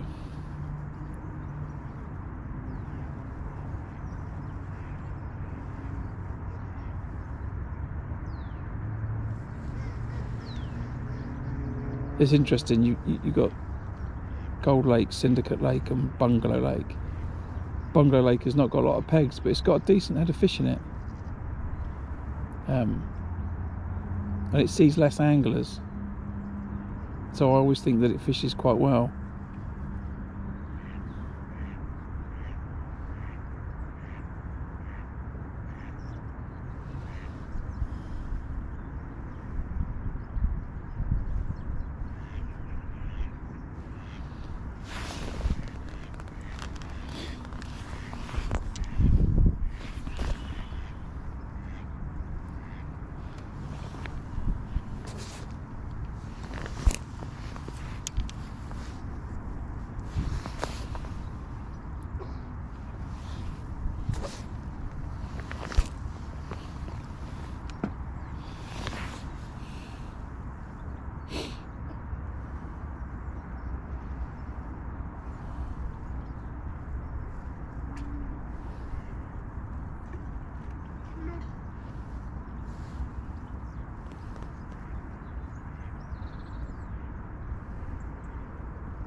Like I said, don't judge the venue's performance based on my performance today.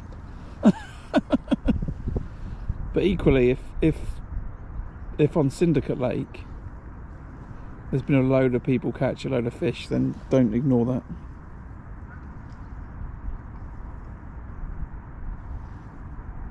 Oh, gotcha.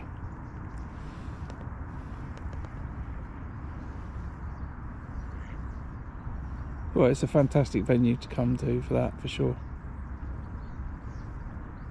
My kids all caught their first carp here.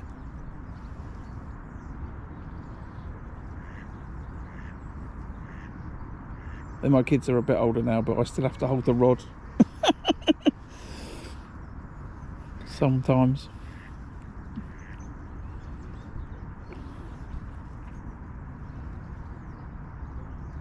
I've got a fabulous video of my daughter. We were fishing in the stock pond on this venue, which not a lot of people know about, but there's a what they call the stock pond. It's a little tiny little lake with a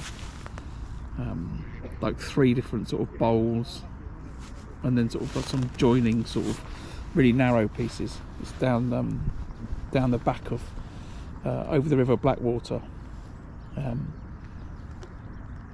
I often think it's my own little private lake at this venue. It's great for the kids. And I've got a great video of her. She's hooked an F1, and she's saying that it's going to pull her in. It's fantastic. Little rod's bent in half. It's hilarious. I said I'll stick it on social media when she's 25.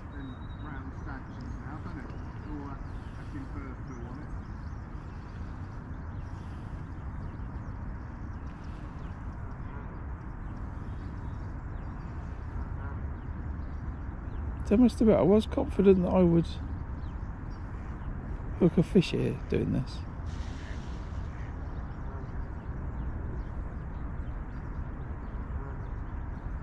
Mark has certainly been the most consistent angler around, and the summary of his match is that he's recasting every 5 minutes, and he generally has some kind of bite or indication that sometimes come up to like 10 minutes, so he's left it a little bit longer, but he's fished a smaller feeder than me today, although the way that he's caught and I haven't, and John's not caught to his right, makes me think that there's a little ball of fish in front of him, and he's catching a few. They're only F1s, but he's caught 9 of them. They're good F1s, 2-3 pound. But he's not had a carp. Clive's had 1 carp, I think. I've had 1 F1.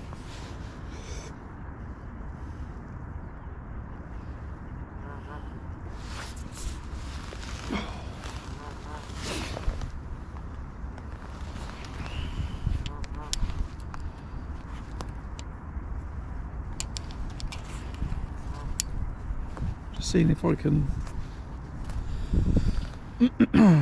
get the attention of a passing carp by putting some maggots next to it,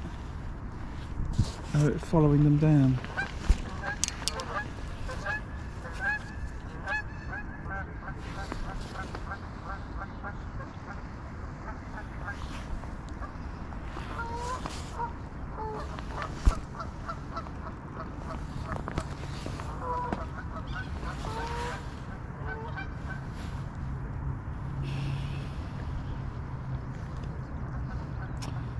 I said I'm not sure there's going to be a highlight video of this stream today.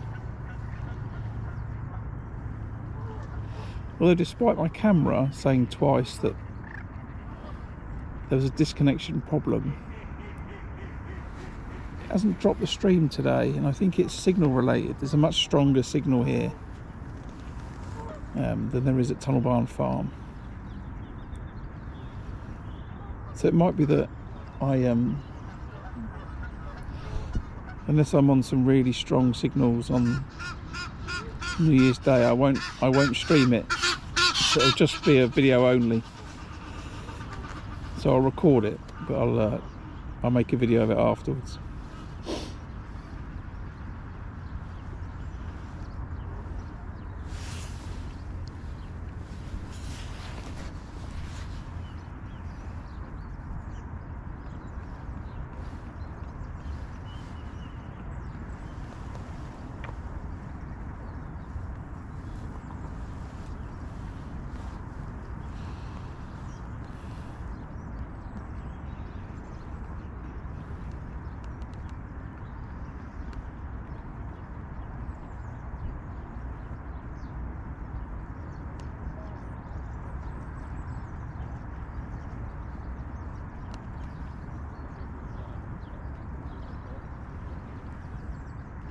Yeah, I think Gold Lake's fishing a bit off today. I've not seen anyone on the far bank catch a fish.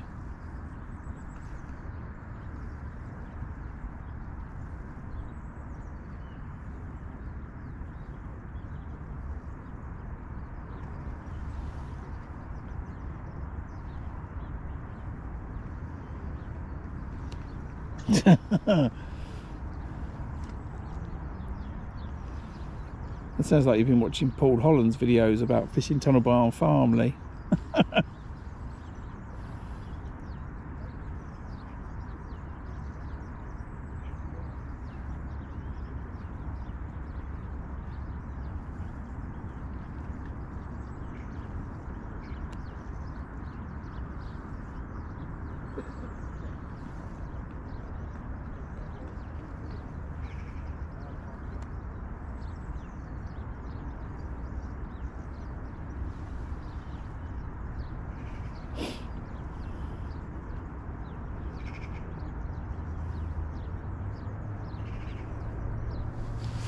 I don't think there's anything in my peg. I'm just hoping on a passing fish stopping.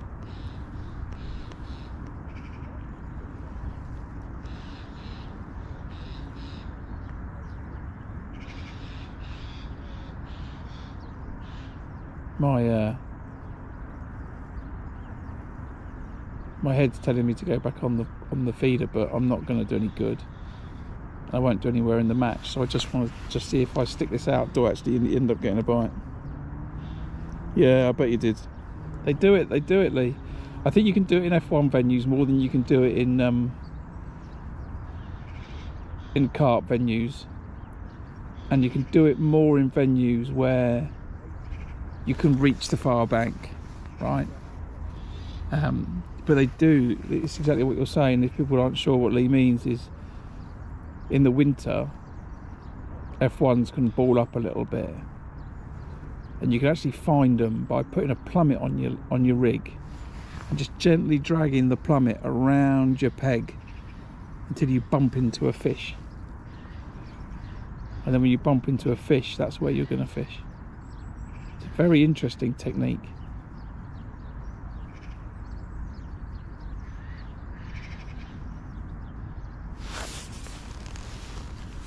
Yeah, I think on one of Paul Holland's videos on his match focus, he does it at Tunnel Barn Farm. No, James, no good today, mate, I'm afraid. One F1, but we've had a great stream, and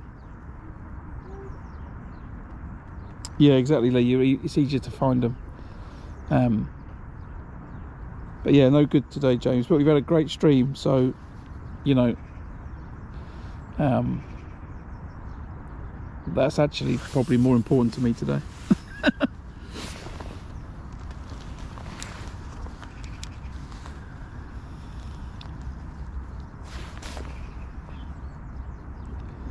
We've had a good chat. We chatted about match fishing decline. We did a little bit about that. Did about venues in the local area. What else we talked about?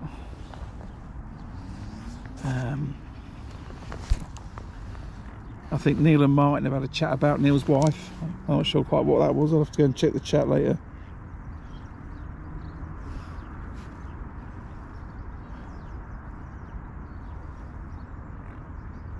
it was interesting. I did a couple of winters fishing at carp venues, and it put me off, really put me off.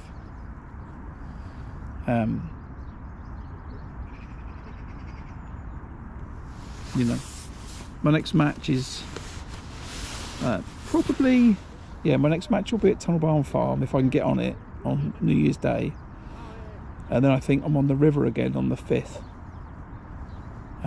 If I'm on the river, then it's probably I'm going to be fishing the pole feeder, trying to catch bream, and I'm going to ball it like a crazy man to start. But you can do it on the river. So I need to re-watch my videos from this time last year, just check where I was fishing. But if I was on the Thames, I think I was probably balling it. 10 balls to start, and then 40 or 55 gram feeder to hold the bottom. So I've got to make some pole feeder rigs up next couple of days as well.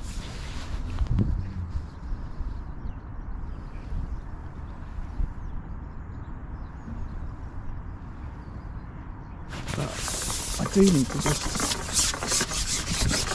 nip to the moon actually. Oh, I've managed to tangle my rig. Ooh. Wow, what happened there? Okay, that's ended my pole fishing session. I'm not getting that back.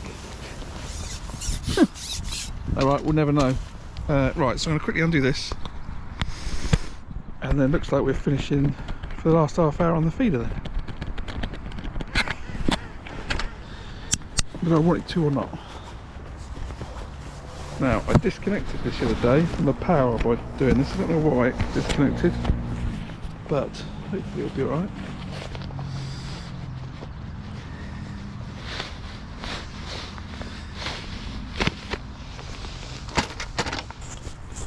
Right, I'll be back in a minute.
Right, it looks like I've not got a lot of power left on this battery. I don't know why, but it's only showing one bar left, so I might end up dropping you in a second. If I do, I'm not going to restart the stream, because I don't think we're going to worry about catching tons, but I'm not going to make it into a video.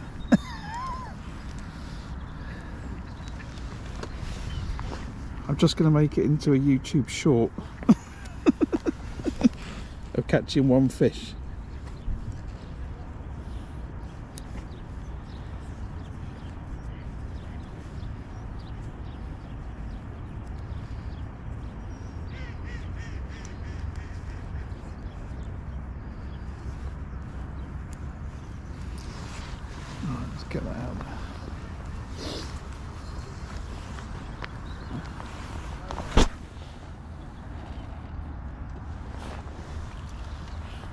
Now, if I catch a fish now, I don't want to hear anyone saying that I should have been sitting on the feeder for the last hour and a half, right? It doesn't work like that.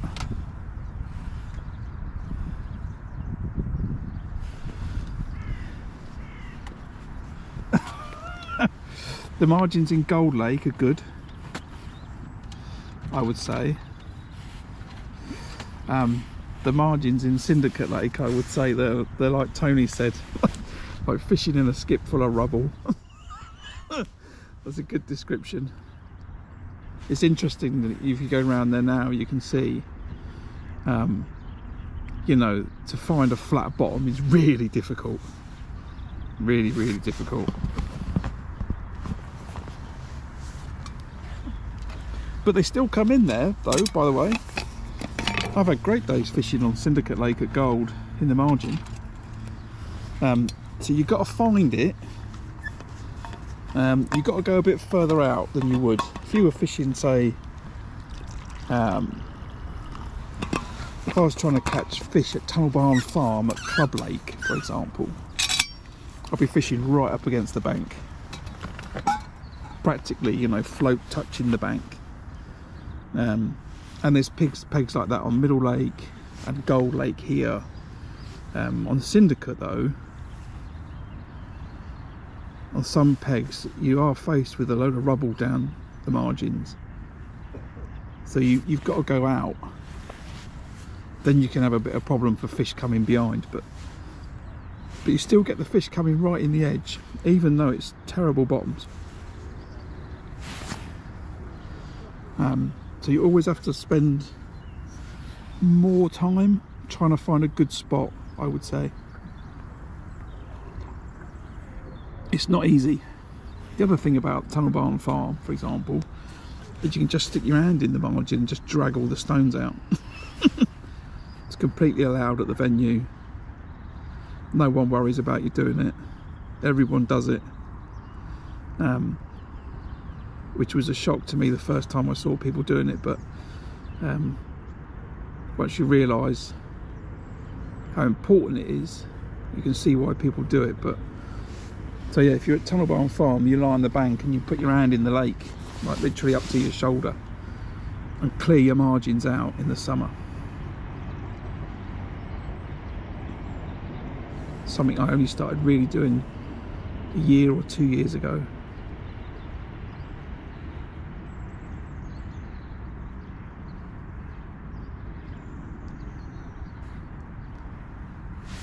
But you can't do it, and you can't do it in Syndicate Lake because they're boulders.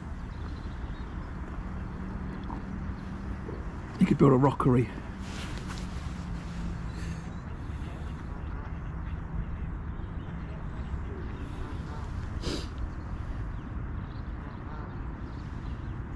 Right, what we got?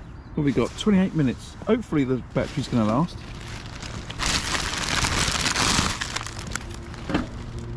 It might not. So I was going to do a little summary, but I don't think I'm going to make a video either way. Yeah, I think it's a Monster Munch instead. It's not an advert, in case everyone wonders.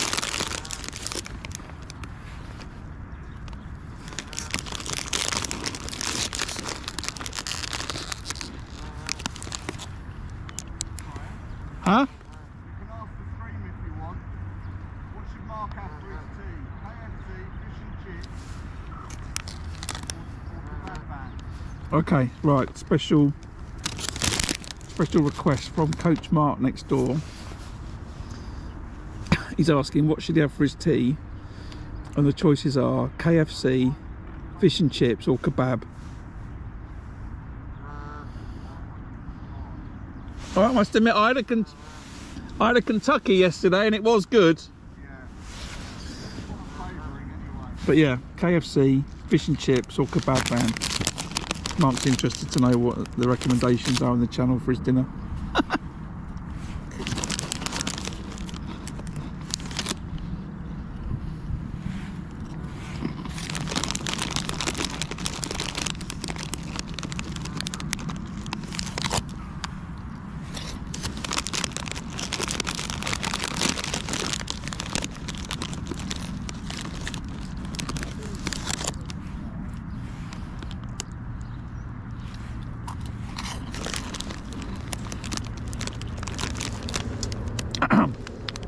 Fish and Chips is winning with 2 votes currently. Alright,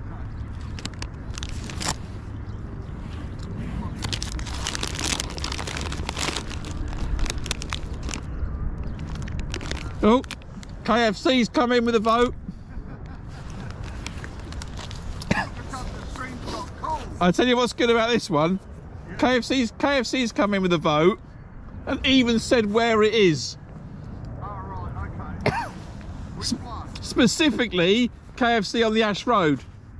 Yeah, I'll go to the one in Bracknell near the leisure centre. Oh, he's going Bracknell near the leisure centre. Fish and Chips is in again.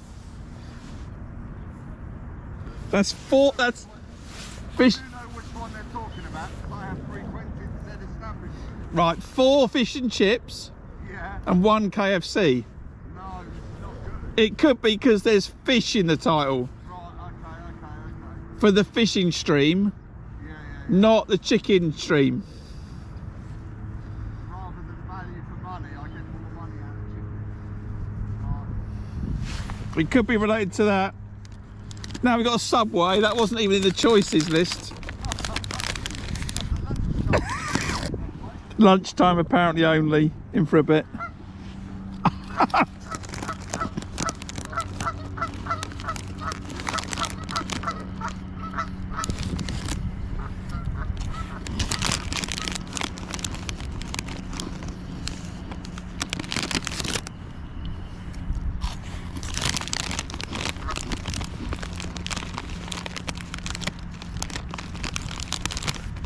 I'm glad I made a change to that small feeder because it made all the difference. It would have done earlier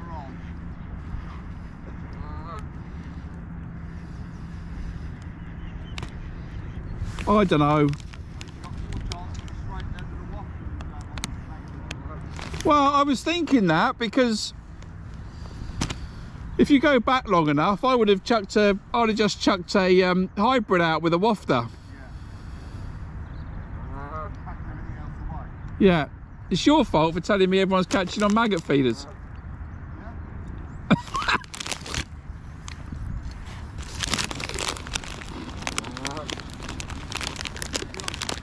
have been to your right as well, haven't they? Hey, They have been to your right as well, haven't they? you're to my right. Oh yeah.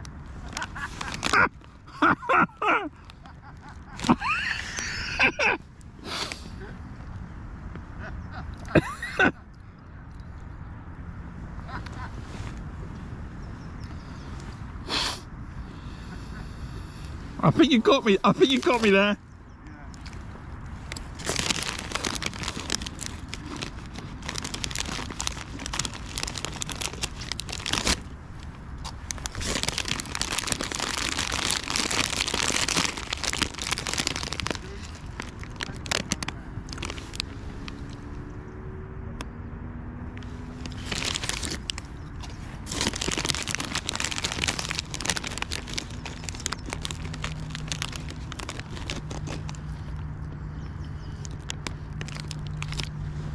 Oh, I don't know though, Lee. It's what's your order at Kentucky? Is it a mighty bucket for one? No.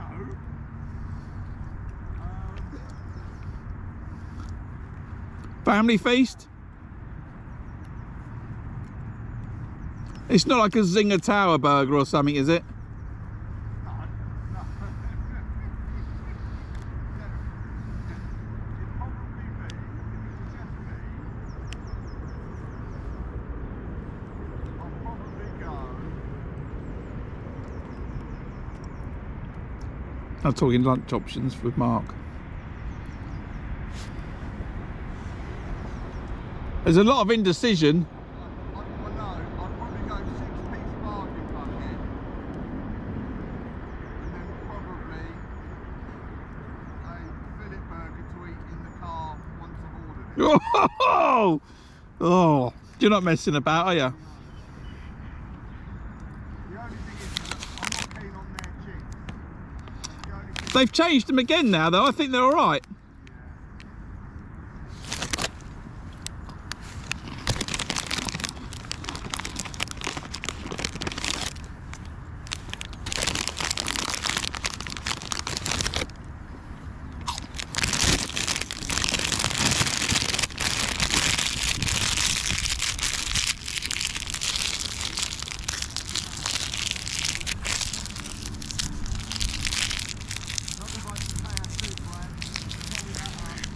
Huh? Another vote for KFC. Who's that from? John next door. Is he telling he's got to watch the stream to vote? Huh? Can't at the moment. Why? He's too busy. He can't at the moment. He's too busy renting F1 car for free. Oh, is he?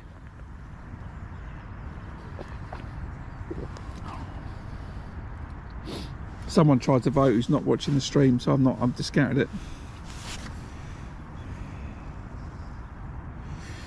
I was going to say, Lee, I can get, I'm sure I can get fish and chips at my local chippy for under a tenner, whereas my KFC would be over a tenner.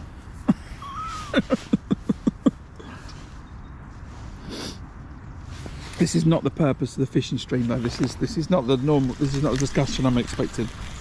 This is a fishing stream. Talking about fishing.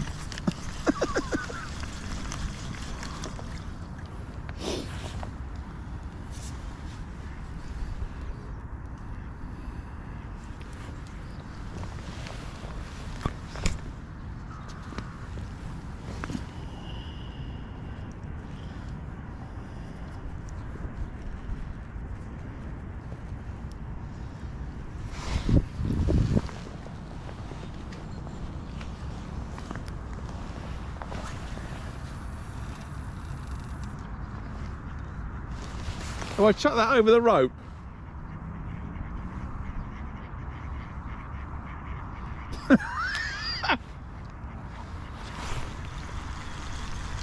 No, I didn't, but it was close.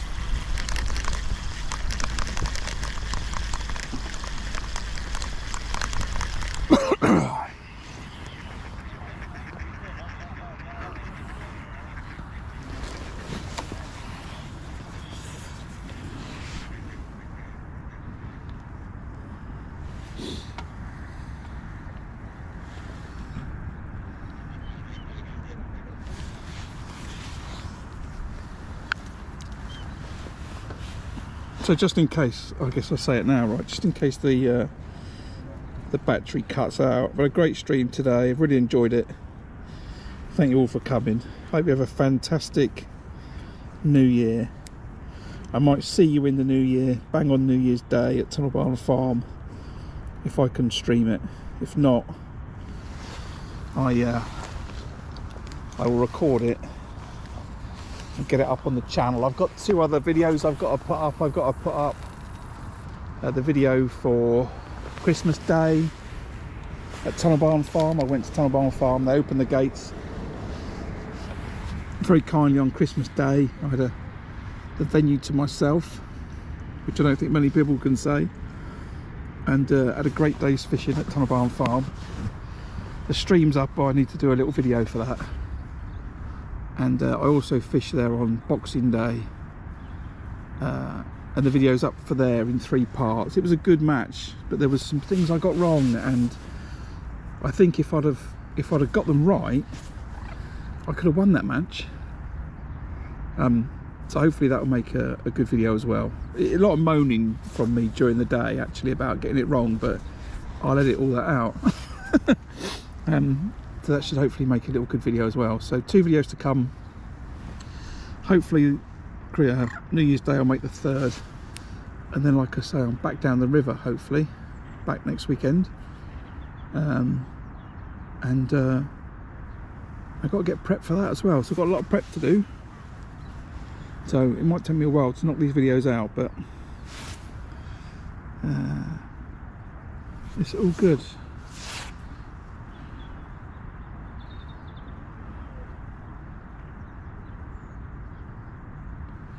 There's you saw that F1 though in for a bit, right? You saw that fish. If you weren't there when I caught the F1, then you weren't there at the beginning. I can't help that. I've got 15 minutes to catch fish.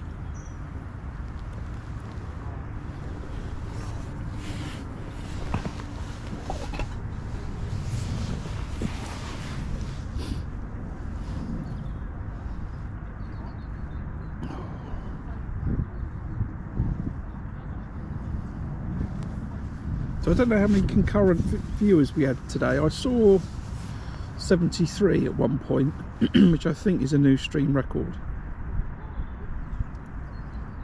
which is pretty awesome. So thank you all for that. You've all helped in your own little way to that.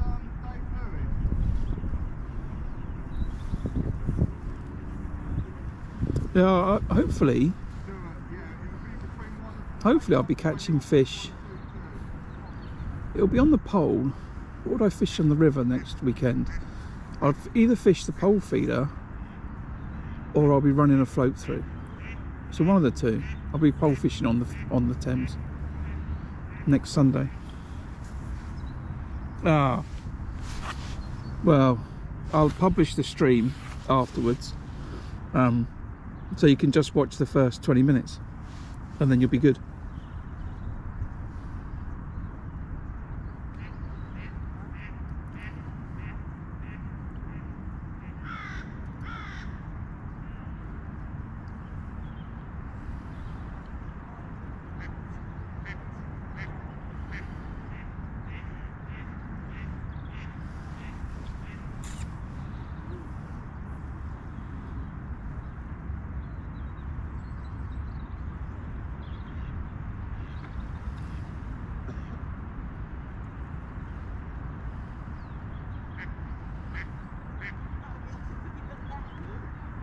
Yeah, tunnel was great on Christmas Day.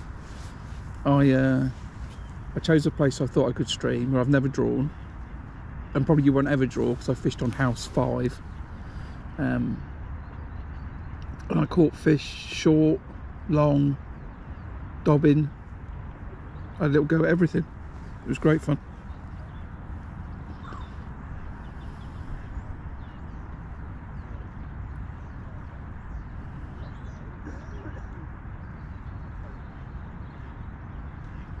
So, quick conclusions about the day then, right? I think I might have made a mistake with the size of the feeder to start with. I might have done.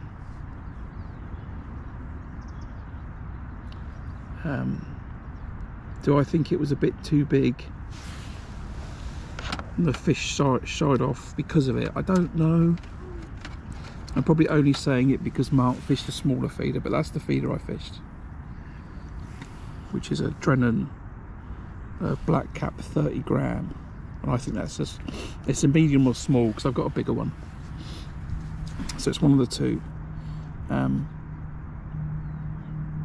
Was the splash a bit too loud? I sighed, and I'll stick it on the channel tonight, and so people can see. But yeah, that was the difference. We fished the same line and we cast at the same sort of frequency. Yeah, house 6 is an absolute flyer at Tunnel Barn Farm, in my mind.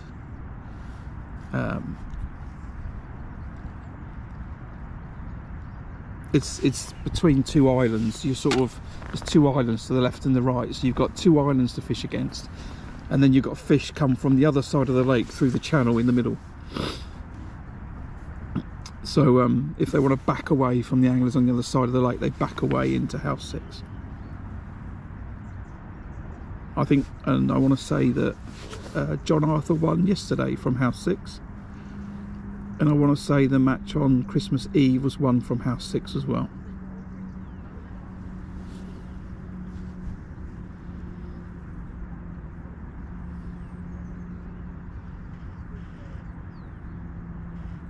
But yeah, it gives you lots of options having 2 islands to reach.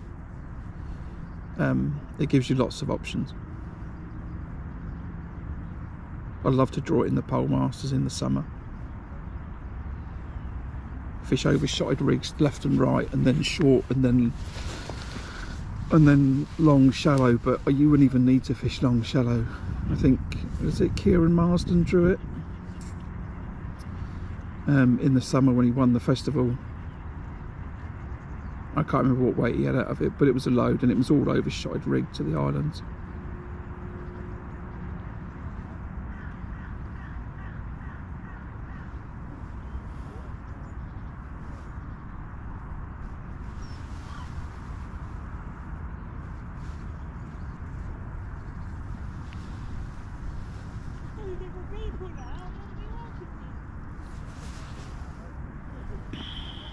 Well, we've got 10 minutes.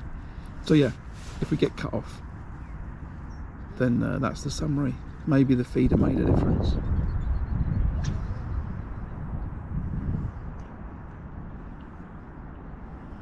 Clive, however, though, is fishing the same feeder as Mark, because I clocked it. And I think Clive's had one carp. Clive's fished further towards the rope than Mark has. The difficulty that I've got and Mark have got is that we've got no buoys on our part of the rope, so you can't see where it is, whereas Clive's got a buoy, so Clive's able to fish further towards the rope.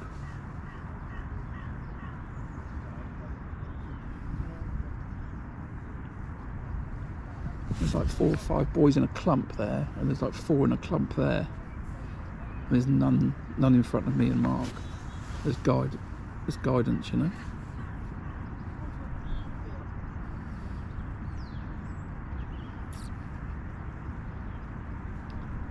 In fact, the next lot have all clumped together as well. I guess they move, which is probably quite annoying.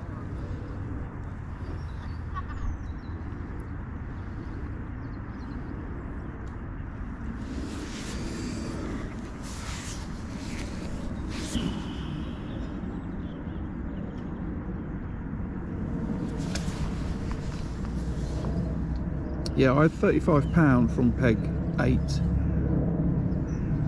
on Boxing Day, but I think I could have had £70 if I'd have fixed a few things. I could have caught twice as much, and the other reason I think I could have done that is the catch rate was all right. First couple of hours were okay, then it got shockingly bad. I caught £10 in the first hour, £10 in the second hour, and it should have got better, but it got worse for a number of reasons, but I'll save that for the video. But if I'd have done something slightly differently, I think it would have got better as the match would have gone on, so I think I could have caught more. But anyway, it's what it is.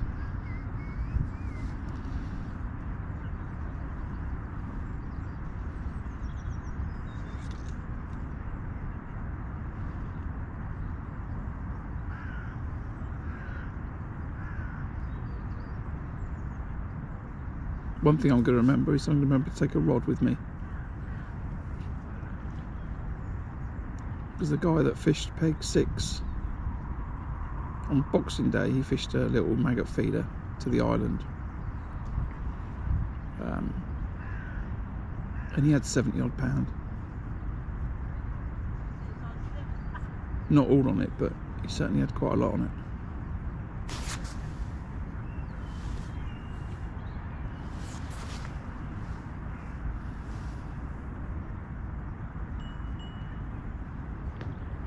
Yeah, it's one of the good things about the stream, actually, Lee.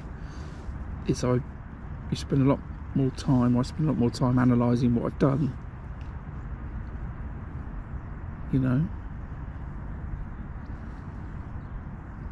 because I don't, you know, I get to fish the match, then I get to sit and go through the video and, you know, edit it, and then what, you know, invariably you're watching it again. And you see mistakes all the time.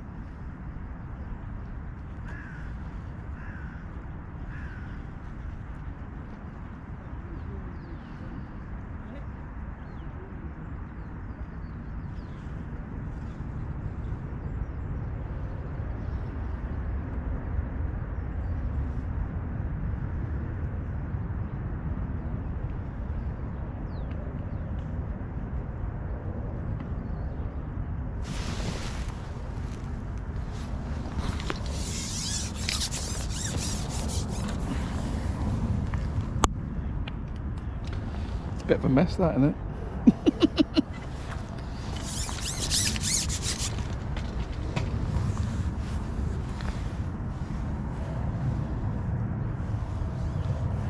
Need to rescue the Olivet from that rig more than anything else.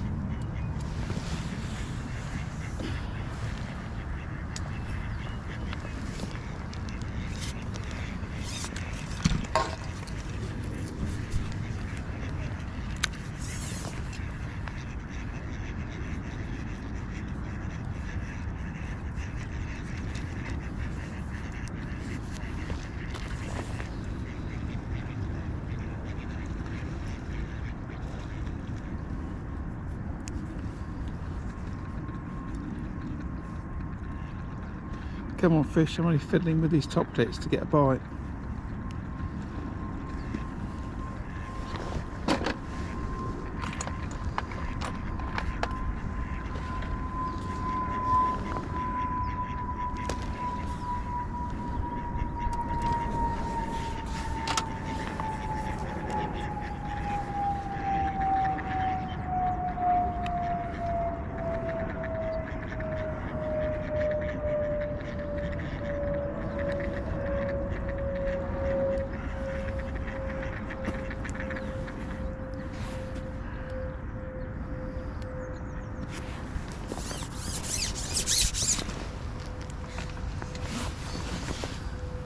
Well, 2 more minutes, 3 more minutes to go.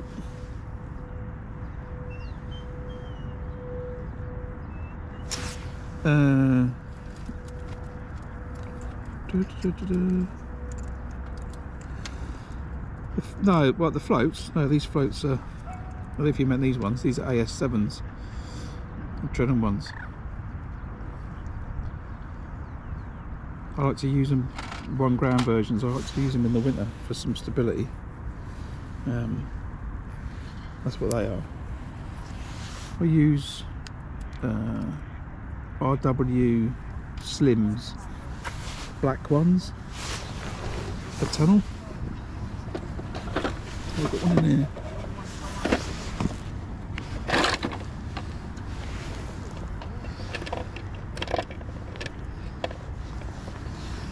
There, those ones. That's what I use for tunnel currently. 4x10, 4x12, 4x14 and 4x16. Depending on what it is. I've got a metal stem. I've got some older ones that he did as well, like brown ones in a carbon. And some blue ones in a wire stem too, but I'm not using the carbon ones a lot really. I don't really find that you know people are catching a lot on the drop, but you know I need to go there more often and see what people are using. Not even on the drop, you know, just as it's settled. I don't find people are catching like that really.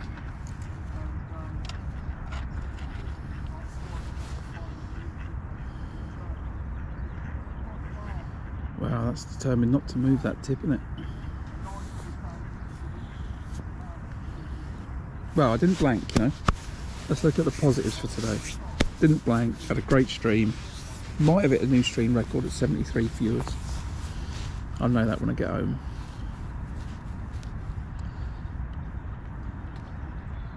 I think. I'm sure YouTube will tell me. And hopefully a few more of you have hit the subscribe button. If you're not already subscribing, it's a free way to support the channel and really helps me out. So hit that subscribe button, turn notifications on, and get a little alert next time I go fishing. Well, next time I'm streaming at least.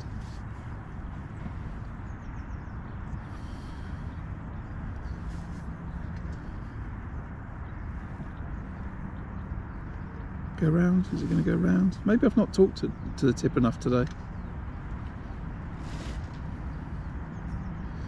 Maybe I've not paid enough attention. Normally I'd be sitting there going, go on, go round.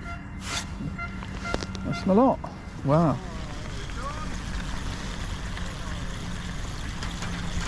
Right. So everyone, I've got to be a bit quick smart, a bit sharpish. So I've got to get done and I've got to weigh people in. So if you see me suddenly weigh in 400 pounds, right? You know, you'll know that things are a bit suspect. Alright?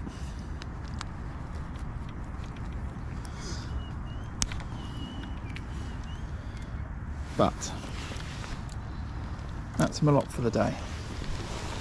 So, as I said, thanks for coming.